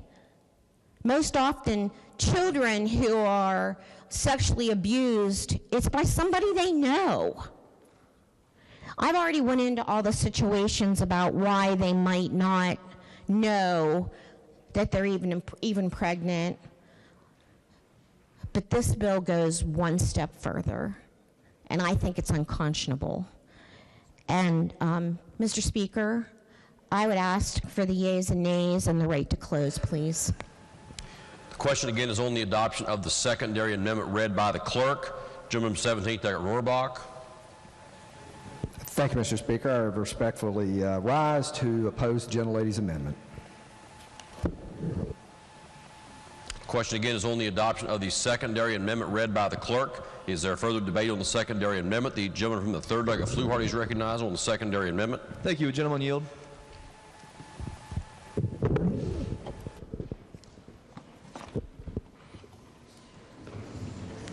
Could you tell us why you oppose the amendment? To the gentleman, I oppose the amendment. You can't tell us why? To the gentleman, I oppose the amendment. Thank you for that concise answer. Mr. Speaker, let me briefly address this. Gentleman is recognized. You know, as the gentlelady said, this bill came in the dark of night. Emergency meeting at 7 o'clock. Get up there at 7:30. Not a single medical professional, including that one, showed up to speak about it. Not a single medical professional spoke about this bill. We rushed it out at 7:30 at night. Couldn't address the amendment committee. Not a single medical professional there was answering any questions we have, and the one we do have on this floor refuses to answer them now. It's absurd, this whole process. We know why. It's an election year. Question is on the secondary amendment read by the clerk. Is there debate on the secondary amendment as read by the clerk? Lady in the 51st Delegate Fleshauer is recognized. Thank you, Mr. Speaker. I'd like to say that the gentleman's amendment and the amendment that we're offering could have helped this bill. If the only reason you were doing it was because of a deformity, that would be one thing. But what if it is a rape or incest situation, and there's also a deformity? Then that child is going to be compelled to be a mother. And I don't think that's what this country is about. We have religious freedom in this country, and some of you feel compelled to say that your religion supersedes mine. This does not fit with my definition of right and wrong. This does not fit with the way I was raised, and part of what we do is government should not be forcing religious views on people. And government here is saying that even though a little girl has been raised, we are going to force her to bear that child. We are going to compel her, use the government power to force her to bear that child.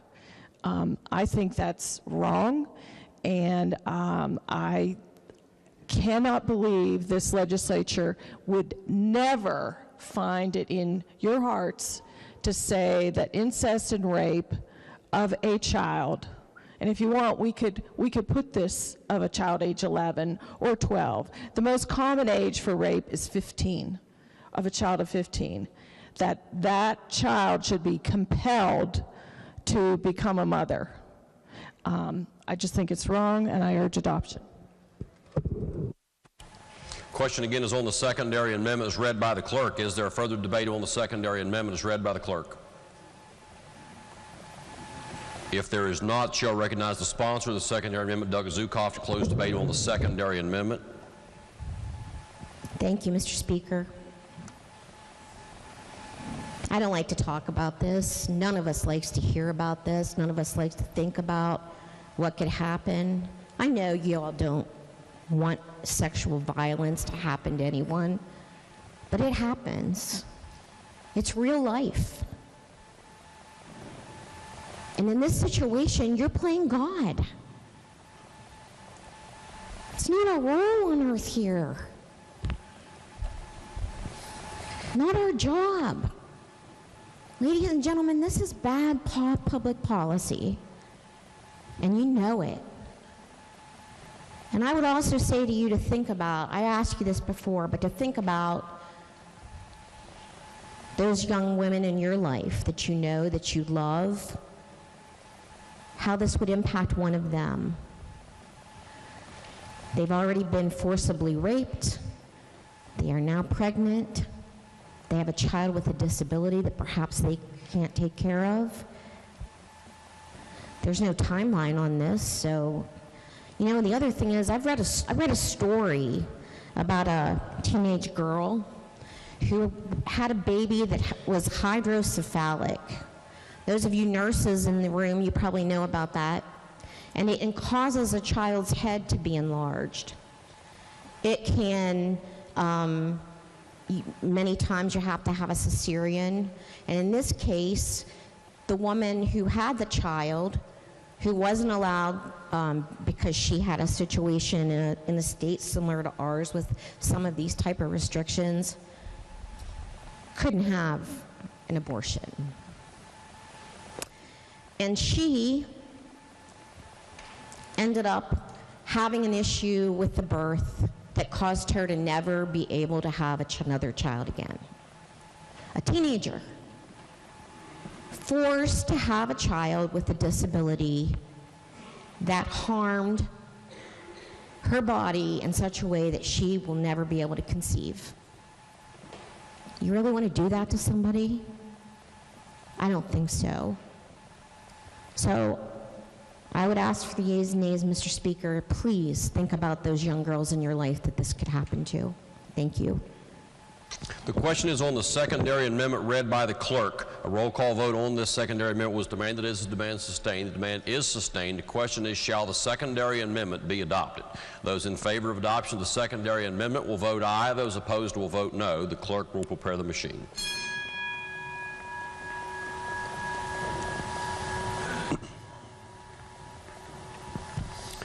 Has every member voted? If so, the clerk will close the machine and ascertain the result on that question. There are 23 ayes, 74 nays, and 3 members absent. Less than a majority of members in the affirmative. The chair declares that secondary amendment lost. The clerk will please report the next secondary amendment. Delegate Young moves to amend the amendment on page 1, section 1, line 6, by striking out the words "or diagnosis." The question is on the secondary amendment just read by the clerk. Lady from the 35th, Delegate Young, is recognized. Thank you, Mr. Speaker. Hi, everybody. I know you guys know where I'm at on bills like this, but I implore you to have an open mind because I'm not trying to hurt this bill. I'm just trying to tighten it up. I was reading the Judiciary Amendment today, and if you're looking at the bill under the definition of because of a disability, it says, on account of the presence or presumed presence of a disability or diagnosis in a fetus, including but not limited to, and then there's a couple things. I want to get rid of the words or diagnosis because I just don't understand why it's in there. I think it could be a diagnosis of anything, not just specifically a disability. And let me give you an example. If I'm going in to see my OBGYN, I'm getting all my paperwork, I'm writing down my name, my address, and then I get to the part that says medical history. You know, you have to write down your medical history, you got to write down your surgeries, medications that you take, and any disorders that you have going on. Okay, well, I have OCD. I was diagnosed as a young child, so on my medical history, I would write down OCD. OCD is genetic. There's a lot of, it's inherited. There's a lot of people that have it. There's a lot of diseases or disorders like this. So to me, that says that there will be a presumed presence of a diagnosis. If I were pregnant and having a baby, there would be a presumed presence of OCD in that child, and I don't find that to be a disability, so I just want to tighten this up. I'm incredibly concerned that that people aren't going to record their medical history for their providers, and while there is a chance that that child could have OCD or they could not, and you could go either way on that, I just want to make sure that we're not stopping people from sharing their medical history with their providers. Again, I'm not trying to change this bill in any way. I just want it to be, if this is about disabilities, I want it to be specifically about disabilities. If diagnosis were in the top line and it said the diagnosis of a disability, I would see where you're coming from, but diagnosis after disability, I'm confused about. So I'm happy to answer any questions. Thank you. The question is on the adoption of the secondary amendment just read by the clerk.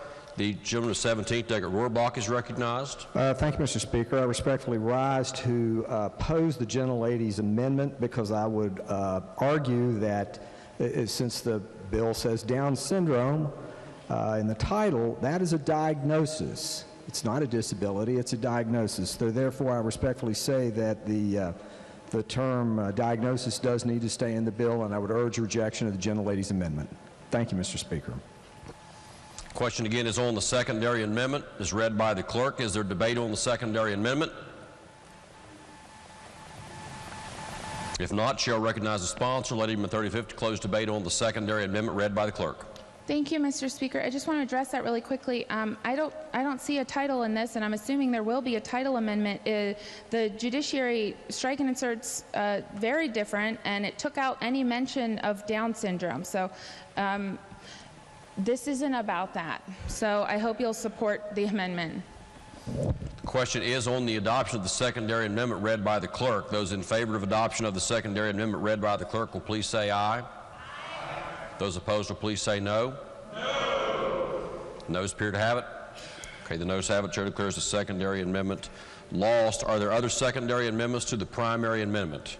If not, then the question is on the primary amendment. Chair will recognize the gentleman of 17th, Deckard Rohrbach, to explain the primary amendment. Thank you, Mr. Speaker. The amendment prohibits a licensed medical professional from performing an abortion or attempting to perform an abortion unless the patient acknowledges that the abortion is not being sought because of a disability. The amendment prohibits a licensed medical professional from performing an abortion if the abortion is because of a disability unless there is a medical emergency or a non-medically viable fetus. The amendment requires the licensed medical professional to report certain information to the Bureau of Public Health within 15 days of said abortion. It requires that if a licensed medical professional administers a test for a disability or diagnosis of a fetus, the licensed medical professional shall provide educational information as compiled by the Bureau to the patient if the test confirms the presence of a disability. The amendment provides the same penalty as this legislature has previously adopted. This includes that a licensed medical professional who violates this section is subject to discipline from his or her licensure board. And if a non-licensed professional, then you would have been practicing medicine without a license and possibly subject to a fine of not more than $10,000 or imprisonment for 1 to 5 years. That's a summary of the amendment, Mr. Speaker, and I urge adoption. The question is on the primary amendment, now explained by the gentleman from the 17th. Lady from the 51st, Dr. Fleshauer is recognized. Thank you, Mr. Speaker. Will the gentleman yield? Yes. I just want to make sure I have this right. I think I have the most recent version, but if a physician is found to have violated the provision intentionally or knowingly, it is a mandatory suspension or revocation of their license, correct? It says shall.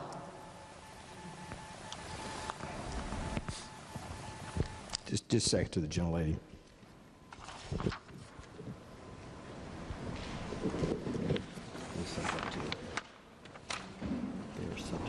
It says it and is subject to discipline from the applicable licensure board for that conduct, including but not limited to loss of professional license to practice.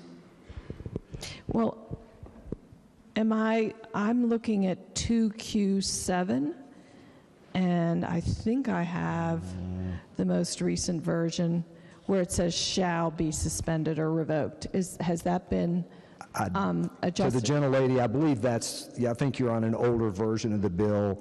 We're on House Judiciary Amendment number 1. Okay. Would you read that language again? Thank you for I'll go back and read the entire section. Well, just the language about the revocation or suspension. Section J. A licensed medical professional who intentionally or recklessly performs or induces an abortion in violation of this section is considered to have acted outside the scope of practice permitted by law and otherwise in breach of the standard of care owed to the patient, and is subject to discipline from the applicable licensure board for that conduct, including but not limited to loss of professional license to practice. Thank you. Thank you for clarifying. I appreciate that. Lady from the 4th, Dr. Zukoff is recognized. Thank you, Mr. Speaker. I rise in support of this amendment. I think that it's much more reasonable than the one that originally came through Judiciary, and for those reasons, I'll be supporting the amendment, and I hope that you will as well. Question again is on the adoption of the primary amendment. Is there further debate on the primary amendment?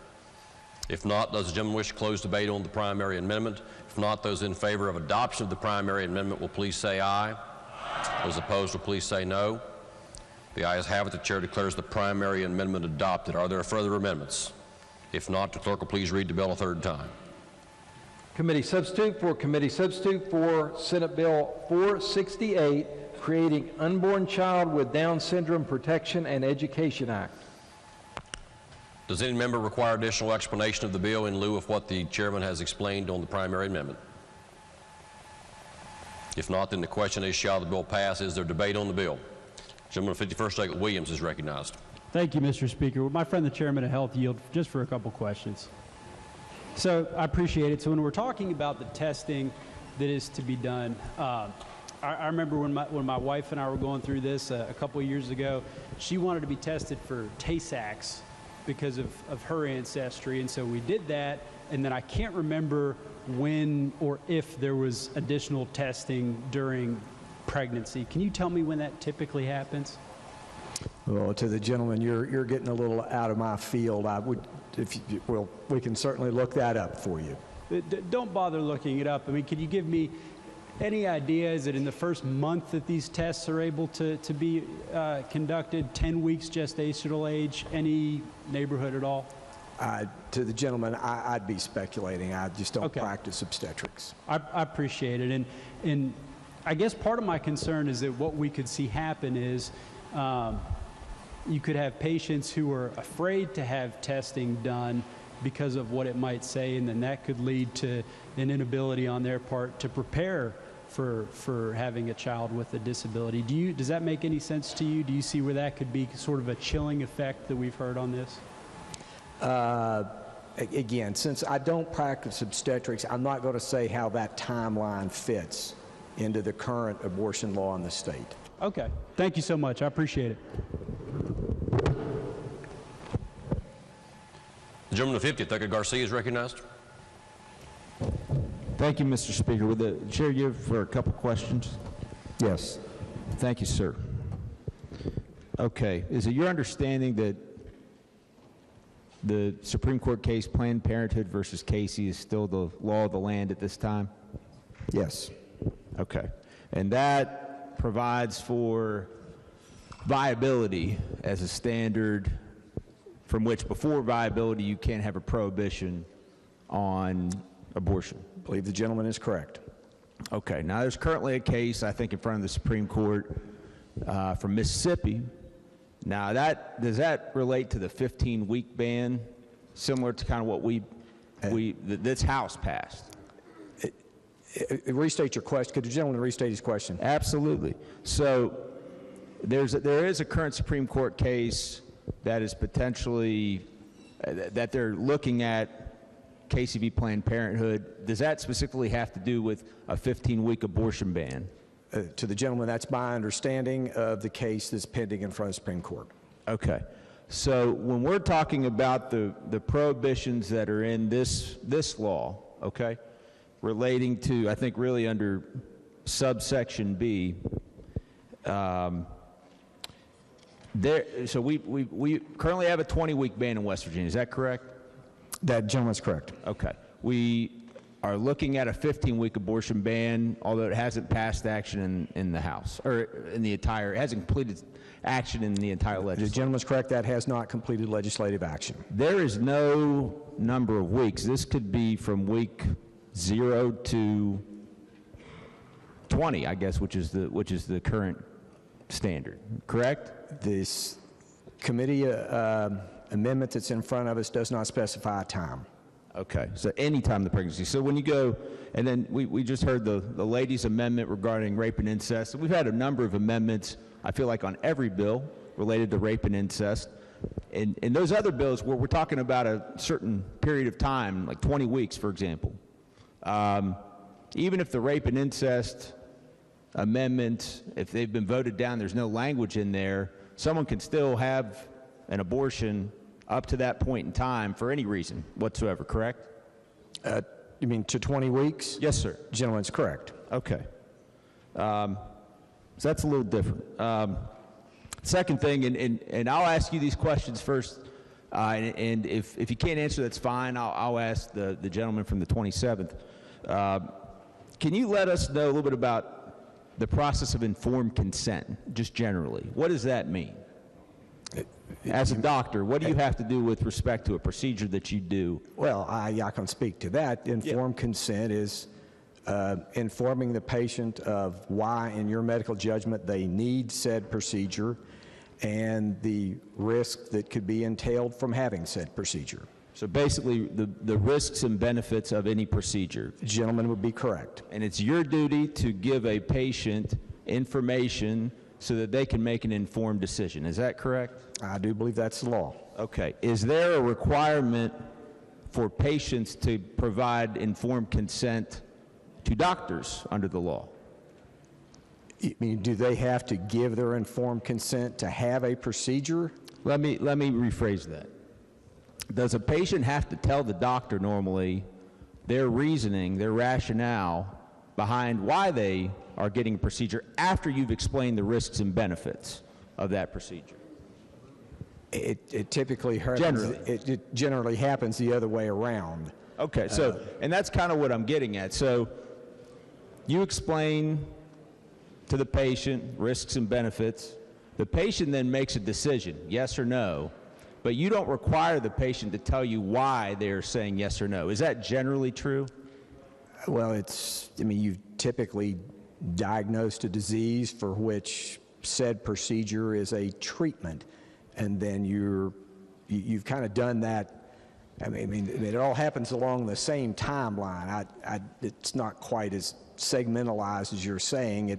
You work the patient up, see what the problem is, suggest the treatment. If the treatment happens to be a procedure, then that's all talked about together. Well, okay, so, But then you do colonoscopies, is that right? That gentleman's correct. Okay. So colonoscopy, you might tell somebody these are the risks and benefits from having a colonoscopy. So no, you wouldn't might, you would. You would, you have to. Okay. So then when you get to the point where the patient says, yeah, I want a colonoscopy, then do you say, why do you want a colonoscopy? Well, you've already worked them up for that as part of the history and physical process of determining why they sought your medical care. But they're not required to give you an answer, correct? You don't have to do a write something procedure down unless we've discussed the indication for the procedure. Okay. That's pretty standard medical practice. You would never do a procedure for anything without establishing with the patient the indications for said procedure being done. Okay. Thank you, sir, for answering my questions. So briefly, I will speak to the bill. So number one, there's a question right now whether the 15-week abortion ban that we passed, I would say it is currently unconstitutional. We'll see whether that bill passes legislative action totally. But what we have here, there's no limit. There's no viability standard. This doesn't even get anywhere. Even if there is a Supreme Court case where they overrule Casey or Planned Parenthood versus Casey, this doesn't even deal with the same issue, okay? So I think, number one, this bill's unconstitutional. Number two, and this is one of the things I set up in committee, if under this bill, the doctor has to ask you a question and get a statement from you confirming that the reason for the abortion was not because of a disability. There's kind of two ways I look at that. The first one is, the person could just say whatever they want, you know? It really, in that regard, you can't really distinguish intent here. But the second thing is if somebody says, you know what, it's none of your damn business, then I would say under this bill, they would be prevented from having an abortion. And at the end of the day, these are private medical decisions. They're difficult decisions. As we've heard from the lady from the 4th, talked very eloquently about those situations where there may be rape, incest, or rape and incest. And we're going to require somebody give an explanation, and that's just wrong. So I urge rejection. Gentleman from the 43rd, Delegate Thompson. Thank you, Mr. Speaker. Would the Chairman of Health yield for a couple questions? Yes. Thank you, sir. So I'm trying to understand all this. Does this Section 6A and B, does that limit to just Down syndrome, or are other disabilities included? To the gentleman, it is not. I'm sorry, sir? It is not. Okay. So other disabilities are not included? Other disabilities are included. Are included, I'm okay. sorry, I thought you had a negative in there. No, they are included. Thank you, sir. So what other disabilities are prohibited as a reason for an abortion? The bill does not specify that. Okay. This did go through Health Committee, correct? It did not. Well, I don't know what it went through in the Senate. I can certainly look up the history. It did not go through House Health. So it never went through the House Health Committee? The gentleman is correct. Okay. How is a doctor supposed to know if an abortion is permissible? Yeah, I'm sorry, would the gentleman restate his question? Sure. How is a doctor supposed to know if an abortion is permissible? Well, the doctor has to add, under the applicability of this statute, is that correct? Yes, sir. Yeah. Well, I believe it says that they have to ask, are you seeking it, is the patient seeking it for a disability? And if the patient answers no, then I believe that satisfies the requirement. Okay. What happens when, say, there's two medical professionals, two doctors, and they disagree? There's one doctor that agrees, there's one doctor that disagrees and says, oh, this is this person is trying to terminate a pregnancy because of a disability. The other doctor, maybe the patient has also seen, says, no, this is a legitimate reason. What happens when there's a disagreement? Don't believe the bill speaks to that, but that would be an unusual circumstance, but I don't believe the bill speaks to that. Okay. I mean, in your medical experience, would that go to a judge? Would that go to a jury? If in a situation like, how would that I believe work? at that point it'd be up to the patient to seek care from whichever provider they wanted of the two they were seeking the opinion from. It's typically how it works in medical practice. Okay. Does the bill speak anything to, would it still permit abortions even if like the pregnancy is not going to be viable, the fetus would die shortly after birth? Is there any way to... The gentleman is correct. It is permitted under those circumstances in the bill. Okay. What about low life expectancy? I'm sorry? Low life expectancy? That's not specifically in the bill, but it's, let me get the exact terminology, a non-medically viable fetus. So a fetus that's not viable is one of the exceptions, or a medical emergency. Okay. Does the bill speak anything to about parents who would now be forced to go through this, and they would have a lot of expenses, medical expenses, expenses for physical therapy, occupational therapy, all these expenses? Does it speak anything about if they would be possibly like guilty of child neglect if they didn't provide all those because they couldn't afford it? The bill doesn't entertain that at all. Okay. So going back to talking with the medical professional and the patient, how is this going to be enforced exactly? Who's going to be the enforcer? In what regard? So I mean, the enforcer, I guess, if there was an act had occurred outside this bill, the intent of this bill, there's two enforcement mechanisms. If it's a licensed medical professional, then it's dealt with by their licensure board, and then if it was someone who was an unlicensed person, then they're practicing medicine without a license, and he or she would be dealt with accordingly under the code of doing any other medical procedure without a medical license. Can't do that. Yeah. So, but how would that get reported? Say a physician, a patient comes in and says, yes, it is for disability. The physician says, okay, this is, I understand the issue here. I totally agree with you. And an abortion occurs. Is the physician's employees going to be the ones responsible for turning in the physician? Who turns in the physician to the board? Okay, you're using the instance of there is a 15-day reporting requirement if an abortion occurs because of one of the exceptions, and then it spells out in the bill what's required in the report. So I think the reporting requirements are there. Okay. What happens when a woman says, a patient says that, no, I would like to have an abortion. I'd like to terminate this pregnancy. And the physician says, is it because of a disability? And the patient then says, no, it's not because of a disability. Then that can occur.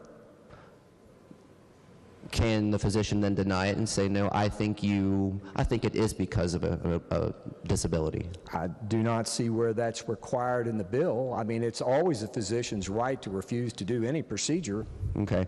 So literally, if we pass this law, and then to kind of circumnavigate everything, all a woman would have to do is say, when asked, just always say no, and they could have an abortion? I'm certainly not giving that type of advice to anyone, but that is the requirements of the bill. Okay. Okay, thank you, sir. I do appreciate you yielding.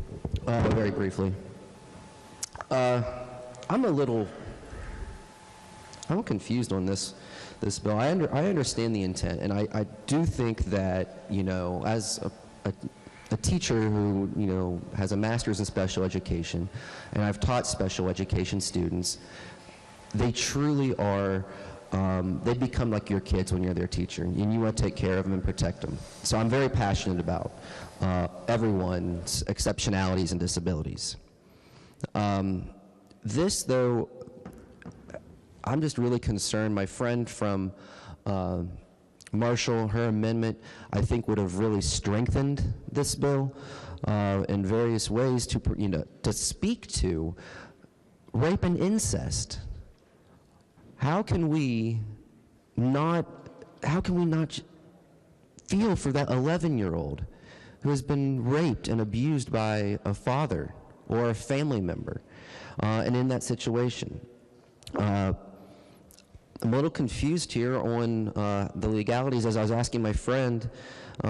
So if the physician asks, is this pregnancy being terminated because of a disability with the fetus, and the patient says no, even if it is, it's still permissible? So I'm a little confused on how this is even going to be enforced. And I'm thinking, I think this might just be something for election year. So I'm going to be urging rejection of this. So thank you, Mr. Speaker. The gentleman from the 67th, Doug Doyle, is recognized. Thank you, Mr. Speaker. Will the Chair of Health continue to yield? Yes. I'm going to ask you, I have a couple of questions. I'm reading through here, and I know that the bill requires providers to provide information about these abortions, and it looks like it has to be done after each procedure. Is that correct? Yes. Okay. Even if no disability is detected, they still got to fill out the form? Yes. Okay, and that form comes from the Commissioner of Public Health. That's my understanding. Now, gentleman's correct, and it's filed I'm sorry, back. I didn't mean to. Yeah, that's correct. How will that form be distributed? To the providers. I mean, how is it? Just a second. I think it is in here. Well, it says on a form supplied by the commissioner. I would assume that could be electronic or on paper, but the gentleman's correct. It just says on a form supplied by the commissioner. It doesn't give the exact way. I'm hoping submission. we're going to have them make a rule about who provides the form and how, or about how the form is provided. Gentlemen's, I don't think we need a rule, but I think they can do it by policy, but there could be multiple ways of submission. I'll agree with the gentleman. Thank you, sir. Who would bear the cost of the form? The department. The department? Okay, thank you. Are there, in your medical professional, are there any other medical procedures that require a form to be filled out and a report to be made after each procedure?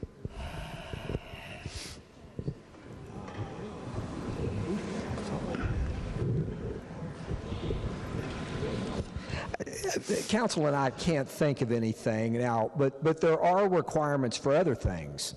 There are a number of requirements on communicable diseases that have to be submitted. So certainly submission of, it's all redacted data, but if there's a number of communicable diseases that have to be reported. So reporting is not, now, and in that instance, some of those have to be patient-specific. So if there's a case of polio, for instance, then the Bureau of Public Health can go out and find out what's going on and how did that patient contract polio. So, but submission of data of this nature is certainly not new. But any surgical procedures, I'm not going to say that I know that for a fact, but the department certainly takes a lot of data. But other than communicable disease situations like COVID, you don't know of any where the provider has to fill out a form after every single procedure? And not that I'm aware of. Thank you, sir. Just a couple more. Do you see any potential for HIPAA violations? No. Okay, thank you. Are we guaranteeing that the privacy of the patient is going to be protected with this information? Yes. And of the provider too? And that was a question. Well, I mean, elaborate a bit, because well, obviously if we would the provider does the procedure, then the provider is going to be the one filling the report out and submitting it. So I doubt that that's going to be done anonymously. So yes, the provider is going to be identified in said report. Who is going to review, this final question, who's going to review the information that is provided on these forms? Is that the Bureau of Public Health, or is that someone else? The commissioner. Yeah. That's where it shall be to be filed with the commissioner. Thank you, sir. Thank you, Mr. Gentleman 16th, Douglas Hornbach was recognized. Thank you, Mr. Speaker. Would the chairman yield, please? First question I have you heard from the Down Syndrome Network of West Virginia in regards to this bill? Have I? Yes, sir. I have not. Okay. Do you know, to your knowledge, if they were afforded the opportunity to work in collaboration on this bill? Since this bill did not come through my committee, I can say that I have no knowledge of that, but I have no knowledge of that. Yes, sir. Are these one of the items on their legislative platform? Again, to the gentleman, since this, did not come through my committee, I'm not going to say that I've researched their website or done anything of that nature. Okay. Thank you.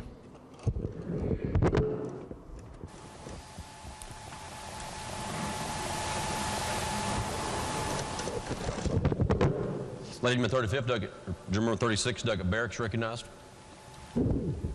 Thank you very much, Mr. Speaker. Would my good friend, the chairman, yield for a couple questions? Yes. Thank you very much. Appreciate that.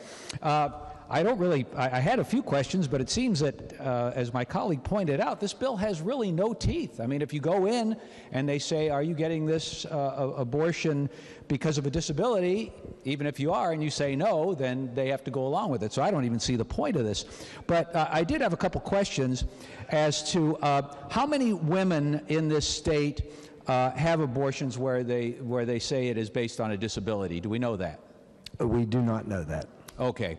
All right. So we have no idea if this is even a bill that needs to be done then, right? Well, we do not know that, so if that's your reasoning, the gentleman is correct. Okay. All right. Thank you. And this is something I just think that should have been thought out as far as, that if you have a child, if the state gets in and says you're going to have this child and it's disabled, and the child could live several years and need a lot of care, a lot of expense, a lot of time. Has it ever occurred to anyone that maybe the state should also get involved to help pay for that somehow? I don't believe this bill addresses that. No, it doesn't, but I just thought maybe for future thought. Thank you very much, Mr. Chairman. And I'm just going to say I'd like to speak to the bill, if I may, Mr. Speaker. Yes, gentleman is recognized. All right. It just seems that if we're really going to be pro-life here, if we're going to do something like this, we should do something to take care of the child after it's born and not just be pro-birth. So I'm against this bill. Thank you very much. Gentleman 51st, Doug Hanson is recognized. Thank you, Mr. Speaker. Would the gentleman continue to yield? Yes. Thank you. I had some questions that are somewhat related to the amendment that I had proposed about an hour ago, which was trying to clarify whether the reason was the sole reason or one of many reasons. So would you agree that abortion decisions are often complex and might involve more than one reason? Now, could the gentleman restate his question? if a pregnant person is making a decision about an abortion, would that person often have more than one reason for choosing an abortion? It's certainly possible. Certainly possible, yeah. And so what's your interpretation of this bill that's before us now that we adopted the amendment? If a pregnant person is contemplating an abortion, and if the diagnosis or disability is one of many reasons, would they be able to follow through on the abortion? The answer, I believe, is no under that bill, but again, it has to do with what they disclose to the doctor. So if they tell the truth, then the answer is no. Correct. Okay. And then will a doctor be compelled under this bill to specifically ask if the abortion is because of the disability? That is the requirement of the bill. And would that be considered some type of forced speech? I mean, is that... I don't believe so, but... Are there other examples outside of abortion care where doctors are forced to ask a certain question like that? I think you're forced to ask a lot of questions before, when you take care of a patient, as far as especially any type of surgical procedure. You need to get a complete history to determine whether the procedure is needed or not, indicated, and make sure the patient understands what they're undergoing and the risk thereof, and the benefits thereof. But I'm talking about a question that's laid out in state code.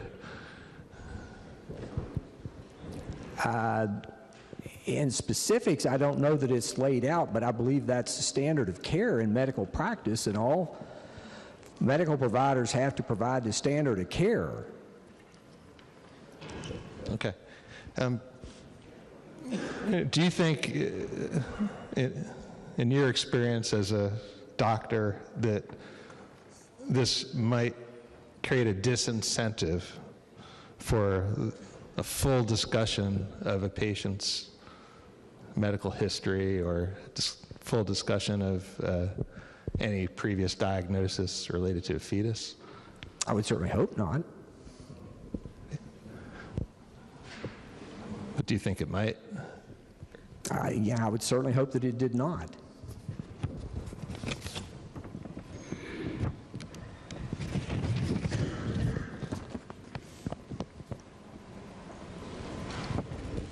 So just to be clear, if a pregnant person came in and informs a doctor that they're considering terminating a pregnancy because it was the result of a sexual assault, and then they find out they were informed by the doctor of a disability, and they say, yeah, I still want to terminate that pregnancy, would that be allowed? No, not under this bill. Okay. Okay, thank you, sir, for clarifying that. This legislature has been working to chip away at reproductive rights and health care for years, and this bill is just another attempt to restrict even further what's a normal, a common medical procedure that 1 in 4 women will access in their lives.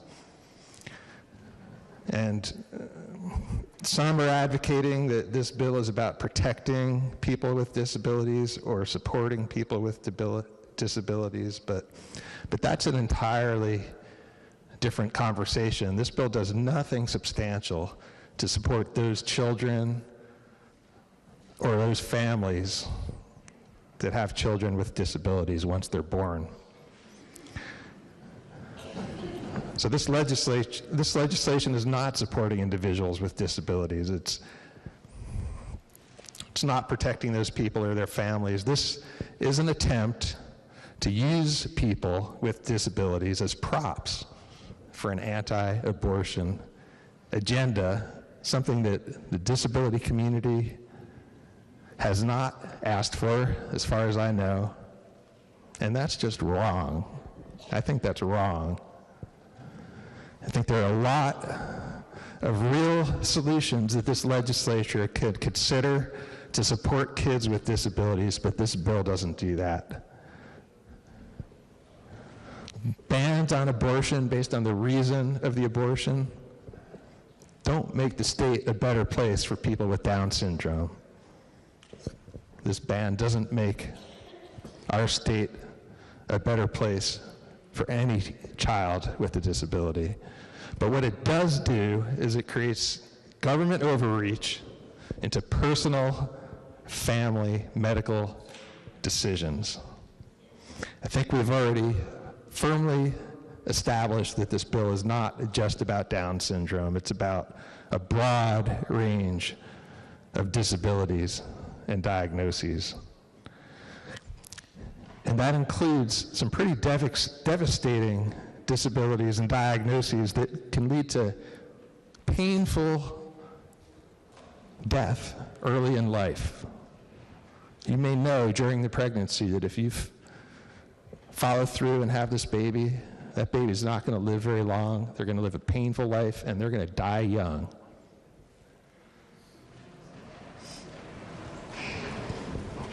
And even if a patient is provided with that diagnosis, or I should say because the patient is provided with that diagnosis, they'll be stripped of their ability to choose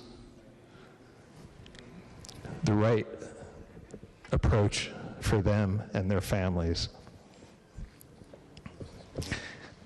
And forcing someone to carry a pregnancy that's incompatible with life can be devastating to that person and to that family. It could be traumatic. You know, this is at a time when people are trying to make informed decisions for themselves and for their family, when they should be talking to their healthcare providers. They shouldn't be shying away from that for fear of what they may hear. They should be talking to their families. They should be talking to their faith leaders. Maybe they'll talk to other families that have gone through similar experiences, but you know who they are not going to consult with? You know who has no right to tell them what to do is us sitting in this room. They're not going to consult with us. They're state representatives. They don't want the legislature making decisions for them. This is a highly personal decision. They know what's best for themselves. We don't. So I would sum it up by saying this bill is about government-mandated trauma. That it's government-mandated trauma to force someone to carry a pregnancy to term, knowing full well that they won't see their baby grow up. And that it's government-mandated trauma to force someone who's pregnant to have to explain to people they see on the street that yes, they're very excited, but unfortunately, this pregnancy isn't what they hoped for. And it's government-mandated trauma when someone's mental health is severely impacted because their body is a literal reminder of devastating news, but they're forced to give birth. And it's government-mandated trauma if a person who's raped or a victim of incest is forced to give birth to a child with severe disabilities. That's just not right. So again, I don't think the people of West Virginia are fooled by this. The justification for the bill is just a distraction from the real goal, which is to ban all abortion in West Virginia. It's just another attempt to restrict access even further. Legislators often speak about personal liberties and freedoms and making West Virginia a better place where people want to live and thrive. But this type of bill to control people's bodies and reproductive choices through legislation is the biggest form of government overreach imaginable. And I'm not going to align myself with legislation like this. It's going to hurt West Virginia families. I'll be voting no. Thank you, Mr. Speaker. Gentleman third, Doug Fluharty is recognized. Speaker, since we had no testimony on this bill, no medical professional, as I said earlier, on this bill, I thought I would provide a testimonial from an individual from an email that we received, and she actually addressed our caucus because we did our due diligence and we tried to actually speak to people who could be impacted by this legislation instead of just running a bill late at night and running it to the floor. And I haven't heard one person speak in favor of this bill yet. So I'm going to go ahead and give her a testimonial here. We heard from Emily Black, who's from Pinch, West Virginia, and she addressed our caucus, and she told us the painful story of her and her family, what they've gone through. And she was dismayed that this legislation now in the dark of night is apparently seeing the light of day. And she followed up with an email. And she said, I spoke to your caucus and told my family's story and the reasons why this bill is cruel and dangerous. And she goes on to say that my husband and I are heartbroken that this is happening in the state that we love and cherish. You have the ability to take a stand for your constituents who will find themselves in the worst moments of their lives. This bill will cause irreparable trauma onto West Virginia families who are at their lowest. She goes on to say, this is painful, this is not legislation, it's cruelty. And I think the important aspect in all of this is that when a decision is made, and as she said, at the lowest point of their lives, it's a family decision.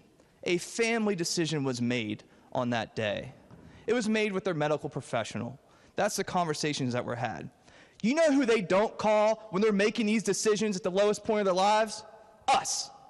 They don't call us right before making an important medical decision. They don't say, oh, what's Delegate Fluharty think of this? No. They make the decision with their medical professionals and their family and their friends and the people they love. Because maybe if they did call us up and you actually had to talk to them, you wouldn't push this legislation. If you actually had to hear their stories, you wouldn't come down here and pass this nonsense. You wouldn't do that if you had to hear them out. That's the reason why we do it this way, why we don't take testimonials, why we have a meeting at 7:30 at night without anybody to testify there. I mean, every morning we come in here, we start session, we have a doctor of the day in the back of the Capitol chamber, but we can't find a doctor for a committee. We don't even run it through the health committee, where a literal doctor heads it up. And I think it goes to the intent. That's why we don't hear from you guys very often on these bills. I'm not sure that you genuinely care about it.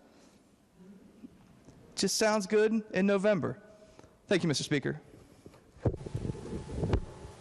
The gentleman of 67, Doug Doyle, for a second recognition. Thank you, Mr. Speaker. I'm a no.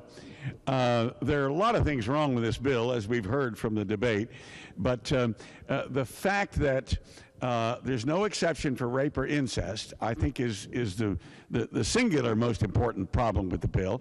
Also, the gentleman from Cabell, the chair of Health, acknowledged that he did not know of any other situation in the medical profession other than for communicable diseases that that providers had to fill out a form, after every procedure. There are all kinds of things like this throughout the bill. Even though it's a pretty short bill, the implication of many of the things in it, I think, are pretty dangerous. So I think we should reject it. Thank you. Lady in 32nd, Dr. Kessinger. Thank you, Mr. Speaker. The gentleman from the 3rd asked me to stand up and talk ask someone who supported and cared about this bill to stand up and talk. And I'm not going to talk long because I really want to get to my child care tax credit bill today. It's incredibly important to me, but there have been several things that have been said today that have really incited me, to say the least. Not the least, are the accusations from the gentlelady from the 4th, the gentleman from the 3rd, and multiple other members of the minority in this body alleging that this bill is nothing more than election fodder. Guess what? I'm not running for re-election, and I'm the lead sponsor of this piece of legislation in this House. You know why? Because I have had the hard conversations with people, to the gentleman from the 3rd. I have had these, I have sat with women and cried with women as they have told me their stories and their choosing of abortion, and I have comforted them and been there with them. I've listened to people. To allege that we have excluded people and not allowed them to have their opportunity to share with us is despicable and ridiculous. It's unreal.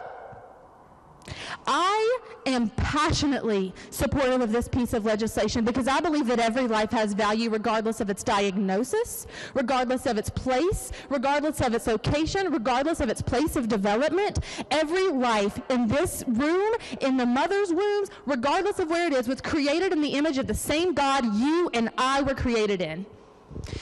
What frustrates me, I have a lot of notes, so I'm going to try to get through them all, but what frustrates me is that every time we have this debate, the minority party always brings up, all you want to do is push your religion on us. Guess what? Y'all already know I love me some Jesus.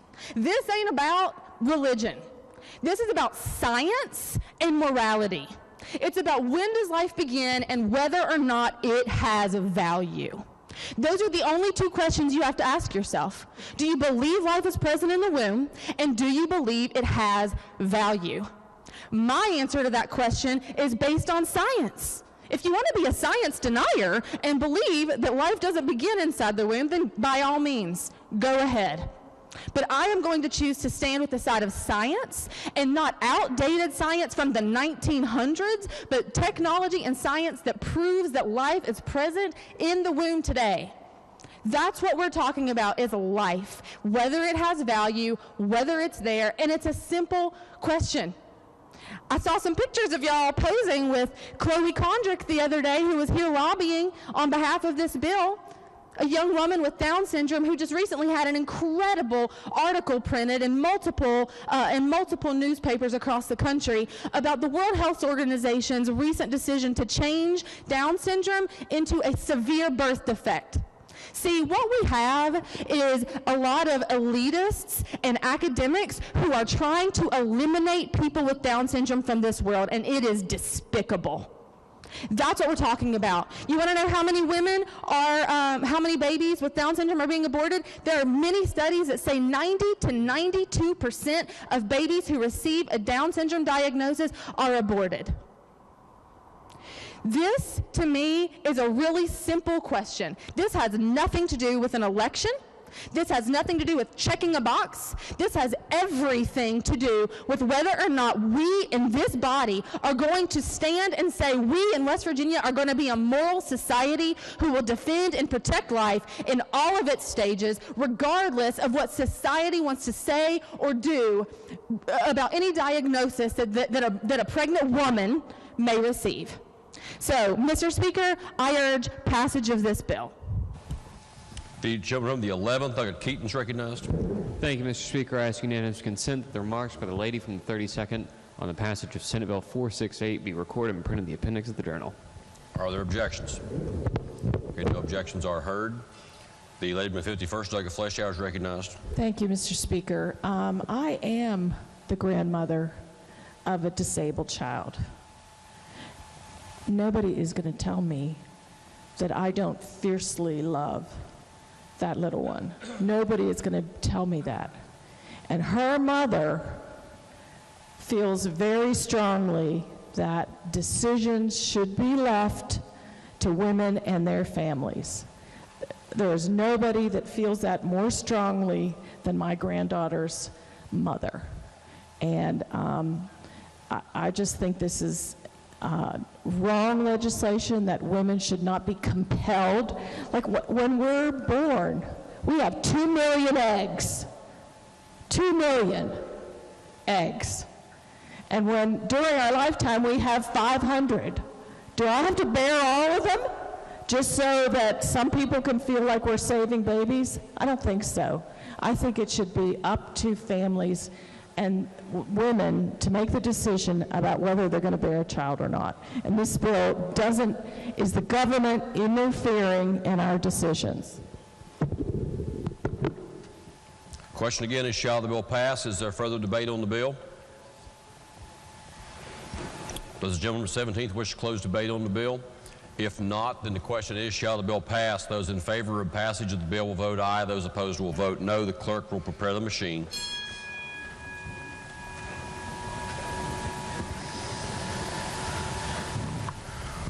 Has every member voted? If so, the clerk will close the machine and ascertain the result. On that question, there are 81 ayes, 17 nays, 2 members absent, a majority of members voting in the affirmative. The chair declares the bill passed. The clerk will please report the title.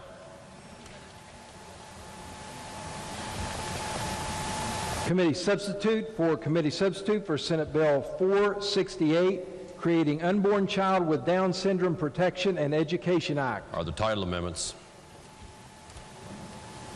Delegate Rohrbach moves to amend the title. Question is on the adoption of the title amendment. Those in favor of adoption of the title amendment will please say aye.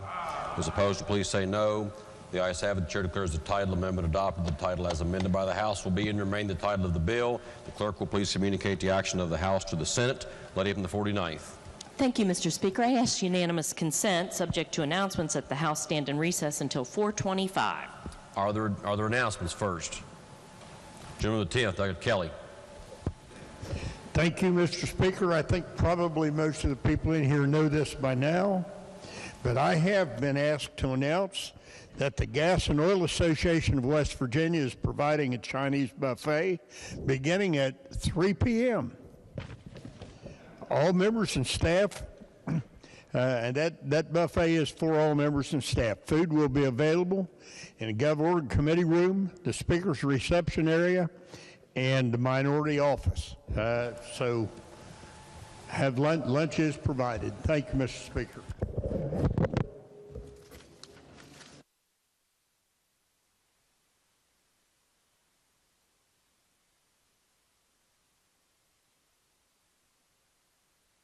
Gentleman 42nd, Dr. Longenecker. Thank you, Mr. Speaker. Before we recess, I would ask unanimous consent to return to the second order of business for a very quick introduction. Okay. Thank you, Mr. Speaker. I want to direct your attention to the South Gallery, where we have Paula, my temporary daughter. She is a foreign exchange student from Madrid.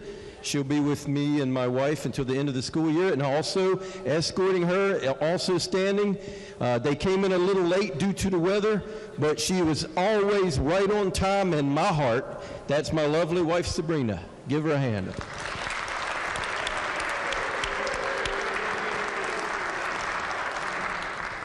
Before we break, if there's not objection, we have one 30-second Senate message that needs processed. If there's no objection, the clerk will report that Senate message.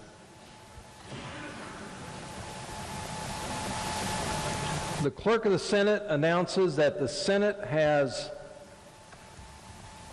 passed House Bill 4566, creating the Economic Enhancement Grant Fund, and changed the effective date to passage. That message will be received. Lady from the 49th. Thank you, Mr. Speaker. I move we concur with the Senate, yes, and make it effective from passage. The question is on the motion that the House concur with the Senate effective date on House Bill 4566, which is an effective date from passage. Those in favor of the lady's motion will please say aye. Aye. Those opposed will please say no. The ayes have it. Chair declares the motion adopted. The question now is, shall the bill pass? Gentleman to 48th, Doug Riley. Was it just effective? Thank you, Mr. Speaker. Was it just the effective date?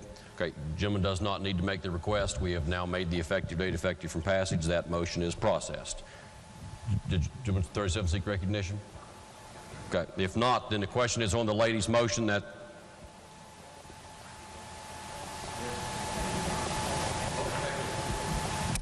all right, we'll take it that way. Those in favor of the motion that House Bill 4566 be made effective from passage will vote aye. Those opposed will vote no. The clerk will prepare the machine.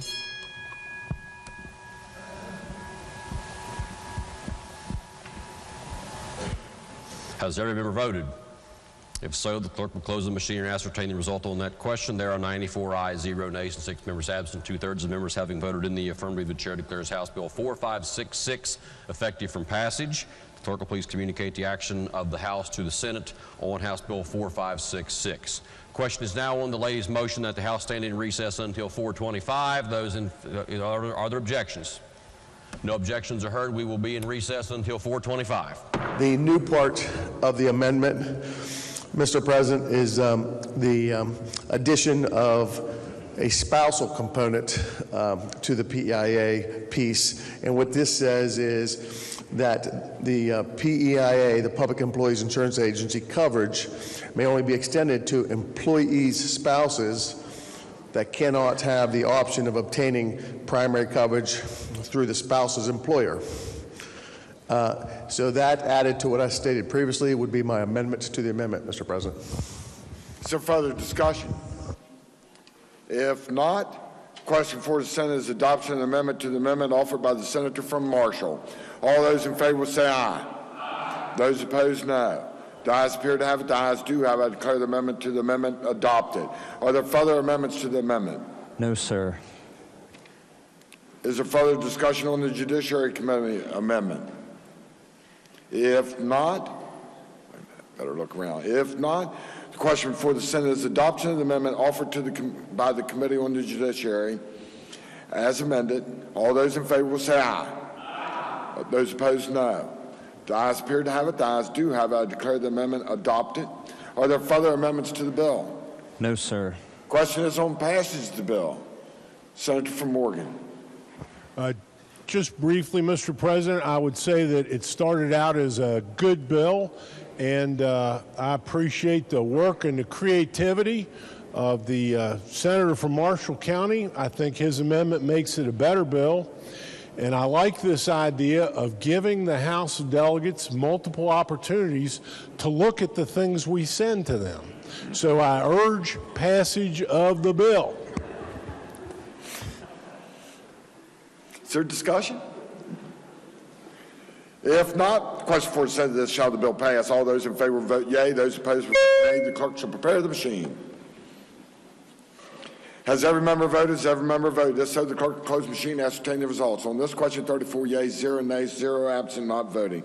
More than a majority of those present voting having voted in the affirmative, I declare the bill passed. The clerk has the title amendment. Committee on Health and Human Resources move to amend the title. Senator from Morgan.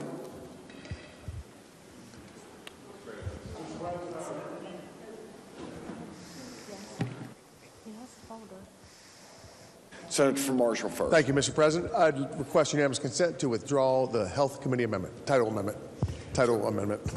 Is there objection? Chair hears none. Are there further title amendments? Yes, sir. The Committee on the Judiciary move to amend the title.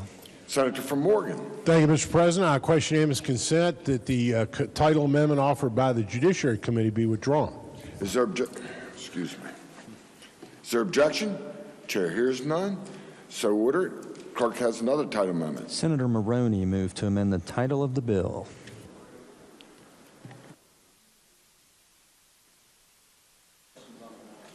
Question is on adoption of the title amendment. All those in favor say aye. Those opposed, no. The ayes appear to have it. The ayes do have it. I declare the title amendment adopted. The clerk will communicate the action and send it to the House. Engrossed committee substitute for House Bill 4252 to reduce copay cap on insulin and devices. Third reading of the bill. The bill is advanced to third reading with the right to amend. Are there amendments to the bill? Yes, sir. The Committee on Health and Human Resources moved to amend the bill by striking out everything after the enacting clause. Senator from Marshall. Thank you, Mr. President. I request unanimous consent to explain the amendment in lieu of having it read. Is there objection? Chair hears none. Senator from Marshall. Mr. President, the purpose of this bill is to reduce the co-payments and coverage of devices and permit testing equipment to be purchased without a prescription, as they all relate to diabetes. What this bill does, it defines terms, including an update of the term device, which does not include insulin pumps. The terms means a blood strip tester, a glucometer, a continuous glucometer, lancing devices, insulin syringe. Insulin pump is defined separately to mean a portable device that injects insulin at programmed intervals. The bill adds insulin equipment to provided coverage.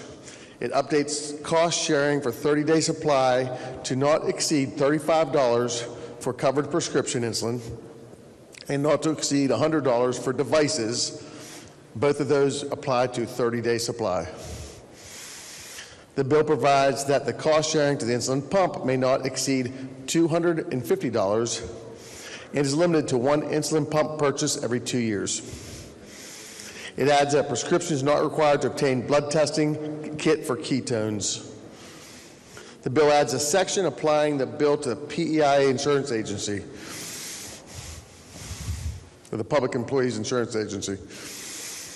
The current cap for PEIA for insulin is reduced from $100 to $35 for a 30-day supply. The cost sharing for device may not exceed $100 for a 30-day supply is new and is added to the bill. The cost sharing for insulin pump may not exceed $250, is limited to one per every 2 years, and is new and is added to the bill. A technical change is made in this section, correcting an internal citation as well. In the insurance section, Mr. President, technical changes are made. Language deleting a reference to the Coalition on Diabetes Management is deleted. A separate bill was passed out of this committee earlier, repealing that section of code, which is why that was deleted.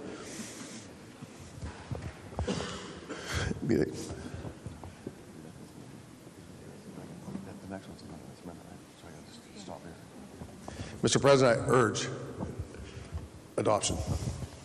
The clerk has an amendment to the amendment.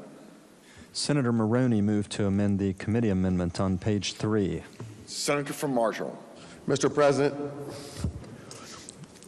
this amendment is... Senator from Marshall requests unanimous consent to explain the amendment in lieu of having it read. Is there objection? Chair hears none. Senator from Marshall. This amendment is exactly the same amendment that was added into the last bill. And as the Judiciary Chair stated, it does give another opportunity for the House to look at this amendment. I'm going to explain the amendment again quickly, but it is verbatim. The same amendment was put in the last bill, and it basically it has to do with our Public Employees Insurance Agency, and specifically dealing with the inpatient rates of reimbursement with respect to emergency medical services and inpatient hospitalization. It applies to both the state and non-state pools, and it sets those rates at 110% of Medicare. Mr. President, as stated previously on the last amendment on the previous bill, the money comes from the same place, and the money is supplemented from the reserve fund of PEIA with any supplementary money and reimbursements to hospital emergency service providers coming from that fund. Lastly, Mr. President, there's a section added just like previously that says that PEIA, the Public Employees Insurance Agency coverage, may only be extended to employees' spouses who do not have options of obtaining primary coverage through the spouse's employer. Mr. President, I would urge passage. I would urge adoption. Is there further discussion? If not, the question for the Senate is adoption of the amendment to the amendment offered by the Senator from Marshall. All those in favor will say aye. Aye. Those opposed, no. The ayes appear to have it. The ayes do have it. I declare the amendment to the amendment adopted. Are there further amendments to the amendment? No, sir. Is there further discussion on the Health and Human Resources Committee amendment as amended? If not, the question for the Senate is adoption of the amendment offered by the Committee on Health and Human Resources as amended. All those in favor will say aye. Aye. Those opposed, no. Ayes appear to have it. Ayes do have it. I declare the amendment adopted. Are there further amendments to the bill? No, sir. Question now is on passage of the bill. Senator from Marshall. Thank you, Mr. President. This will be brief because the discussion is exactly the discussion we just had for the amendment.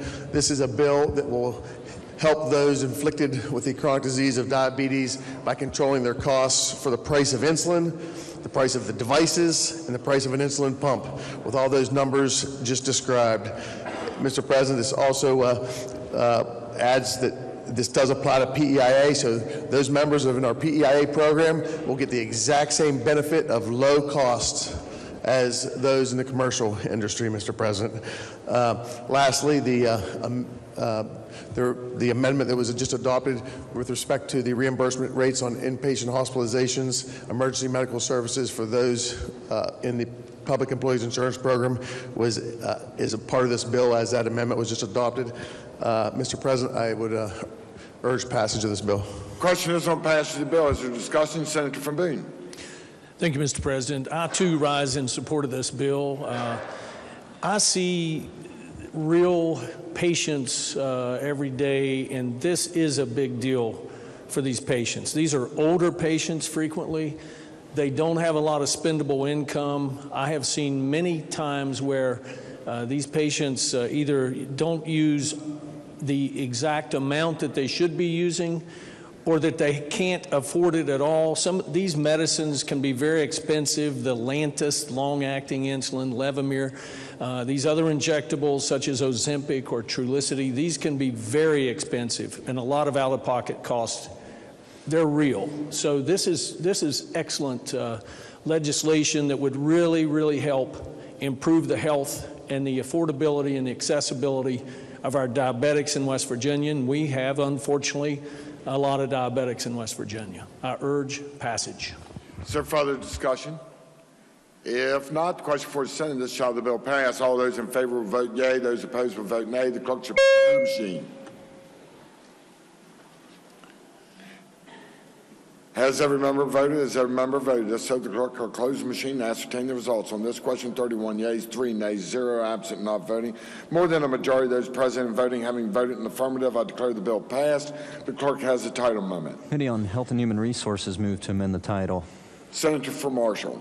Thank you, Mr. President. I request unanimous consent to withdraw the Committee on Health's title amendment. Is there objection? Chair hears none. So ordered. The clerk has another title amendment. Senator Maroney moved to amend the title of the bill. Question is on adoption of the title amendment. All those in favor will say aye. Those opposed, no. The ayes appear to have it. The ayes do have it. I declare the title amendment adopted. The clerk will communicate the action and send it to the House. Senator from Preston. Mr. President, I request unanimous consent that the journal show that had I been present in the chamber earlier in the proceedings today, I would have voted aye on the passage of House Bills 4001, 4002, and 4012. Is there objection? Chair hears none. So ordered.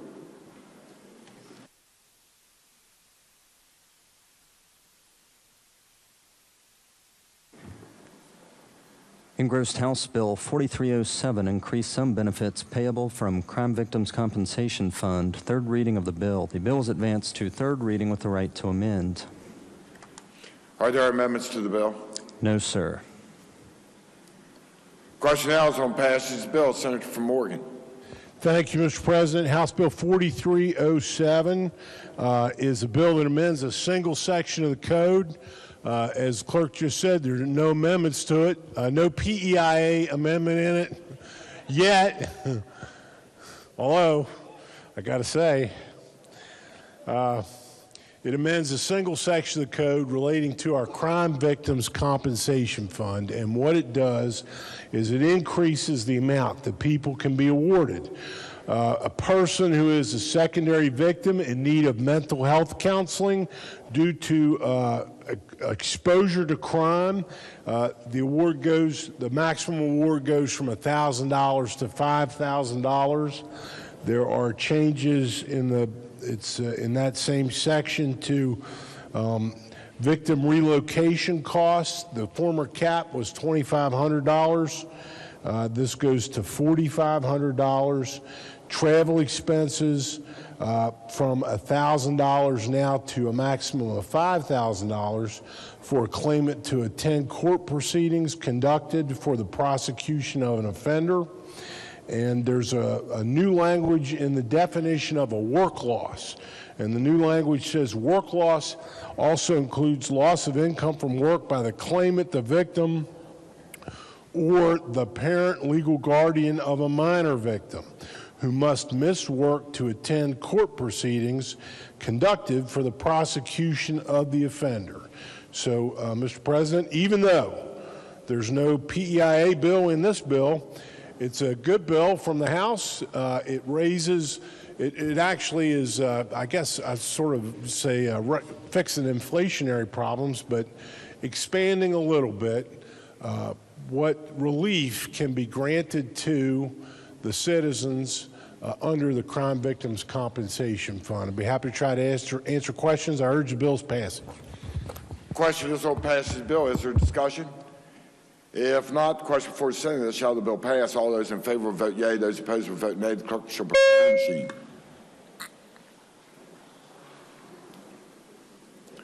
Has every member voted? Has every member voted? So the clerk close the machine. Ascertain the results. On this question, 34 yeas, 0 nays, 0 absent, not voting. More than a majority of those present voting having voted in the affirmative, I declare the bill passed. The clerk has the title amendment.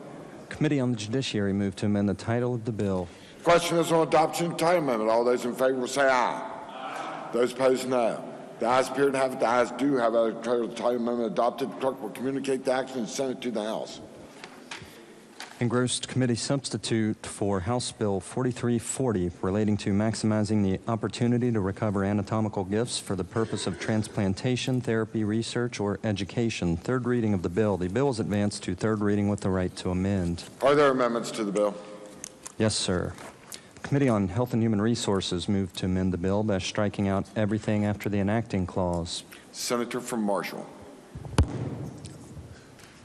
Thank you, Mr. President. I request unanimous consent to retract the Health Committee amendment, withdraw the Health Committee amendment. I can think of the word.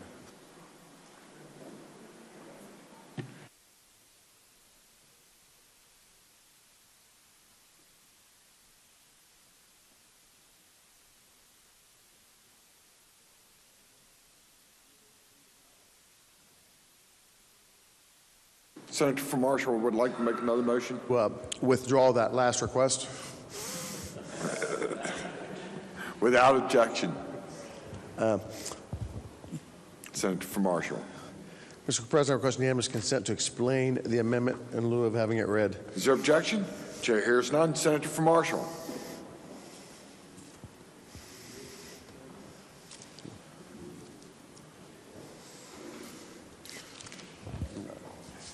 Hold on a second. Thank you. Senator, be at ease for a moment.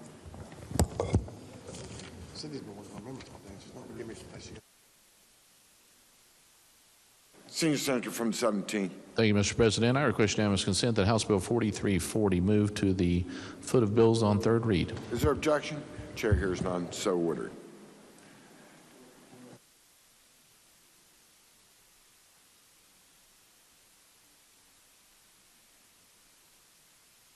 Senior Senator from the 17th. Thank you, Mr. President. One. Senator from Marion. Thank you, Mr. President. I was wondering if the senator from Logan would yield. Will the senator from Logan yield? Senator yields. Sure will. To my friend from Logan, you know, we got a pretty important event going on here in Charleston tonight. Are you aware of that? I might be. The Fairmont Senior Lady Polar Bears is playing for the championship game. And I think they're playing the ladies from Logan. Is that correct? Yeah, we're called the Wildcats. The Wildcats? I can believe that. I can believe that. Well, you know, we intend on taking that trophy home tonight. I want you to know that. And I'm willing. My dead body. I am willing. Fairmont has the best hot dogs in the world, without question. Without question. I know the majority whip agrees with that. Senator, 1 second. Would the majority leader from Kanawha County, 17th, yield? You're going to drag him into this? Yeah, bring him in. He is from L.A. Be happy to, Senator. Would you like to rebuttal that on the hot dogs, Senator? Well, thank you, Senator. I believe the senator is just misinformed. The best hot dogs by far are from Logan County. Well, thank you, Senator. Mr. Majority Leader, I have to disagree with that. But with that being said, I'm willing to make a friendly wager of 6 dozen hot dogs to feed the Senate at the next round of interims, if the Lady Polar Bears win, you bring the hot dogs. If the Lady Polar Bears win, I'll bring the hot dogs from Fairmont. And if Fairmont loses, you bring the hot dogs. Did I get that right? Somebody correct me on that. I think you got it wrong. Somebody correct me on it. I'm not a gambler, so I don't know. If I win, you bring them. And if I win, you bring the hot dogs. One stipulation, though. I'm listening. 2 of them's got to be gluten-free. Now, why'd he go throw that into the game? You know what? Let's both bring the hot dogs. Senator? Objection? Senator from Cabell, what's your point? No wagering on the Senate floor. That point surely is not well taken, is it, Mr. President? Is a bet on 6 dozen hot dogs. Each of us. Well, let's play it out. Somebody got to be a winner, somebody got to be a loser. Okay, you all got to bet. Let's move on. It's Game a bet. on. All right. You're on. I'm on. Both places. I'm on. Thank you, Mr. President. Appreciate it. You're welcome. Senator from Morgan. Thank you, Mr. President. I request unanimous consent that we return to the second order of business for purposes of an introduction. Is there objection? Chair hears none. Senator from Morgan. Thank you, Mr. President. We're happy to have joining us in the rear of the House chamber today the husband of our full-time counsel in the Judiciary Committee, Mr. President, Elizabeth Schinzelor's husband, Adam Schinzelor's. I'd ask Adam to stand. Now, Adam represents what I contend we have needed here for a long time. He is a psychiatrist working at Marshall University, and we'll consider him today to be the Senate's psychiatrist of the day. Would the Senate make him welcome?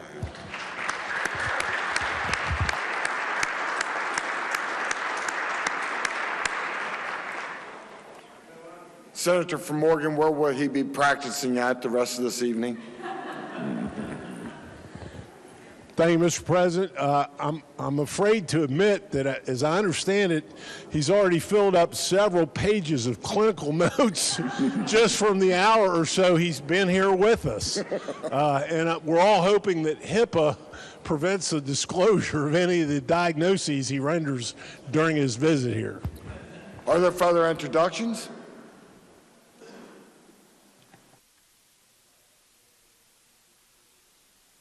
Senior Senator from the 17th. Thank you, Mr. President. Subject to announcements, I move the Senate stand in recess until 5 p.m. Are there announcements? Seeing none, the Senior Senator from the 17th moves that we stand in recess till 5 p.m. All those in favor will say aye. Those opposed, no. The ayes appear to have it. The ayes do have it. We're in recess till 5 p.m.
House will please return to order. Clerk will please report the next bill on third reading. Committee substitute for Senate Bill 533 relating to funding for health sciences and medical schools in state. This bill was advanced to third reading with an amendment pending. Clerk will please report the amendment. The Committee on Finance moves to amend the bill. Gentleman 64th Doggett Householder. Mr. Speaker, I request unanimous consent to withdraw the committee amendment and title amendment. Are there objections? No objections are heard. Those amendments will be withdrawn. Does the clerk have other amendments? Delegate Householder moves to amend the bill on page 2. Gentleman 64th Doggett Householder. Thank you, Mr. Speaker. The amendment ensures the governor will include the medical school appropriations in the budget bill submitted to the legislature each year and adds language that these appropriations to WVU and Marshall and the School of Osteopathic Medicine will be in addition to and may not reduce their base appropriations. I urge adoption. The question before the House is the adoption of the amendment just explained by the gentleman 64th. Is there debate on the amendment? Gentleman 36 Doggett Rowe. Thank you. Questions of the chair. Now, as I understand, could you explain the amendment? As I understand it, it's assuring that with the bottle tax gone, that there'll be funds going to the 3 medical schools. The gentleman is correct. Okay, and this requires the governor to include the 3 medical schools in his budget. Yes, the gentleman's correct. And then it also has I think it had a caveat that it could not be less than the amount that used to come from the bottle tax or from... in the bill, when we get to the bill here in a minute, I'll read those amounts, but... Okay, all right, thank you. In other words, sir, there's specific amounts for the 3 medical schools? Yes. Okay, thank you, sir. Thank you, Mr. Chair. Gentleman 51st Doggett Williams. Thank you, Mr. Speaker. Mr. Chairman, if you could, just one quick question. Yes. So when we got the bill, it said, I believe it said the legislature shall appropriate, and now the amendment says the governor shall appropriate in his original budget. Is that correct? The gentleman is correct, yes. Thank you very much. Appreciate it. Is there further debate on the amendment? If not, the question is on the adoption of the amendment. Those in favor of adoption of the amendment will please say aye. Those opposed will please say no. The ayes have it. The chair declares that amendment adopted. Are there further amendments? If not, the clerk will please read the bill a third time as amended. Committee substitute for Senate Bill 533 relating to funding for health sciences and medical schools in state. Gentleman 64th to explain the bill as amended. Thank you, Mr. Speaker. The bill changes the funding source for the WVU health-related schools from POP tax revenues to insurance premium tax revenues effective July 1, 2022. The bill would provide additional revenues from insurance premium tax revenues to the Marshall Medical School and the School of Osteopathic Medicine effective July 1, 2022. The bill would also repeal the POP tax July 1, 2024. That's a summary of the bill, Mr. Speaker. I urge passage. The question before the House is, shall the bill pass? Is there debate on the bill? Gentleman 50th, Doggett Garcia. Thank you, Mr. Speaker. Would the chairman yield for one question? Yes. So where does the money that's going to these medical schools from the insurance premium, where does that currently go? It's not from the insurance premiums now, it's from POP tax. Yeah, but with the way this bill is, we're taking something else and putting it towards the funding that used to come from the POP tax. So where is that funding coming from? Or where did it go to before? It's coming from the insurance premium tax. But where did the insurance premium tax, how was that money appropriated previously or directed? It just goes to general revenue. Okay, that's my only question. Thank you. Is there further debate on the bill? Gentleman 36, Doggett Rowe is recognized. So I understand. Is there a premium tax now? Yes. So we're actually reducing a tax, which is the bottle tax. Yes. Eliminating it. Yes. What was the revenue on the bottle tax? Well, approximately WVU was receiving $14 million. All right. And then once we do this switch, they'll still get the 14? The gentleman's correct. And plus the other 2 schools will receive funding. Marshall will receive $5.5 million, and West Virginia School of Osteopathic Medicine will receive $3,900,000. Thank you, sir. Gentleman 30th, Doggett Bates. Thank you, Mr. Speaker. Would the chairman... Yes. Thank you. I'm looking here at the language in the amendment that you offered. It said the governor shall include an appropriations in each annual budget bill submitted to the legislature. So I get what we're doing here, but again, this just requires him to put it in his appropriation. We can't appropriate through general law, correct? So we're directing, we're telling the governor what to do. Right. Instead of the legislature telling itself what to do, because there could have been an issue with the language, how it came across, that when the governor would prepare his budget, he could conceivably leave those appropriations out, and then the legislature would then have to maybe scramble and decide what we would have to cut from his introduced budget to appropriate those amounts. So we're telling the governor to put those amounts in his budget. But it would require legislative action for them to be in the budget. So all he's required to do is to submit a budget. That's right. We're not required to pass a budget, because you can't do that. No, you're required to pass a budget. To include this money. Right. Yeah. We're just ensuring that these items of appropriation are in the budget, the introduced budget, whenever the governor submits it to us. Just the introduced budget, though. That's correct. Correct. Thank you. Yes. Thank you, Mr. Speaker.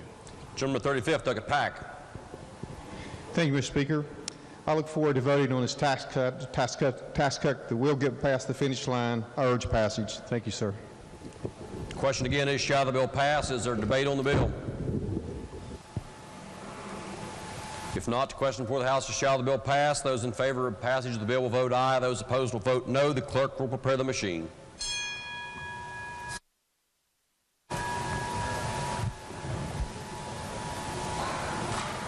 Has every member voted? If so, the clerk will close the machine and ascertain the result on that question. There were 94 ayes, 0 nays, and 6 members absent. The majority of members voting in the affirmative. The chair declares that bill passed. The clerk will please report the title. Committee substitute for Senate Bill 533 relating to funding for health sciences and medical schools in state. Are there amendments to the title? Delegate Householder moves to amend the title. The question is on the adoption of the title amendment. Those in favor of adoption of the title amendment will say aye. Those opposed will say no. The ayes have it. The chair declares the title amendment adopted. The title as amended by the House will be and remain the title of the bill. The clerk will please communicate the action of the House to the Senate. Next bill on third reading. Committee substitute for Senate Bill 536 relating generally to controlled substance criminal offenses. This bill was advanced to third reading with an amendment pending. Clerk will please report the amendment. The Committee on the Judiciary moves to amend the bill. Gentleman 35th to explain the primary amendment. Yes, Mr. Speaker. Oh, we're going to do the amendment.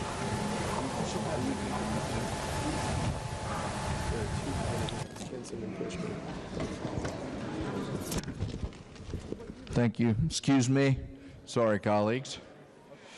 The bill provides additional penalties for the possession with intent to deliver fentanyl alone or in combination with another substance.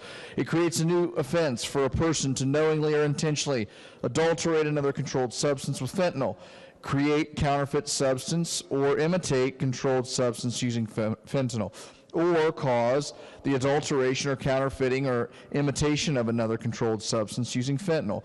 Creates a penalty for the aforesaid of the 3 to 15 years, not the and a fine of not more than $50,000 or both. It inserts a penalty enhancement in the code section regarding transportation into the state of controlled substances for fentanyl. It repeals the specific section on unlawful manufacture, deliver, transport into the state, or possession of fentanyl. It creates a new crime for the use of a minor to commit a felony drug offense, other than in the case that that substance was marijuana. The committee amendment clarifies that the person either possessing fentanyl with intent to deliver or transporting fentanyl into the state must know that the controlled substance is fentanyl, alone or in combination with another substance. And it also clarifies that it is an enhancement and not an additional charge.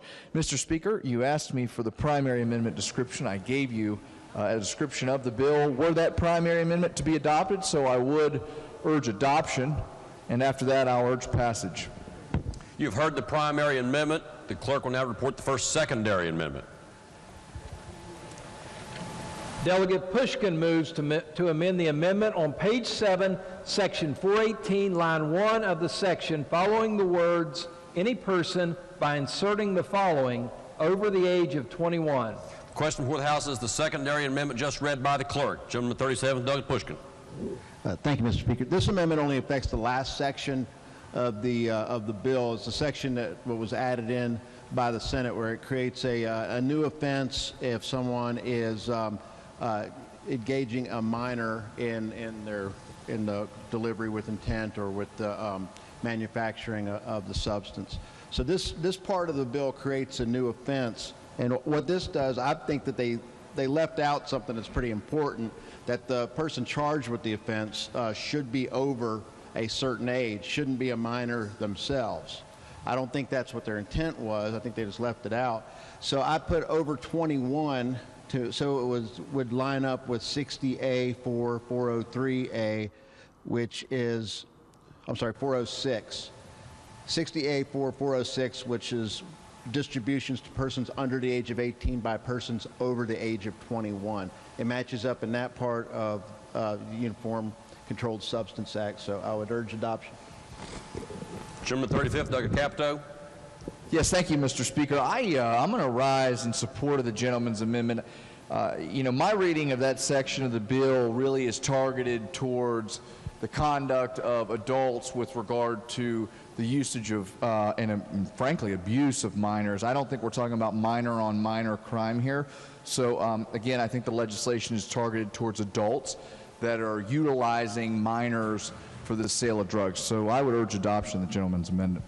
Is there further discussion on the secondary amendment as read by the clerk? If not, those in favor of adoption of the secondary amendment will say aye. Those opposed will say no. The ayes have it. Chair declares that secondary amendment adopted. The clerk will report the next secondary amendment. Delegate Pinson moves to amend the amendment in section 60A-4-418 on page 7, line 3, following the words controlled substance by striking the following: other than marijuana. The question is on the secondary amendment just read by the clerk. Gentleman 13th, Doug Pinson. Thank you, Mr. Speaker. The clerk did a fine job representing the amendment as described by our chairman of the Judiciary. The purpose of this code section is to create a felony crime for someone who would use a minor child, or as he described it, abuse a minor child to distribute, dispense, manufacture, or possess with the intent to deliver a controlled substance. As written and now amended by my friend, this code section would be a violation of this code section for someone to use a minor child to sell a controlled substance. Let me repeat that. It would be a violation of this code section for someone to use a minor child to sell a controlled substance, with the exception of marijuana. The code section as written would permit someone to use a minor child to sell marijuana. My amendment simply strikes out the carve out, making it illegal for someone to use a minor child to sell marijuana, as well as every other controlled substance. That's the amendment, Mr. Speaker. I reserve the right to close. The question again is on the amendment read by the clerk. Gentleman 29th, Doug Steele. Will the gentleman yield? Be glad to. So if you had someone that was selling marijuana who was 19 years old and had someone who was 17 years old utilize that person to sell marijuana as well, would that person be subject to the 5 years in prison for that? No, sir. Why not? Because we just amended it to include only those that are 21 and older. Oh, okay, because the gentleman's amendment passed. So if it was 21 and 17? Yes, sir. So that 21-year-old would go to prison for 5 years for having that 17-year-old deliver the marijuana for them? Up to 5 years, yes, sir. Okay, okay. What's the purpose of retaining marijuana in that? I could not explain why they created a carve-out for marijuana. Is it because that most of the states around us have carved out marijuana and decriminalized it? I can't speak to that. Well, what's the reason for you to put it back in? to treat it like every other controlled substance in the state of West Virginia. But this is also a substance that we use for medical purposes, isn't it? It is, yes, sir. Okay. So do you feel if there was a 17-year-old working at some dispensary and someone 22 years old, a manager, told them to deliver marijuana in a medical dispensary, that they would be subject to going to prison for 5 years? I can't answer as to whether someone 17 years old is allowed to deliver marijuana or work in a dispensary. But if that's your concern, then you would have to be concerned with every other pharmacy, because this treats all Class 1 and Class 2 controlled substances the same. For the purpose of the code section, it says any controlled substance. So if that's your concern, you need to be concerned of that for other medications that have other medical purposes. So let me ask you this. With marijuana specifically, how many people in this state are going to prison for selling marijuana? Just outright selling marijuana. You have no data on that? I can't answer that, no, sir. Would it surprise you to know that it's less than 2% of convictions? No, that would not surprise me at all, because after having spoke to my sheriff in Jackson County, he tells me that drug dealers are businessmen and businesswomen. So the purpose of my amendment is to get at the fact that we're going to treat all controlled substances the same for that very reason. If someone is willing to use a minor to sell marijuana because they're also selling all these other drugs, as you indicate, that same type of person... I didn't indicate they were selling all kinds of other drugs. You said that only 2% of convictions are for marijuana only, which means all the other drug convictions... No, I said 2% of convictions for marijuana. I didn't say all other drugs. So my point would be the same type of person that is using a minor child to sell marijuana for them. You keep using the term minor child, but we've been talking about 16 and 17-year-olds. You're talking about 16 and 17-year-olds. The code section does not indicate that. So yours would treat a 5-year-old and a 17-year-old the same way. You made no differentiation. Correct. Like in a lot of other places in criminal code, we differentiate at the age of 12 or the age of 14 or so on and so forth, but yours is just a blanket. No, that applies the same way whether you're 5 years old or 17. No, sir, that's how the code section is written. I didn't write the code section. I'm just simply offering an amendment to strike out other than marijuana for the purpose of treating all controlled substances the same.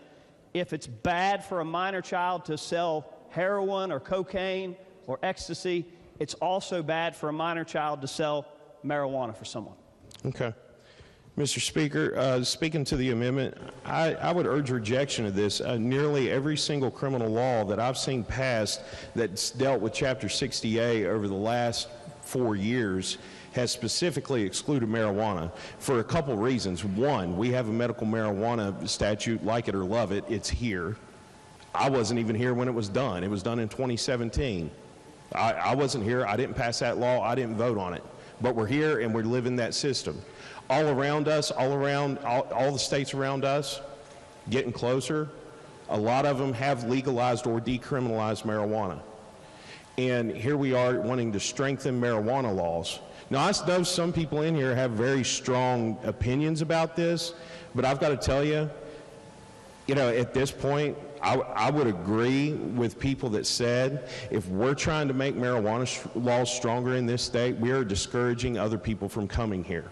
If the signal that we're going to send to the rest of the country is we're going to put you in prison for 5 years over marijuana, that's a bad signal. Not when every state on our border, all around us, is trying to move away from it, when the federal government is trying to move away from it. And I know that that's not a popular position in my party, but frankly, I really don't care.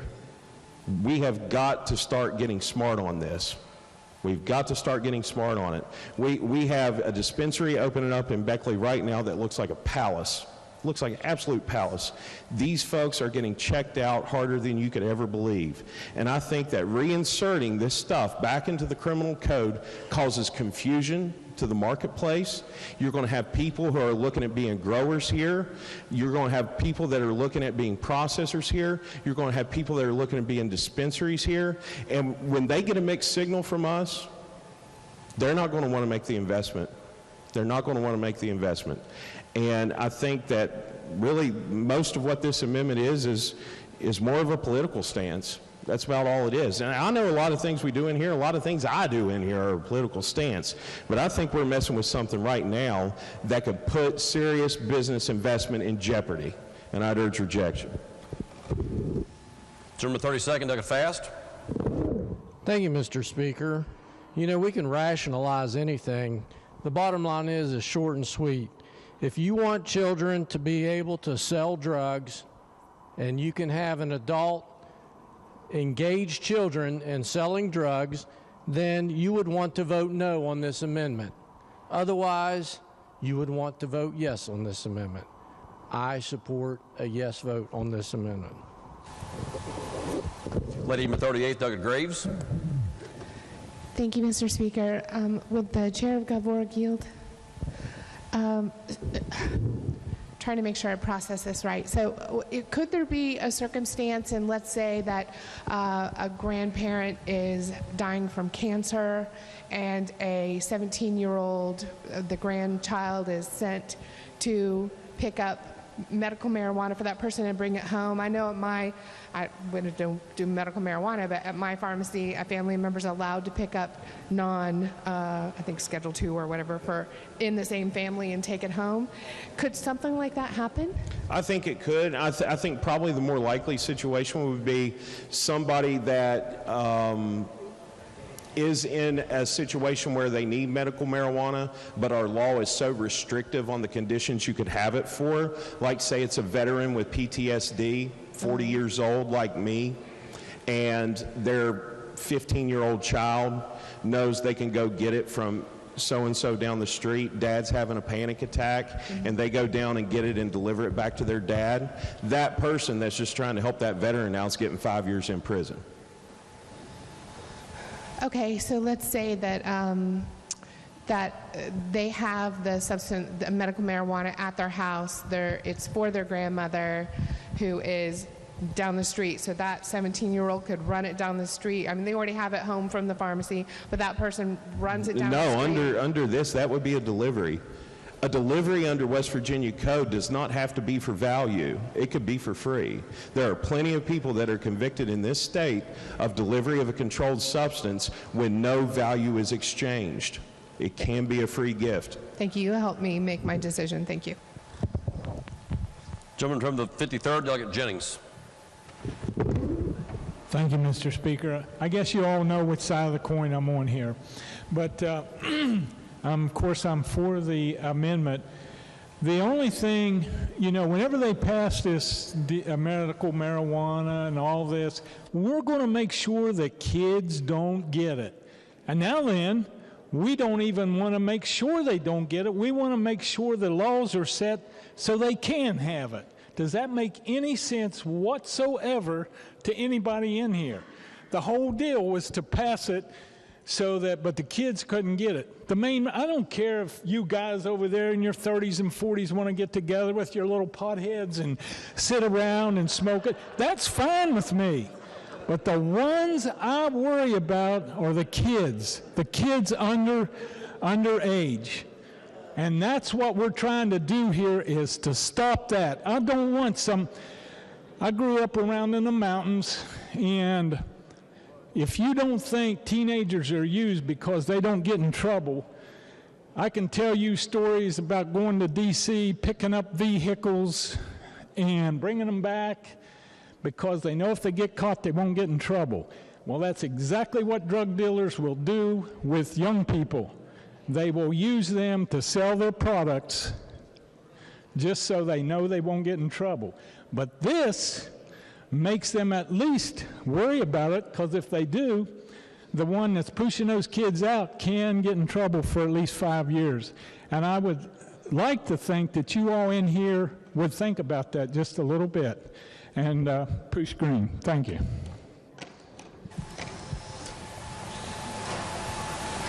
Gentleman to 42nd, Douglas Honaker is recognized. Thank you, Mr. Speaker. I want to make it very clear up front, I don't rise to make any political stance at all. This is another one that's not hard for me. Probably the most obvious thing you're ever going to hear anyone say over this session is what I'm about to say to you right now, which is I didn't go to Harvard. I've never even visited Harvard University, and maybe some of you here have. But I understand that you can walk across the campus of Harvard and eventually you find yourself at Harvard Yard, and they have a statue there, and it's a statue of a man named John Harvard. And it says on the front of the statue, John Harvard, founder, 1638. Now, sounds pretty good. But if you're a student at Harvard, you know that statue as the Statue of Three Lies. And the reason they call it the Statue of Three Lies is because when that statue was made, the sculptor had no idea what John Harvard looked like, had no picture to go by, and just simply sculpted a face that he felt like sculpting at the time. And Harvard wasn't founded in 1638. It was founded in 1636. And John Harvard was not the founder of John Harvard. It was called the College of Newtown. So that's not John Harvard. He was not the founder of that university, and it wasn't founded in 1638. But what's so ironic is on the side of that statue is the word, Latin word, veritas, which means truth. And just like that statue, this idea of marijuana being okay and it being okay for children to be used to traffic it is a lie. Now, I agree, there's a discussion to be had. There's legislation to be introduced. There's debates to be held about what we're going to do with marijuana, and that's fine. I would love to have civil, polite, professional, adult debates about that. But right now, marijuana is a drug, it is illegal, and it is trafficked.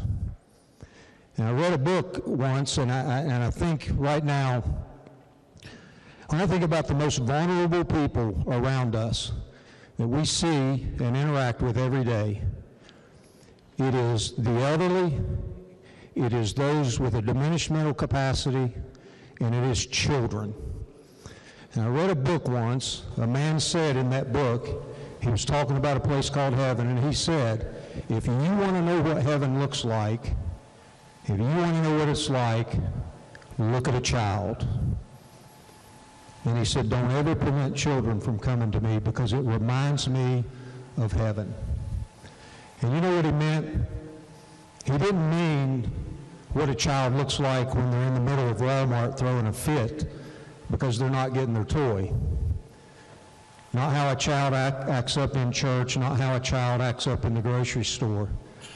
Because he knew what we know.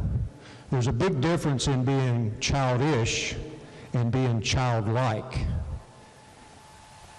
And so when Christ was talking about looking at children, he was talking about being childlike.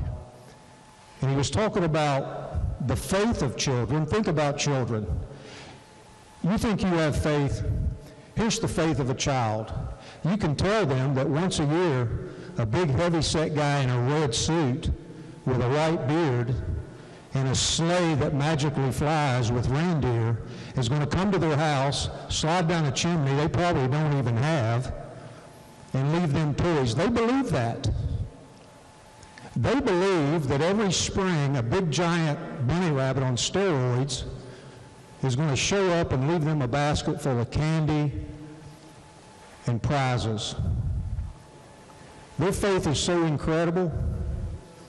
They believe that when their teeth fall out, that they can put them under their pillow, and a fairy will come and buy them from them and leave money for them. That's what he's talking about. Is not only their faith, but their vulnerability. And we're sitting here having a debate over which drugs it's okay to use them to traffic. Now again, if marijuana is not a problem, let's decriminalize it. Let's make it legal. But we haven't done that. It is a drug. And I can tell you there are still plenty of people who are being harmed and even killed.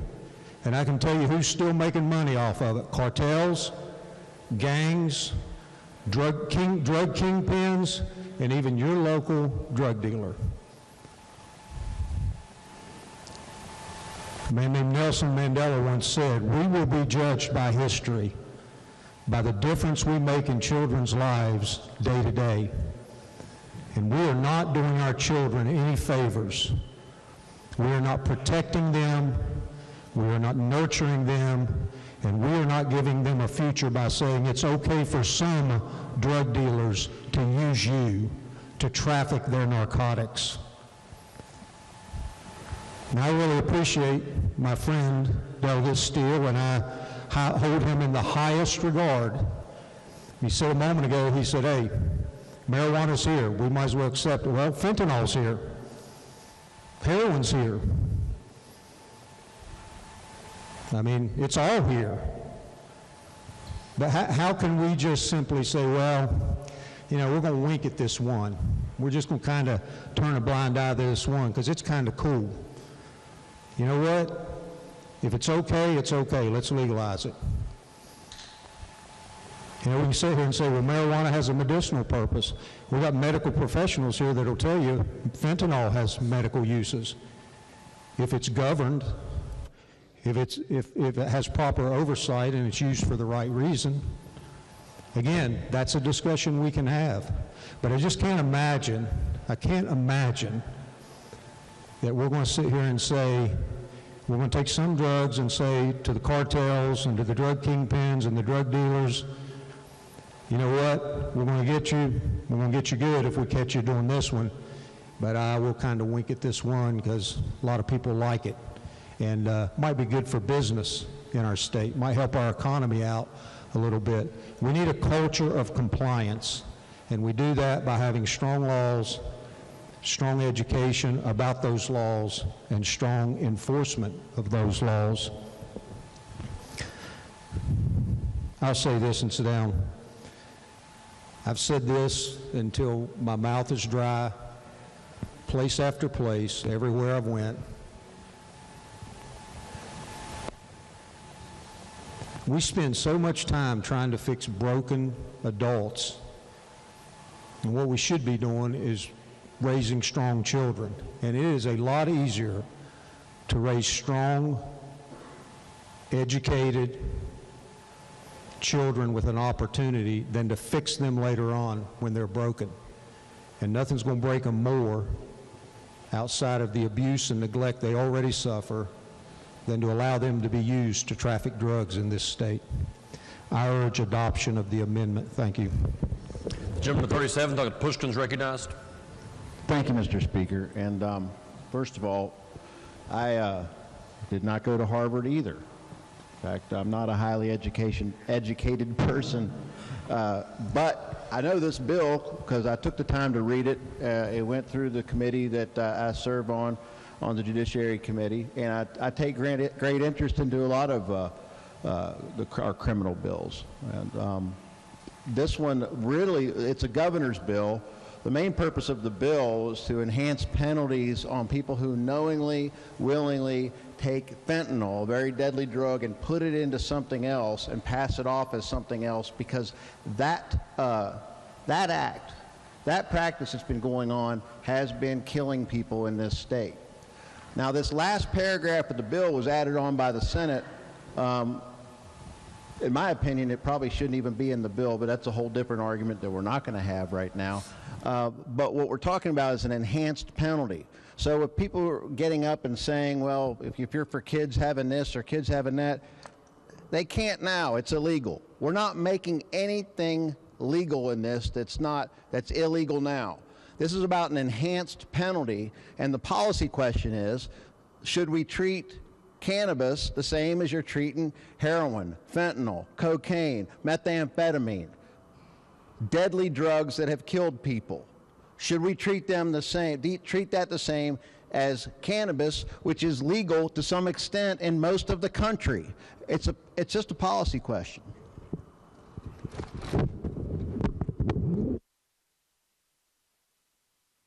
Sorry.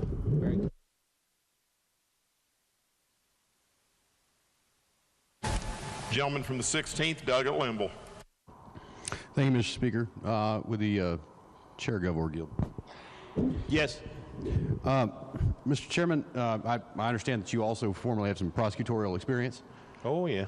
So you're fairly familiar with Chapter 60A, correct? Yes. Okay. So we've had a lot of debate over, a fairly simple amendment, but as I was just reading through the bill, I'm on page 3, line 49, and it's got or beginning on line 48, it's got a proviso. This is not underlined, not struck through. This is current and existing law. Provided that notwithstanding any other provision of this act to the contrary, any first offense for possession of synthetic cannabinoids as defined by 60A-1-101D 32 of this code and 3-4, all this other stuff, and or bunch of words I can't even pronounce, or less than 15 grams of marijuana shall be disposed of under 60A-4-407 of this code.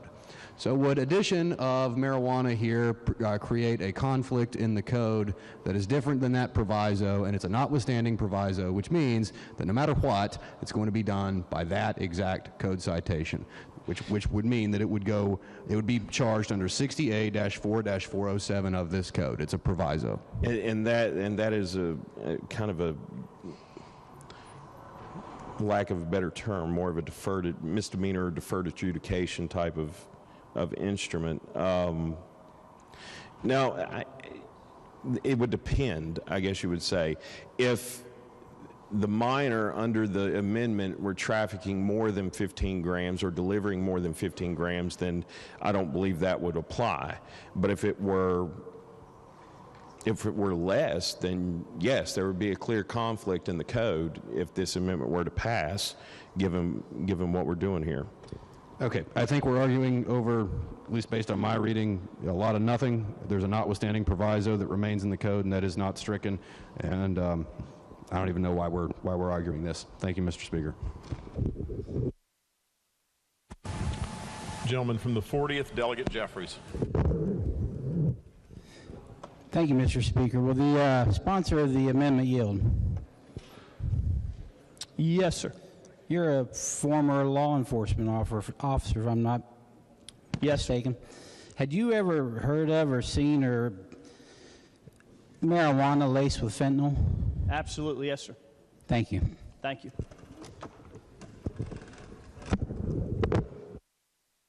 Are there those seeking further recognition before I recognize the gentleman from the 13th closed debate? Gentleman from the 13th closed debate. Thank you, Mr. Speaker. Colleagues, thank you for listening to the debate. My friend from the 29th implies that this is about a political stance. And while I have great respect for my friend, the chairman of GovOrg, just a few moments ago we were pretty outraged when the other side of the aisle implied the same thing on something that we feel is a moral and social issue that is of great importance. It's not about a political stance. It's about right and wrong. Is it right for someone to use a child to deliver narcotics? Is it right for someone to go into our jails and prisons, which is where I believe the catalyst of this section came from, with a child going into our jails and prisons with their diapers stuffed full of narcotics, trying to smuggle it into our jails and prisons? Is that right? No, it's not. Now, this discussion is not about medical marijuana or recreational marijuana. It's not about that. If it was a political stance, some might be shocked on this floor to know that I'm not opposed to medical marijuana. Not opposed to it. I am, like our governor, I am opposed to recreational marijuana, and I quote our governor here, since he was mentioned from my friend from the 36th. 37th, our governor said, I want everyone, and I quote, I want everyone here to understand this and to understand me loud and clear. I am adamantly, etched in stone, adamantly against recreational marijuana. That's our governor. But this question, this discussion, and this amendment is not about recreational marijuana or medical marijuana. It's about a protection for children. It's about consistency. My friend asked, could a father be charged if they were to deliver some marijuana for grandma down the street? Yes. But under this code section, they could be charged if they were to take Oxycontin down the street. Because the code section says every controlled substance, including pills, not just street drugs, that includes taking some type of Schedule 1 or Schedule 2, rather, controlled substance down the street. So could this apply to parents who would use their children to deliver medical marijuana? I guess it could. But my friend knows about the discretion that a prosecutor has.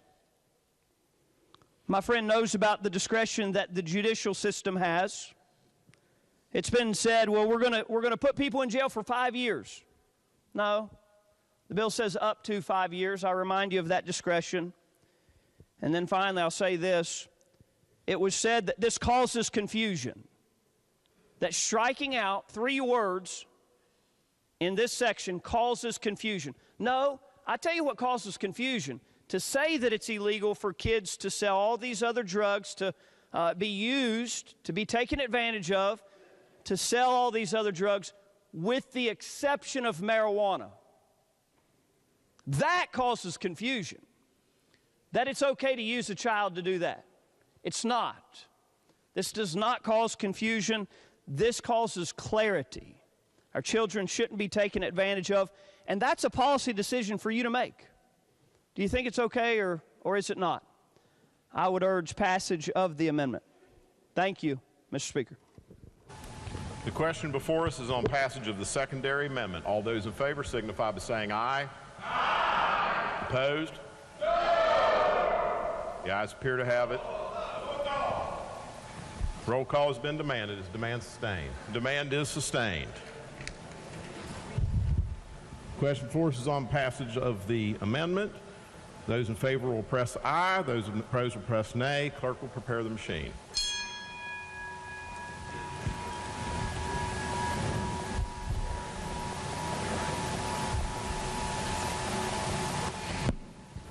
Has every member voted?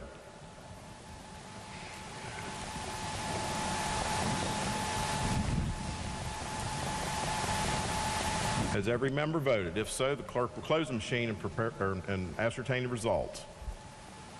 On that subject, there being 58 ayes, 38 nays, 4 members absent, I declare the amendment adopted.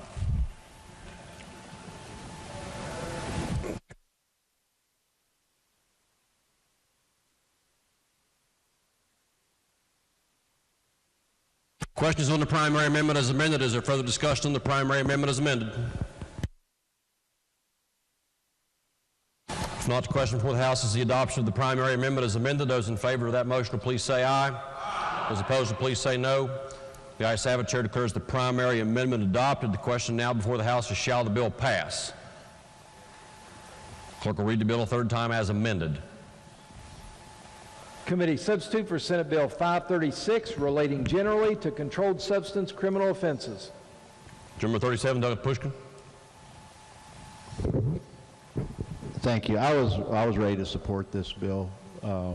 However, I do think that the language that was added in by the Senate isn't really necessary because it's already law.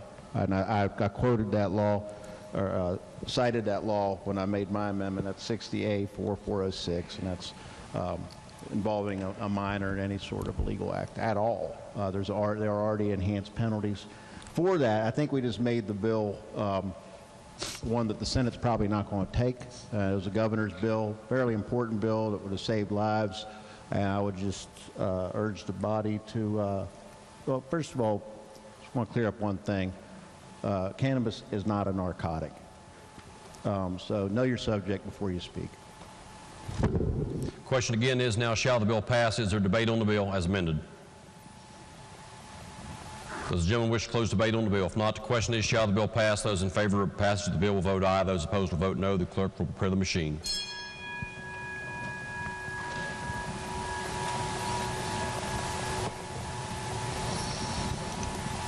Has every member voted? If so, the clerk will close the machine and ascertain the result on this question. There were 95 ayes, 2 nays, and 3 members absent. A majority of members voting in the affirmative. The chair declares that bill passed. The clerk will please report the title. Committee substitute for Senate Bill 536 relating generally to controlled substance criminal offenses. Are there amendments to the title? If not, the title as read by the clerk will be and remain the title of the bill. The clerk will please communicate the action of the House to the Senate. Next bill on third reading. Senate Bill 548, authorizing Workforce West Virginia employers to obtain employment classifications and work locations. This bill was advanced to third reading with amendments pending. Clerk will please report the First Amendment. The Committee on Government Organization moves to amend the bill. Gentleman 29 to explain the amendment. Thank you, Mr. Speaker. The committee strike and insert amendment corrects 2 code citations and makes clear that the financial information required by the reports described in the bill include all payments above and below the statutory threshold wage, which is used only for tax determination purposes. That is the bill and amendment, Mr. Speaker, and urge adoption. The question now before the House is the adoption of the amendment just explained by the gentleman at 29th. Is there debate on the amendment? If not, those in favor of adoption of the amendment will please say aye. Opposed will please say no. The ayes have it. The chair declares that amendment adopted. Are there further amendments to the bill? If not, the clerk will read the bill a third time as amended. Senate Bill 548, authorizing Workforce West Virginia employers to obtain employment classifications and work locations. Gentleman 29th for any further explanation? No, Mr. Speaker. Question before the House is, shall the bill pass? Is there debate on the bill? If not, those in favor of passage of the bill will vote aye. Those opposed will vote no. The clerk will prepare the machine.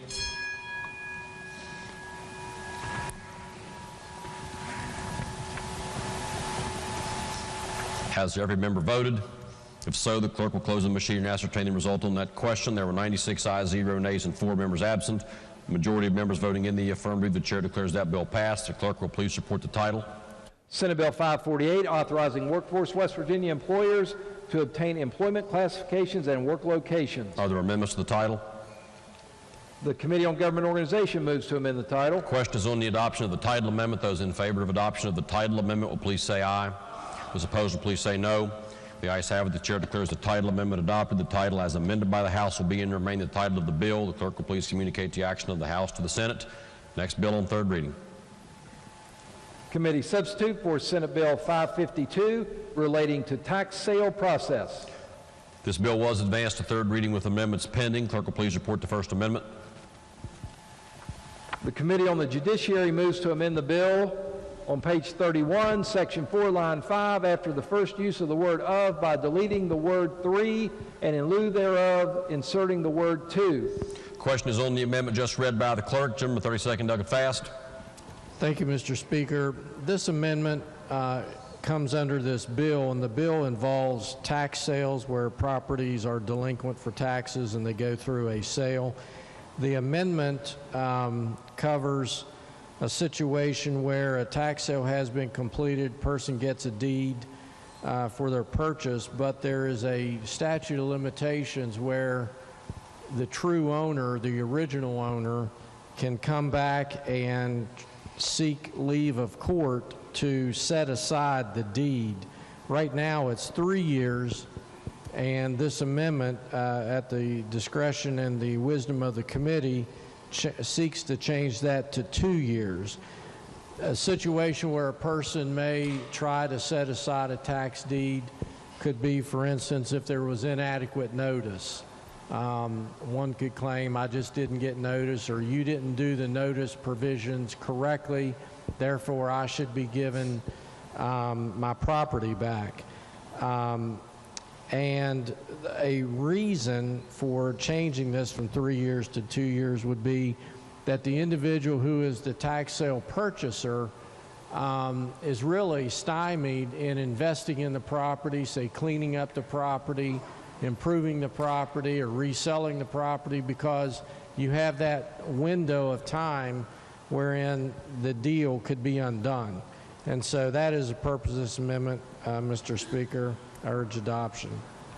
The question is on the adoption of the amendment read by the clerk and explained by the gentleman the 32nd. Is there debate on the amendment?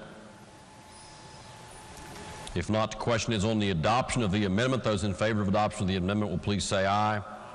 Those opposed will please say no. Ayes appear to have it. The ayes have it. Chair declares that amendment adopted. The clerk will please report the next amendment. Delegate Capito moves to amend the bill on page 25. Gentleman 32nd, Doug Fast, to explain the amendment. Thank you, Mr. Speaker. This amendment has a couple of parts. One part is, in essence, if after 180 days following the approval of the sale by the auditor, the sheriff, clerk of the county commission, assessor, or auditor determines that the tax lien on the subject property should be canceled or dismissed, the auditor shall be issued a certificate of cancellation on the tax lien and shall cause the money paid on the day of the sale to be refunded. So basically, if there is a sale but there's no deed consummated and tendered, and basically it just fizzes out at that point after 180 days, then the auditor shall cancel the sale and refund the money. The other parts of the amendment, in essence, takes out the Urban Renewal Authority. The way this bill, when I explain the bill, reads that at these tax sales, if individuals or adjacent property owners don't purchase the property, then municipalities, counties, or Urban Renewal Authority could have a crack at it to obtain this property.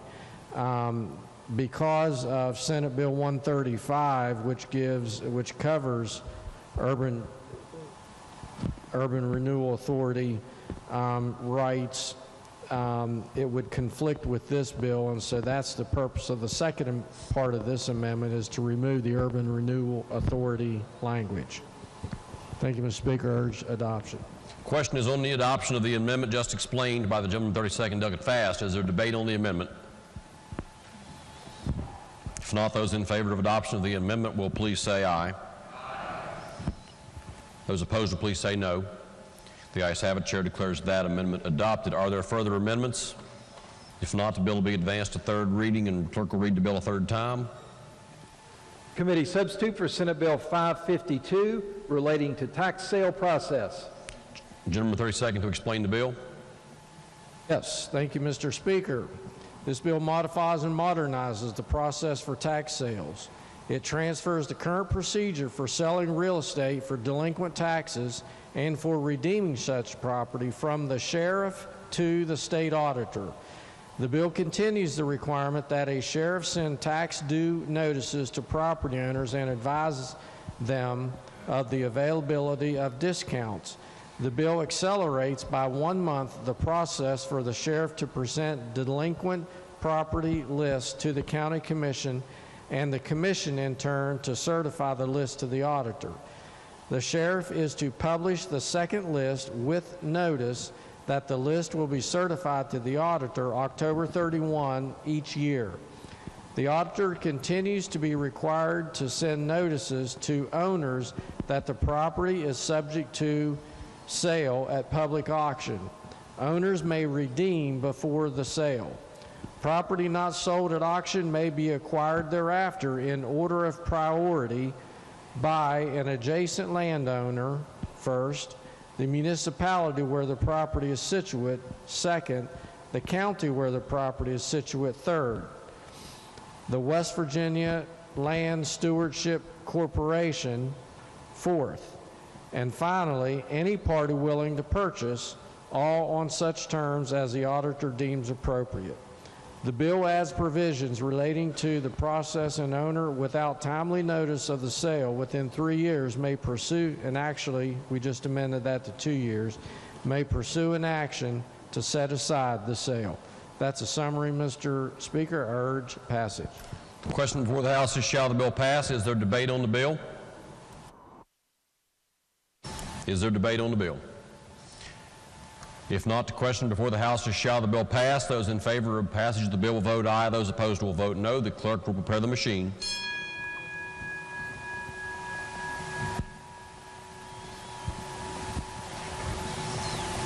Has every member voted? Lady in the third, gentleman in the 45th. Clerk will close the machine and ascertain the result. On that question, there were 96 ayes, 2 nays, and 2 members absent. A majority of members voting in the affirmative. The chair declares that bill passed. The clerk will please report the title. Committee substitute for Senate Bill 552 relating to tax sale process. Are there amendments to the title? Delegate Capito moves to amend the title. The question before the House is the adoption of the title amendment. Those in favor of the title amendment will say aye. Those opposed will say no. The ayes have it. The chair declares the title amendment adopted. The title as amended by the House will be and remain the title of the bill. The clerk will please communicate the action of the House to the Senate.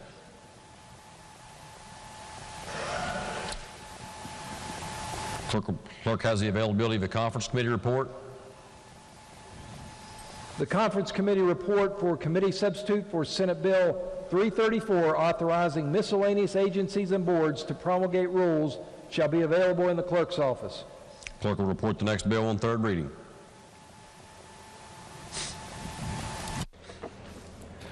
Committee Substitute for Senate Bill 568 relating to health insurance loss ratio information. This bill was advanced to third reading yesterday with amendments pending. Clerk will please report the primary amendment.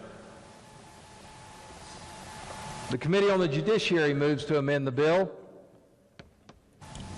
Gentleman 35th, Delegate Capito, to explain the primary amendment. Yes, the strike and insert, I'm going to explain the strike and insert amendment here, which is essentially the bill. So it requires that the entities subject to the provisions of the following articles: Article 16 pertaining to group accident and sickness insurance, Article 24 pertaining to hospital service corporations, medical service corporations, dental service corporations, and health service corporations, Article 25 pertaining to health care corporations, and Article 25A, the Health Maintenance Organization Act, are required to provide a loss ratio and the components of its calculation to their respective insureds 60 to 90 days before the insured's policy renewal date. If all sections amended, loss ratio is defined as the total losses paid out in medical claims divided by the total earned premiums. The amendment that we provided also does exclude dental plans, and I believe that there is an upcoming secondary amendment that addresses that in a manner to make it consistent throughout. That's the primary amendment, Mr. Speaker. You've heard the primary amendment. Now are there secondary amendments?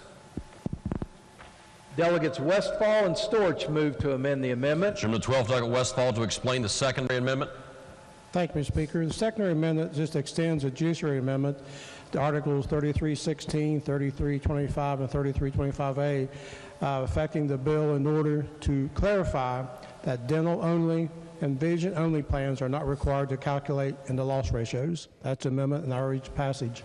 The question now is on the secondary amendment. Is there debate on the secondary amendment? If not, the question is, shall the secondary amendment be adopted? Those in favor of adoption of the secondary amendment will say aye. Those opposed will say no. The ayes have it. The chair declares the secondary amendment adopted. The question now is on the primary amendment as amended. Is there discussion on the primary amendment? If not, those in favor of the primary amendment will please say aye. Those opposed will please say no. The ayes have it. The chair declares the primary amendment adopted. Are there further amendments? If not, the clerk will please read the bill a third time as amended. Committee substitute for Senate Bill 568 relating to health insurance loss ratio information. Is further explanation of the bill necessary? If not, the question before the House is, shall the bill pass? Is there debate on the bill? If not, those in favor of passage of the bill will vote aye. Those opposed will vote no. The clerk will prepare the machine.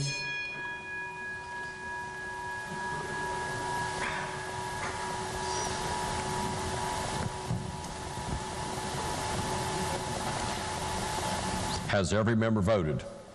If so, the clerk will close the machine and ascertain the result on this question. There were 93 ayes, 0 nays, and 7 members absent. A majority of members voting in the affirmative. The chair declares the bill passed. The clerk will please report the title.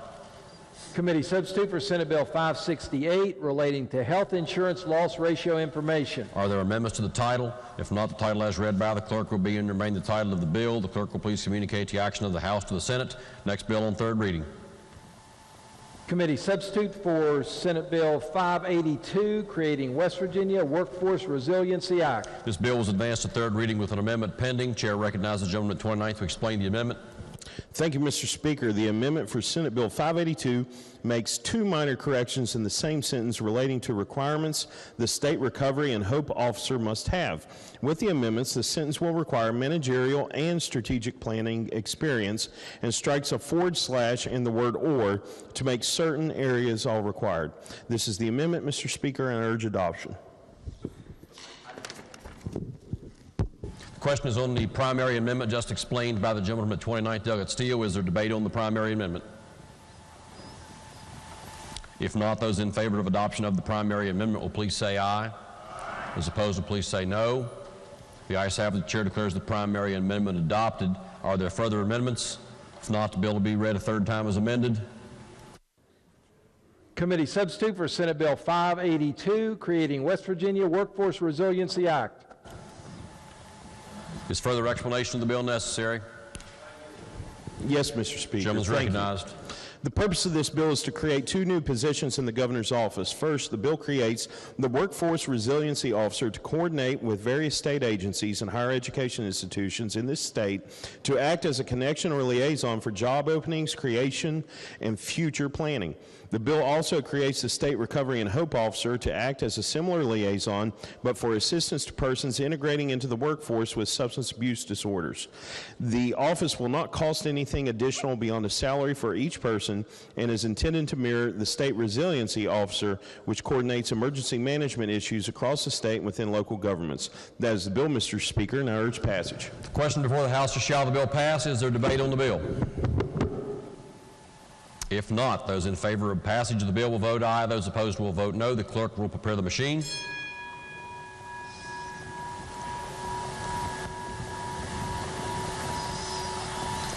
Has every member voted? If so, the clerk will close the machine and ascertain the result. Clerk will open the machine. Lady in the 35th, your vote did not register. Clerk will close the machine and ascertain the result. On that question, there were 93 ayes, 2 nays, and 5 members absent. A majority of members voting in the affirmative. The chair declares that bill passed. The clerk will please report the title. Committee substitute for Senate Bill 582 creating West Virginia Workforce Resiliency Act. Are there amendments to the title? If not, the title as read by the clerk will be and remain the title of the bill. The clerk will please communicate the action of the House to the Senate. Next bill on third reading. Committee substitute for Senate Bill 588 relating to West Virginia Rails to Trails program. This bill was advanced to third reading with an amendment pending. Chair recognizes the gentleman at 29th to explain the amendment. Thank you, Mr. Speaker. This amendment simply changes the word who to which when referring to a company instead of an individual. And that is the amendment, Mr. Speaker, and I urge adoption. The question is on the amendment just explained by the gentleman at 29th. Is there debate on the amendment? If not, those in favor of adoption of the amendment will say aye. Those opposed will say no. The ayes have it. The chair declares the amendment adopted. Are there further amendments? If not, the clerk will please read the bill a third time as amended. Committee substitute for Senate Bill 588 relating to West Virginia Rails to Trails program. The gentleman at 29th to explain the bill. Thank you, Mr. Speaker. The purpose of this bill is to create the Rails with Trails program, which is functionally similar to the existing Rails to Trails program, but which would include, under certain circumstances, shared use paths that are located on or adjacent to the right-of-ways of an active railroad. That is the bill, Mr. Speaker, and I urge passage. The question before the House is, shall the bill pass? Is there debate on the bill? If not, those in favor of passage of the bill will vote aye. Those opposed will vote no. The clerk will prepare the machine.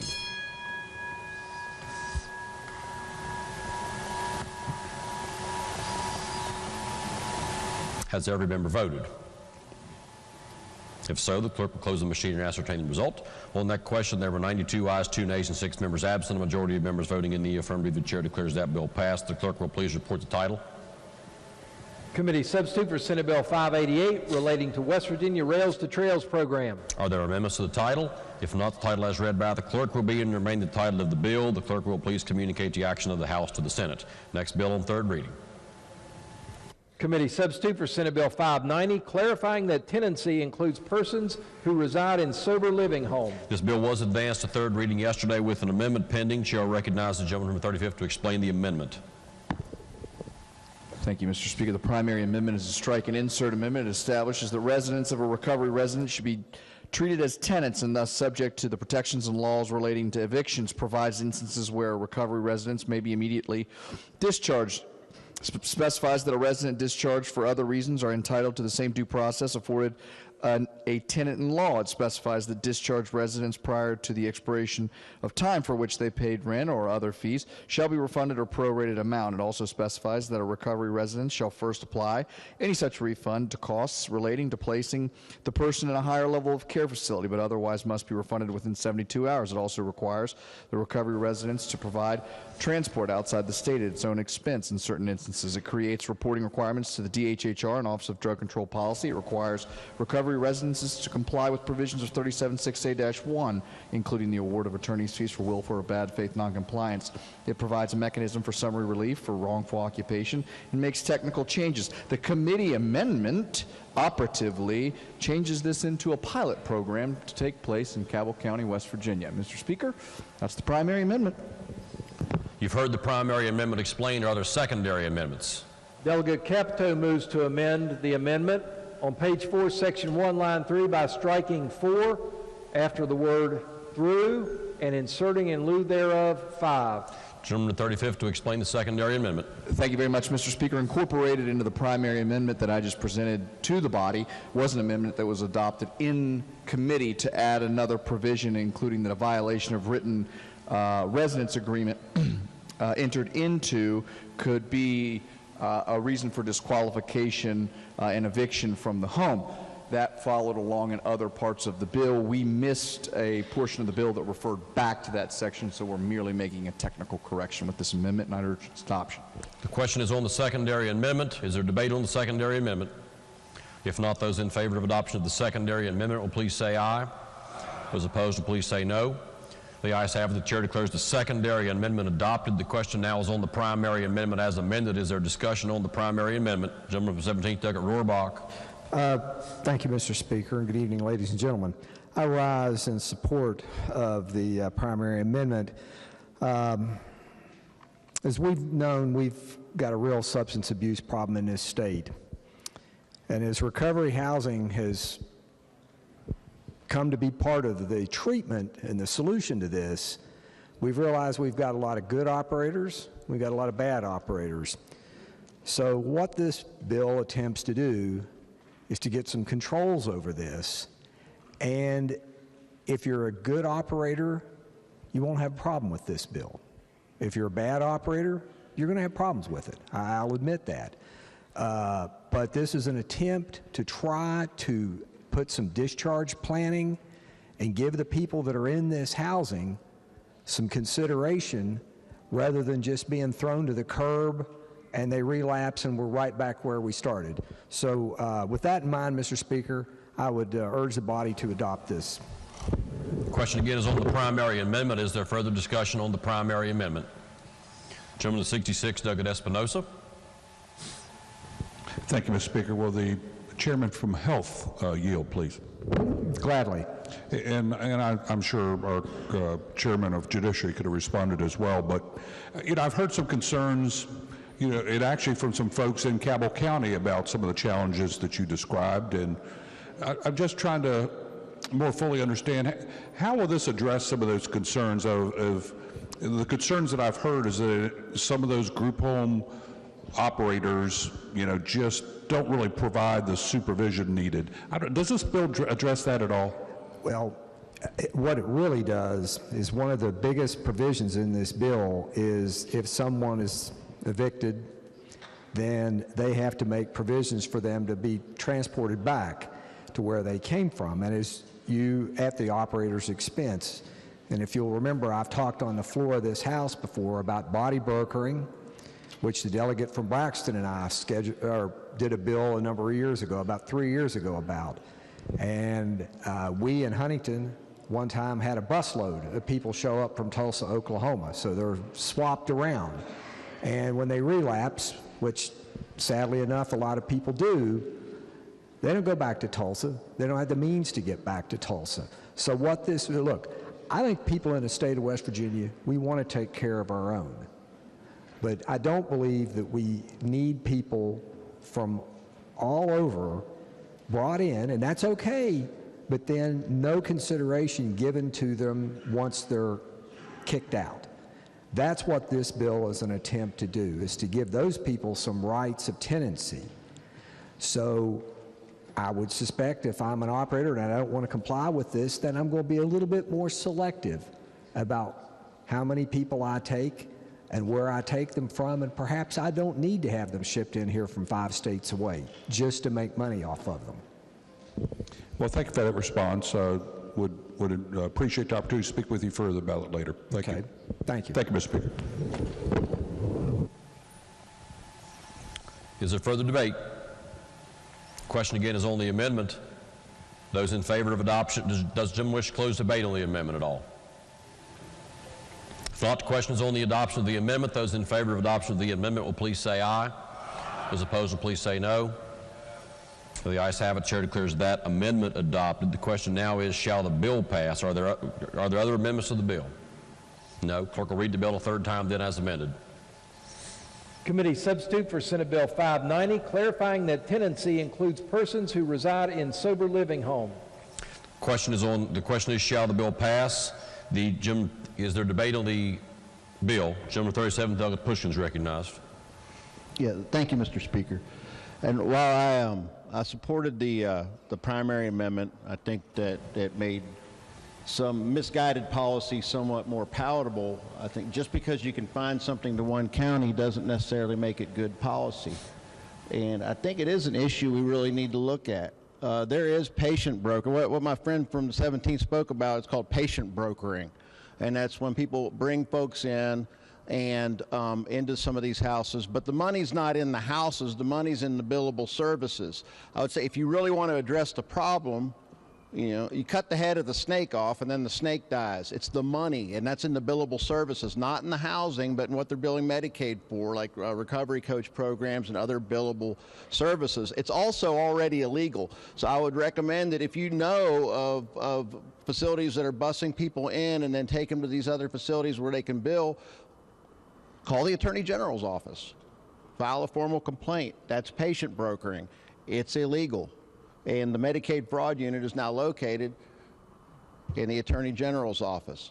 But the issues with this bill, even after amended, is that it's based on a premise that simply just isn't real.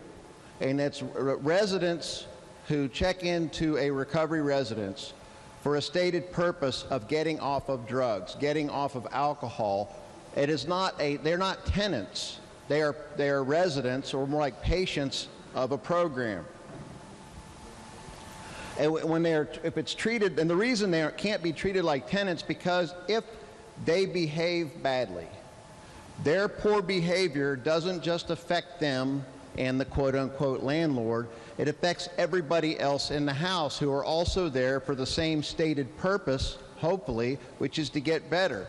Disruptive behavior can affect the entire house. If they're not allowed to be removed from the house and have to go through an eviction process, that affects everybody in the house and could harm people. This could be a very, very harmful piece of legislation. I don't think that's what any of us want to do.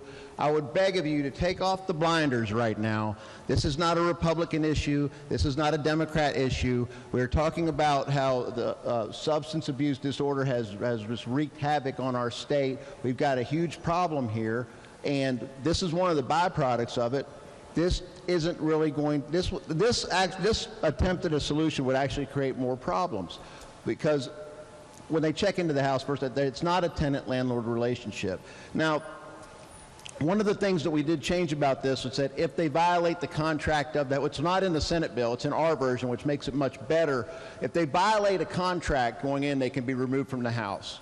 They don't have to go through the eviction process. So I would just keep that in mind when it goes back over to the Senate, that stays in there. Without that, that could be incredibly, incredibly harmful because they wouldn't be able to be removed. There would be 4 things in code that they could be removed from the house for. Anything other than that, they would have to stay in the house. Their disruptive behavior would affect all the other people who are trying to get clean. I think we should allow the facilities to write their own contracts. If people want to check into the facility and they sign that contract, they should have to abide by it. That's all I'm saying. That's in the bill now. Now, one of the problems I see with what's still there is the process is if they do violate one of these things, say if they do show up drunk, they show up on drugs, and they're removed from the house, this says within a couple of days you got to hand them a check. What do you think that check's going to be used for? Like I said, bad policy doesn't get any better when you confine it to one county, especially when that county happens to be the home of the largest provider of free abstinence-based recovery housing in the entire state, in Huntington. They have the largest provider. They don't charge anybody. They're staying there for free. But this could be a very, very harmful policy. Just think about it. If it does, I'm going to be voting against. I would urge you to vote against it too. If it gets to the Senate, pay attention to what they do with it. Is there further debate on the bill? Gentleman, the 18th, take up Worrell. Thank you, Mr. Speaker. Would the gentleman from the 37th yield for a couple questions? Yes, sir. Just to clarify what you talked about process, that it was going to go to the Senate, and you had the Senate's version, and then you said our version, right? Our version. Yeah. And you talked specifically about the violation of the written contract. Was that an amendment you offered in committee? Yes. So that would be your version, not our version. Would you agree to that? Well, it's in our version now. Okay. I just want to clarify. Thank you, sir. Thank you, Mr. Speaker. The question again is, shall the bill pass? Is there further debate on the bill? Does the gentleman from the 17th or the 35th wish to close debate on the bill? If not, the question before the House is, shall the bill pass? Those in favor of passage of the bill will vote aye. Those opposed will vote no. The clerk will prepare the machine.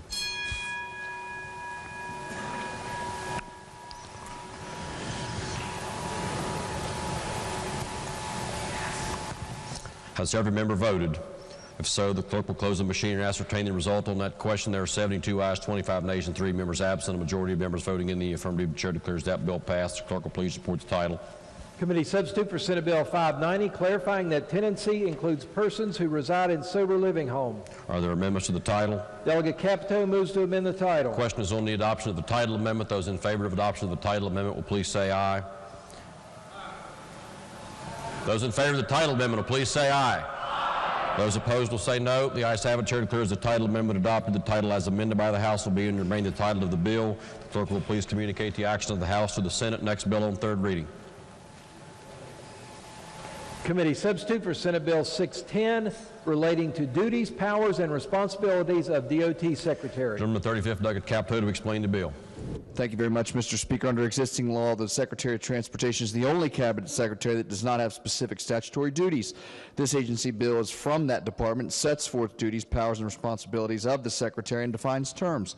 That's a summarization of the bill, Mr. Speaker. I urge passage. The question before the House is, shall the bill pass? Is there debate on the bill? If not, those in favor of passage of the bill will vote aye. Those opposed will vote no. The clerk will prepare the machine.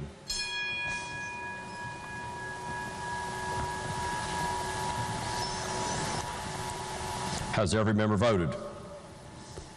If so, the clerk will close the machine and ascertain the result on that question. There were 97 ayes, 0 nays, and 3 members absent. A majority of members voting in the affirmative. The chair declares that bill passed. The clerk will please report the title. Committee substitute for Senate Bill 610, relating to duties, powers, and responsibilities of DOT Secretary. Are there amendments to the title? If not, the title as read by the clerk will be and remain the title of the bill. The clerk will please communicate the action of the House to the Senate. Next bill on third reading. Committee substitute for Senate Bill 611, removing cap on bidders' contract bond. This bill was advanced to third reading with an amendment pending yesterday. The chair will recognize the gentleman from 15th, Delegate Foster, to explain the amendment. Thank you, Mr. Speaker. The purpose of the amendment was to reduce the overall surety bond to be 110% of the contract price and to permit the commissioner discretion to drop the surety bond to 50% of the contract price when such criteria is met that is developed by the Commissioner. The amendment also provides an appeal mechanism to the Kanawha County Circuit Court for any contractor or bidder adversely affected by the Commissioner's decision. That is the amendment, Mr. Speaker. I urge adoption. You've heard the primary amendment explained. Are there amendments to the amendment? Delegate Steele moves to amend the amendment. On page 1, section 20, beginning on line 8 and continuing through line 14 by striking all the new text beginning with the words, "The Commissioner shall," and inserting in lieu thereof the following: "The Commissioner may determine individual contractor surety or collateral bond amounts based upon objective criteria set by the Commissioner, and any final decision that adversely affects a contractor shall be a contested case subject to appeal under Chapter 29A of this code." The question now before the House is the secondary amendment just read by the clerk. Is there debate on the secondary amendment? Gentleman 29th, Douglas Steele. Yes, Mr. Speaker. Just to clarify on this, what this did is any contractor that was adversely affected by some type of decision by the Commissioner, this gave them an outlet to appeal that decision to the Kanawha County Circuit Court, and the committee thought it prudent to put that in there, and I'd urge passage. The question before the House is the adoption of the secondary amendment just read by the clerk. Is there debate on the secondary amendment? If not, those in favor of adoption of the secondary amendment will please say aye. Those opposed will please say no.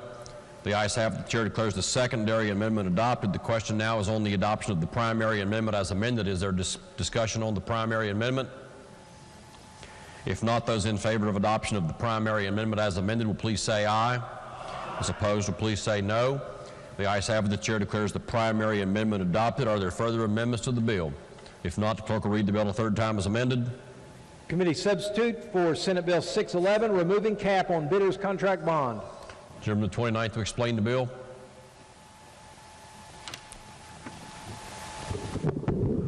Thank you, Mr. Speaker. This bill deals with, and I'm sorry, we don't have my sheet in here, so you have to bear with me. This bill deals with, the purpose of the bill is to update the bond requirements to permit the bond to be 110% of the contract price and permit the Commissioner to lower the bond requirement based upon criteria developed by the Commissioner. Currently, the bond requirement is set at 110%, but because there needs to be certain retainage kept in for liquidated damages and so forth, there's a 2% requirement that could come for retainage if we do not increase the bond requirement. Under current law, insurance companies issuing bonds could not raise that bond to above 100% because they'd be prevented by code. So by raising it to 110%, it would keep the Commissioner from having to get retainage from contractors. That's the bill, Mr. Speaker, and urge passage. The question before the House is, shall the bill pass? Is there debate on the bill? If not, those in favor of passage of the bill will vote aye. Those opposed will vote no. The clerk will prepare the machine.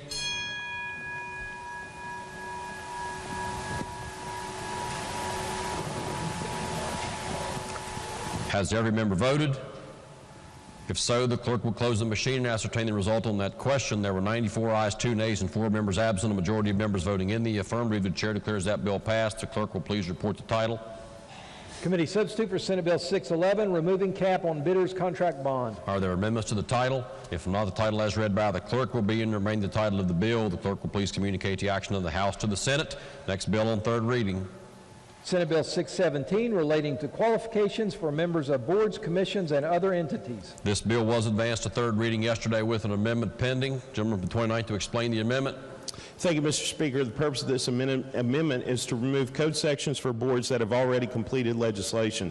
The amendment removes boards relating to the Coalition for Diabetes Management and the Coalition for Responsible Pain Management because those were repealed in House Bill 4067, which has been signed by the governor.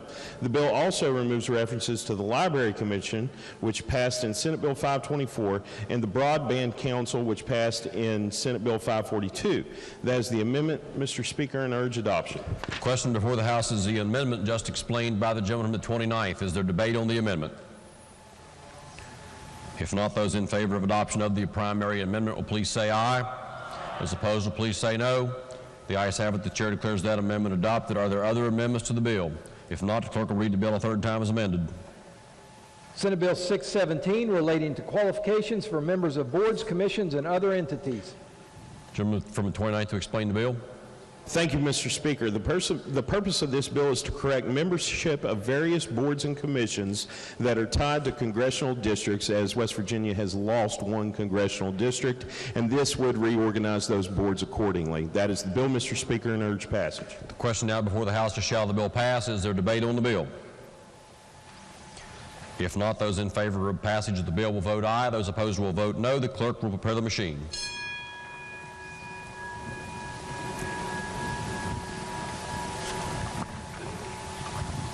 Has every member voted? If so, the clerk will close the machine and ascertain the result on that question. There were 95 ayes, 0 nays, and 5 members absent. Majority of members voting in the affirmative. The chair declares that bill passed. The clerk will please report the title. Senate Bill 617 relating to qualifications for members of boards, commissions, and other entities. Are there title amendments? If not, the title as read by the... Are there title amendments? Delegate Steele moves to amend the title. The question is on the adoption of the title amendment. Those in favor of adoption of the title amendment will please say aye. Those opposed will please say no. The ayes have it. The chair declares the title amendment adopted. The title as amended by the House will be and remain the title of the bill. The clerk will please communicate the action of the House to the Senate. Next bill on third reading. Committee substitute for Senate Bill 653 relating to public higher education governance. This bill was advanced to third reading with an amendment pending. Chair will recognize the gentleman at 27th, Delegate Ellington, to explain the amendment. Thank you, Mr. Speaker. The original committee substitute sets forth provisions in statute for the merger of Fairmont State University and Pierpont Community and Technical College. The committee strike and insert amendment does not provide for a merger, but instead retains current statutory provisions and provides that Fairmont shall apply to the council for approval to transfer the aviation maintenance program from Pierpont to Fairmont. The transfer shall be completed with all accrediting bodies on or before July 1st of 23 and maintained for at least a minimum of 3 years. Fairmont may not discontinue the aviation maintenance technology program or the aviation professional flight program without providing 3 years of notice to the Council, Commission, and LOCIA. The amendment also updates certain state institution of higher education names, repeals outdated language, deletes obsolete language, and makes a few technical changes. Mr. Speaker, that's the amendment, and I urge adoption. The question is on the adoption of the amendment just explained by the gentleman at 27th, Delegate Ellington. Is there debate on this amendment? Yes, Mr. Speaker. Lady in the 49th. Would the chairman yield? Yes, ma'am. Does the amendment then fulfill the memorandum of understanding that was reached between the two schools last year? Yes, it will. Okay, thank you. Question again is on the adoption of the amendment. Gentleman 16th, Delegate Hornbuckle is recognized. Thank you, Mr. Speaker. Would the chairman yield? Yes, sir. Thank you. Was the language retained to make sure that all the credits transfer over? Yeah. They have to follow all the rules of the council, and that would be in there. They already have that. Yes, sir. Thank you. Gentleman 43rd, Delegate Thompson is recognized. Thank you, Mr. Speaker. Would the chairman yield for a quick question? Yes, sir. As it is now, how it is amended, the aviation is separate and everything else is still autonomous. Is that correct? I'm not sure I understand what you're saying. Wait, am I on the wrong bill? Pierpont keeps all of their other programs. Their aviation maintenance program will be referred over to Fairmont. Yes, the aviation maintenance. I should have said that. Right. Yeah, okay. That goes over to Fairmont. All right, thank you, sir. Gentleman the 50th, Delegate Ward. Thank you, Mr. Speaker. I'll rise in support of this amendment. Many of you know that both these campuses lie within my district, and there was an understanding that they were supposed to separate. Well, there's one area that they couldn't separate. That was at the North Central West Virginia Airport, where the aviation programs are held. One of the programs is a flight program by Fairmont State University, and the other one is the aviation maintenance technician program that's done by Pierpont. And the facility there is not big enough for both of them to exist. The facility is owned by Fairmont State University, so therefore Pierpont would have had to move.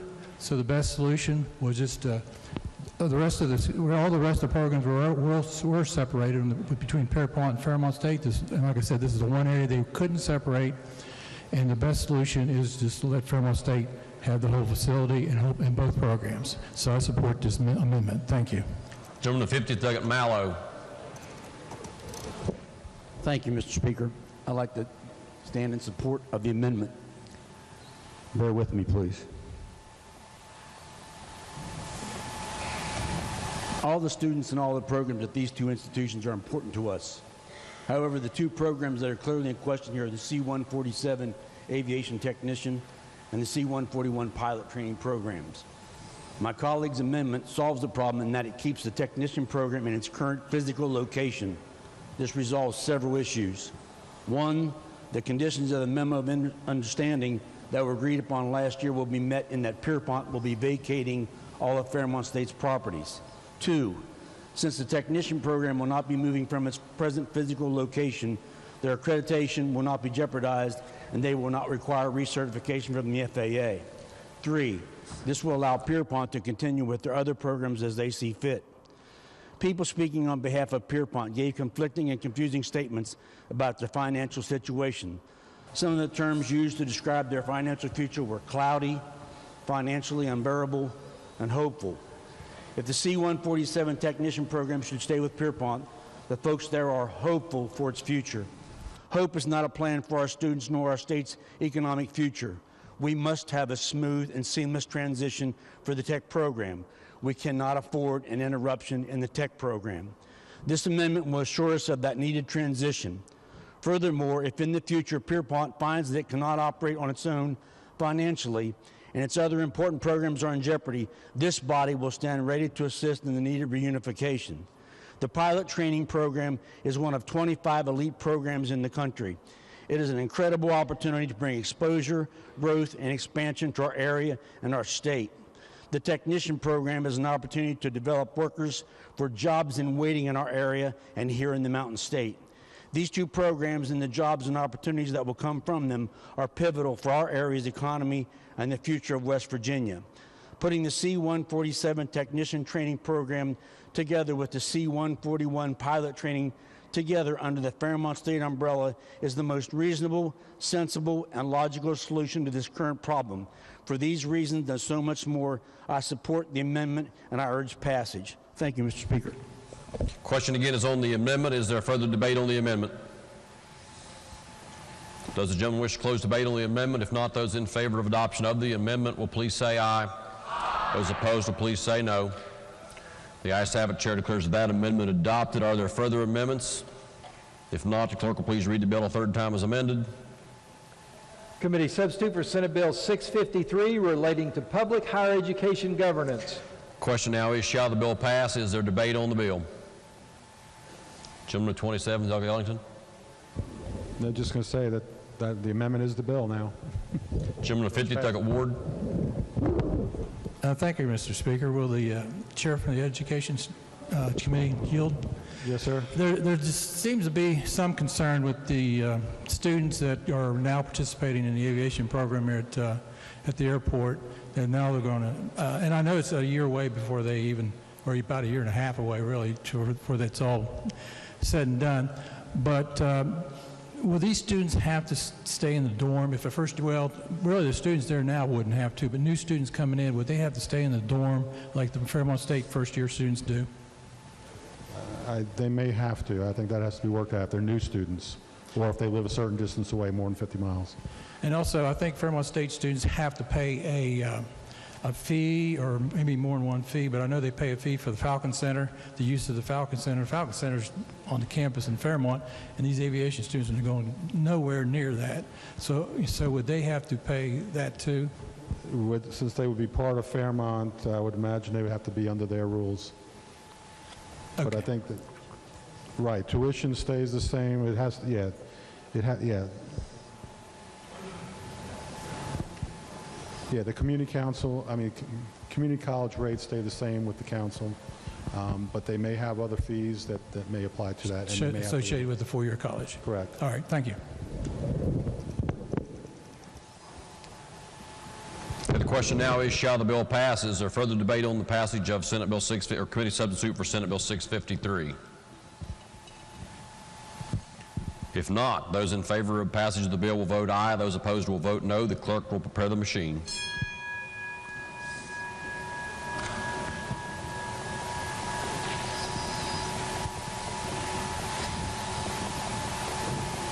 Chairman 27, Doug Smith. Chairman 16, Doug Mant. Lady in the 48th, Doug Kimball. Chairman 62nd, Doug Hurst.